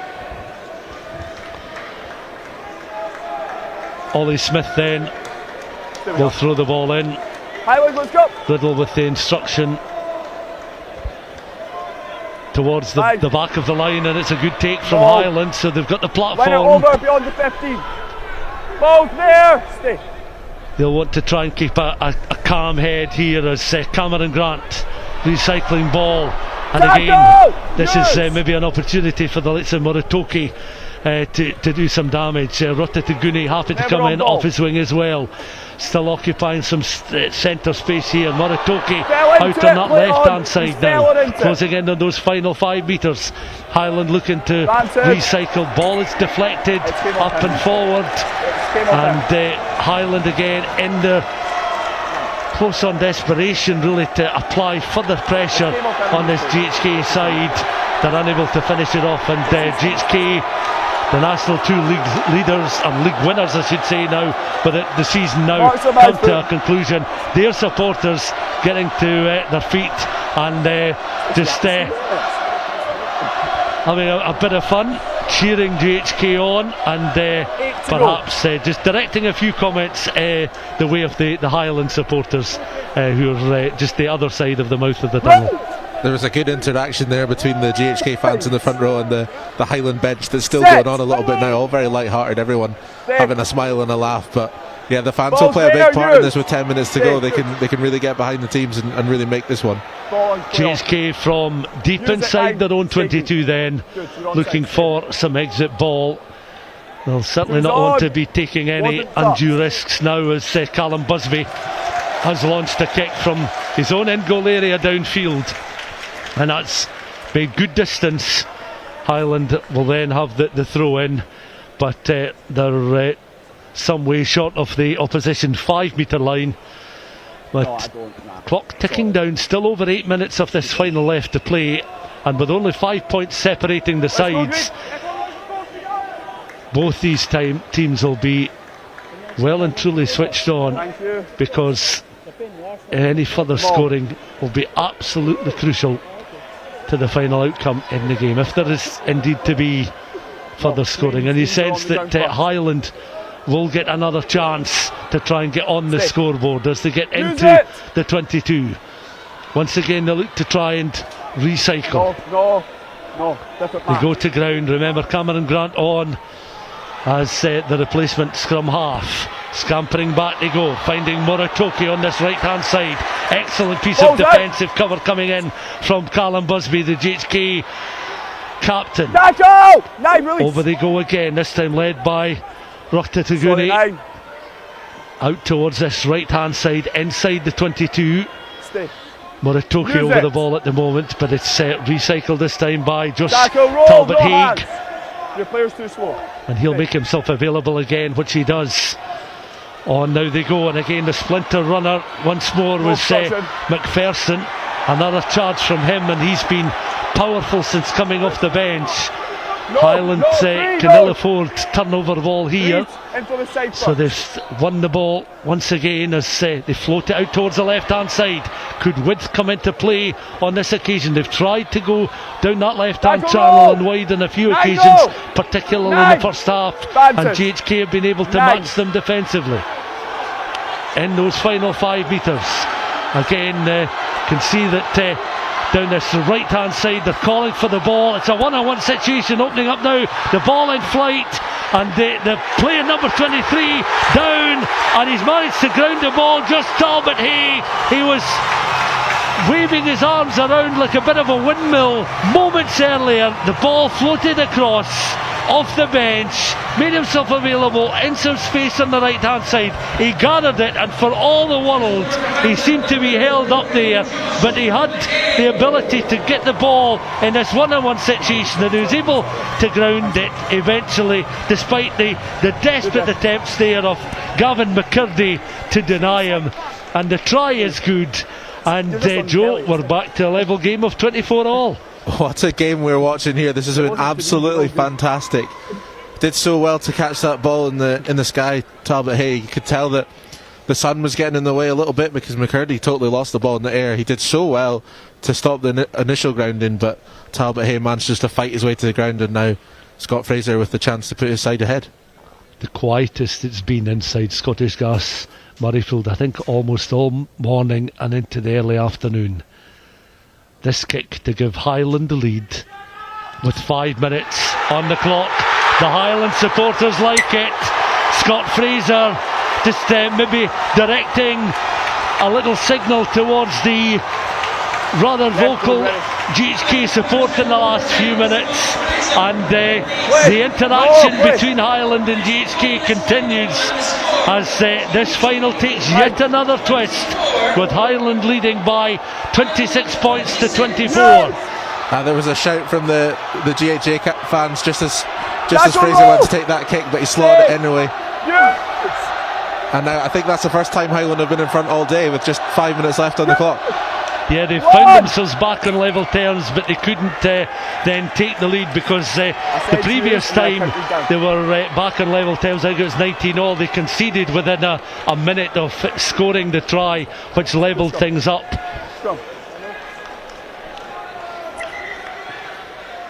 So that's now 4 tries on the board for Highland in this final, and they've got a player down just at the moment receiving some treatment. I think it's Freddie Riddle. And of course we brought this up a little bit earlier on, that it's your task to be selecting today's players of the match, and I know you've been thinking long and hard about it, Joe. I have been thinking long and hard about it. Scrum, white ball. I have been thinking long and hard about it. I really wanted to go to the winning team, which is obviously tough to give at this exact moment in time, with only 2 points in it, with just 4 minutes left. If you come back to me at the next, I've narrowed it down. I've narrowed it down to a couple, but if you come back to me at the next bring and play, I promise I'll have it ready for you. GHK then looking to feed the ball into this scrum, and the connection there in Fraser on towards Busby. They're linking up well again, looking to try and bring some space over on that far side. Highland will want to try and spread the ball wide and force them into touch. GHK will have to just try and avoid getting maybe a little bit too close towards the touchline. With it being a 2-point game, is this the time to throw caution to the wind? The clock ticking down, certainly 2.5 minutes of the game left to play. Can GHK find another route to the line? Can they engineer a penalty inside the 22 and perhaps land a penalty goal? Highland looking to try and maintain possession of the ball, which they've won back now. They're wrestling, the Highland supporters cheering on every move from these Highland players, and the penalty goes the way of Highland, and there's further interaction between the players on the touchline and those in the park and the crowd. Callum McPherson off the bench, he's doing his bit to get the Highland support into something of a frenzy. And this yet another classic 80 minutes on Silver Saturday. There have been quite a few of these down the years, and this will be added to one of the many games that have gone down to the wire and have really enthralled and thrilled the spectators that have come to watch it. Yeah, if you compare the volume now to what it was at the start of the game, it's 100, 200 times louder than it was. The Highland fans over to our left, all on their feet. the GHK fans in front of us, a large section of them on their feet as well, hoping for a late change in the score here.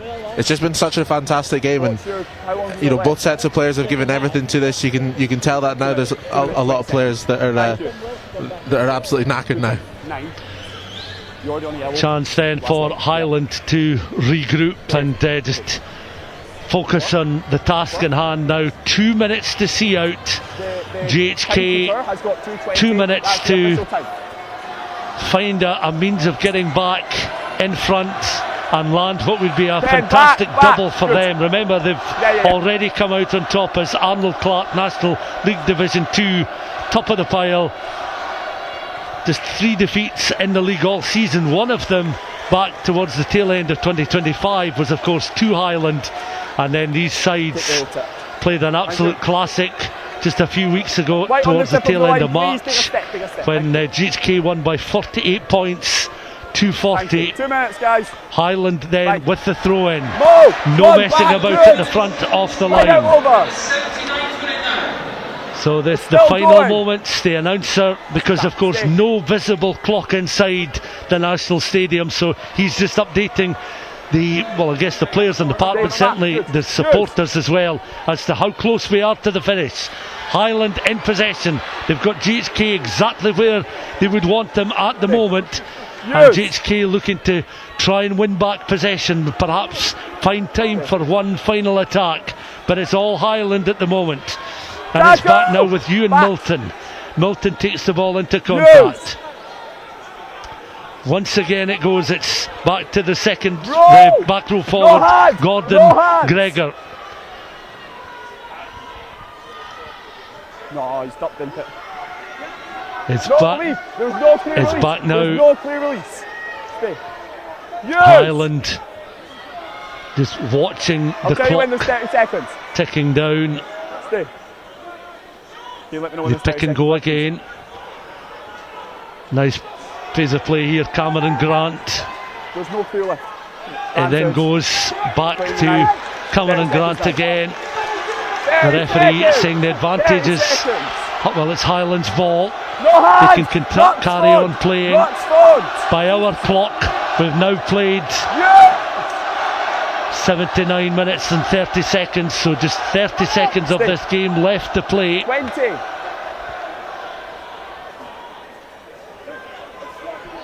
No. Murrayfield right at the heart of it. He's made such a contribution since coming on in the closing stages. GHK have won the penalty. Joe, can they produce something quite miraculous in these final seconds? It's a knock-on advantage, isn't it? Just wondering what the referee's having a little check with the touch judge here about what's happening. I'll take this opportunity to do player of the match. I said I was going to do it at the next stoppage. We've had some excellent. Well, he's overturned it. He's got.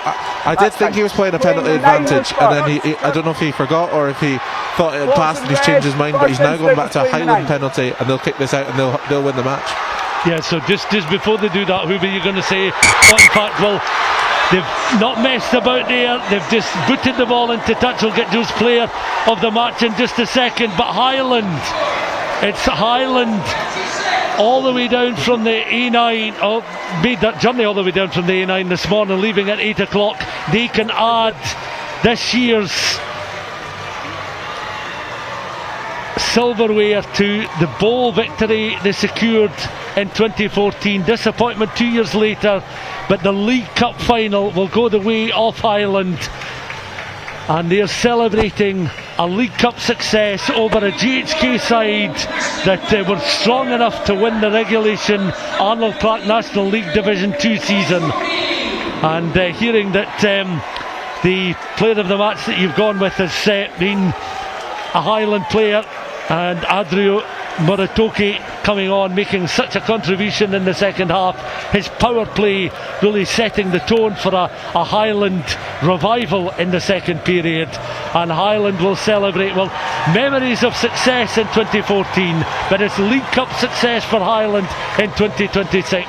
and they've got silverware, as have GHK of course, and these sides have provided plenty of entertainment during the course of this season, with 3 enthralling games, 2 in the league and a cup final that goes the way of Highland. And all credit to both these sides, Joe, for serving up an excellent 80 minutes. Yeah, what a fantastic game that was. Highland behind for most of it, but we did think playing the sort of better rugby and managing to find the win in the end. Just going back to the player of the match, there was so many to choose from. I thought Hugo Crush, obviously with his try and just a direct play in the second half, he did change it around quite a lot, but it was, I know it's not conventional to pick someone coming off the bench, but Murrayfield was just so key in Highland's success in the second half and turn it around. He had some fantastic runs, and he definitely was a big part of the reason that Highland took over. Just watching clips of some of the crucial scores, Murrayfield, and of course the option of being able just to play a little bit of basketball style passing was in some ways key, but this was a crucial try. We did see the second James Tweedy try a little bit earlier on. He landed 2, one at the start of the first half, one at the start of the second half, but this was a crucial moment, because this really presented Highland with the opportunity and a way back into the game. It was that tap and go, and Hugo Crush really making a difference. There is the player of the match involved in the action. Murrayfield going to ground just on the edge of the 22. He then was able to pick up and go again inside those final 5 metres, and he's applauding the try scored there by Dan Corr. So that coming soon after the score that we watched there from Hugo Crush. So yeah, Murrayfield was picking himself up the deck and going phase after phase, and that last platform was so close towards the try line for Crush to land a blow. Then GHK were looking to come back into it, and the fullback Charlie Greaves weaving a run, presenting Fraser Stanier with a chance to score, and Stanier was over, and again delight on his face, because you felt that at this stage this is a real seesaw contest, and Kane showed plenty of power and presence himself during the 80 minutes, and you can see there 2-3 GHK players in support. He didn't need any of them, and he was able to bypass the challenges coming in his way. And this was again a significant challenge, because this was coming in. Josh Talbot, he underneath that high ball, watched all the way by Gavin McKirdy, and then perhaps for a split second there he seemed to lose the ball in flight. And I think you mentioned that, Joe, because that changed his defensive position and perhaps presented Talbot Hay with that opportunity to gather and score. It did so well to nearly hold him up as well, but the tenacity from Talbot Hay to get it down, and that was the crucial try in the end, wasn't it? So both groups of players are then in a huddle. The League Cup will be presented in just a few moments. I can see it just down in front of us, so it's made its way to the presentation platform inside the West Stand. The Highland players go across and begin celebrations with their supporters. The GHK players remain in a huddle. They'll be disappointed with the outcome of today's game. You mentioned how clinical they were for periods of the game when they didn't have possession of the ball, but their visits into the opposition 22 were always very fruitful. Yeah, they can definitely be proud of what they gave to this final, their part in it. They were so clinical when they did get into the 22, as you've said. They were just on the day, maybe didn't have the same opportunities, maybe weren't able to create the same chances as Highland, and in that second half when Highland sharpened up, they managed to get in front. But GHK will definitely still be happy with this season. You would have to imagine that the main goal of the season was National 2 League promotion, and they've achieved that. Yeah, both these sides cause to celebrate for an excellent campaign in season 2025-26, and he's making his way back down just as we were talking there. Adrio Murrayfield with the Player of the Match award, receiving the congratulations of a few on the back benches and a few spectators as well. And then GHK and Callum Busby will make their way up the relatively short climb up the steps in the front of the West Stand to collect their runners-up medals. Really only their 4th defeat of the season when you consider the run to the cup final and the demands in getting to the final, defeating Carter Queen's Park, Hillhead, Newton Stewart, Hamilton Bulls in the earlier rounds of the competition, and to have played 18 league matches and only lost 3.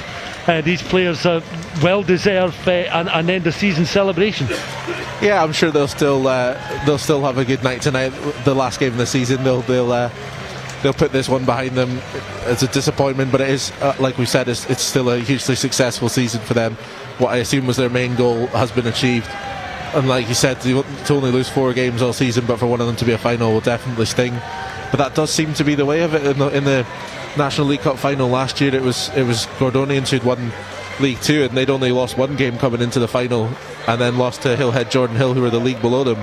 So I don't know if maybe the league being the main objective means that the cup final, going on to win that once you've already had the elation of winning the league, makes it more difficult. But yeah, they'll be hugely proud of not only what they've contributed today, but their season overall. Just watching on as some of the replacements just receiving the runners-up medals and heading back down to join their teammates and the supporters. Some of the very last of the players just making their way down the steps, just disappearing out of my view just now. But the match officials coming forward: referee Ewan Maguire and assistant referees Lee McQuinney and Kevin McGee. So they then make their way up the steps and they will receive their medals for their contribution today. And of course this is quick fire turnaround, because further matches of course coming both here and at the Hive during the course of the next few hours. Just again a reminder that we have at 3:30 in the Hive Lindsay against Hillfoots, and of course at 3:30 the Scottish Cup Final, Curry Chieftains against Ayr, and of course that match will be on BBC ALBA. Bring you details of that just at the conclusion of this broadcast, where you can go and view the Sarah Beaney final and of course the Scottish Cup Final. Broad smiles on these Highland players' faces then.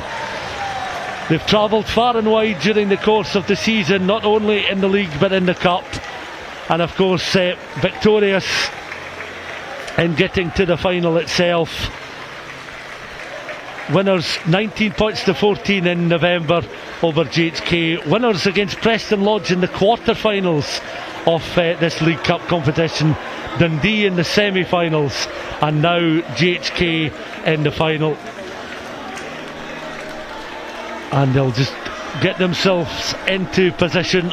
I can see just disappearing in front of me there is Thomas Reid, and the next player Ewan Moulton to receive his medal, and they come one at a time across, embraces all round,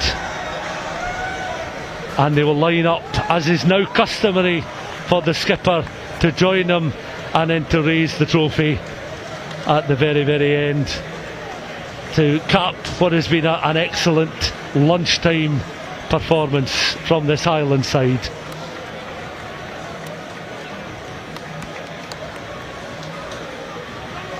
And certainly for these teams and for these players, Silver Saturday is very much alive and well. And of course we'll get the trophy shot in just a moment. Get a glimpse of it just in the very corner, right hand corner of your picture. Just the smiles and the cheers and the absolute joy coming out of the faces that are below us. It's just exactly what Silver Saturday is about. It's everything that this day is about. You know, Highland will have made a lot of long away journeys throughout this season. They'll have spent a lot of time on the road. They'll, like we mentioned at the start, they've put in a lot of tough Tuesday and Thursday nights at training, and it's all worth it for the moment they're away to have right now.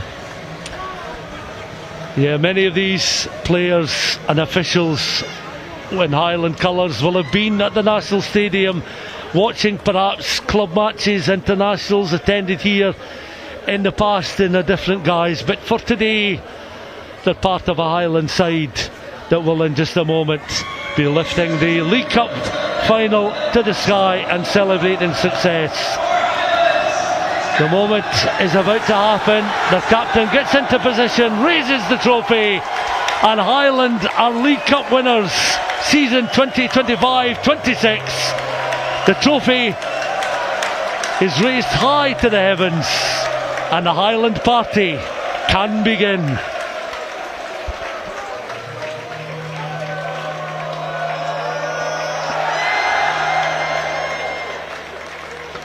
And Joe, you have to say, I don't think they'll care too much at what hour they return back home tonight or tomorrow morning.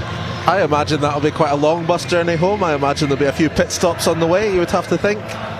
I'm sure they'll be absolutely delighted. I'm sure if it takes all day and all of Sunday as well, they won't care one jot.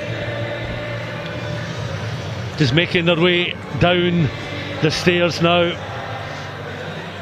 and they will head onto the pitch. There is of course the Scottish Rugby Champions 2025-26 blue and white board, which is on the park, and that again is another photographer's opportunity for the players to group round, and we will see those photographs being taken as the side will continue their celebrations. So yeah, just confirmation that coming up on the main pitch, 3:30 is the Curry Chieftains Ayr Scottish Gas Murrayfield showpiece event in the men's game, the cup final. Then of course the Sarah Beaney final contested at 6:15 between Watsonians and Hillhead Jordanhill. Of course their second women's side losing in the match played on the national pitch immediately prior to this one, with Broton winning the Women's Shield earlier on. Again, another fantastic game, only 8 points separating the sides at the end of that one. Queens, we are the champions then. Not for the first time will ring round Scottish Gas Murrayfield. That is well a factor as these players celebrate a memorable time, and congratulations as well to JHK. A wonderful season for them with a league victory, some marvellous scores today, and making the occasion here thoroughly entertaining, certainly for everybody.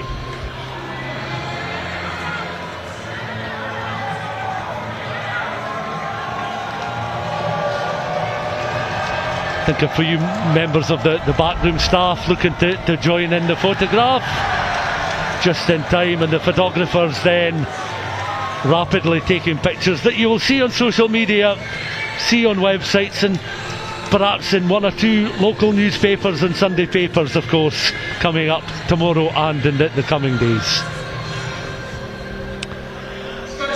So as we mentioned, the Scottish Cup final between Ayr RFC and Curry Chieftains is next and is live on BBC ALBA, BBC iPlayer and the BBC ALBA YouTube channel worldwide. Kick-off for that game is at 3:30 p.m.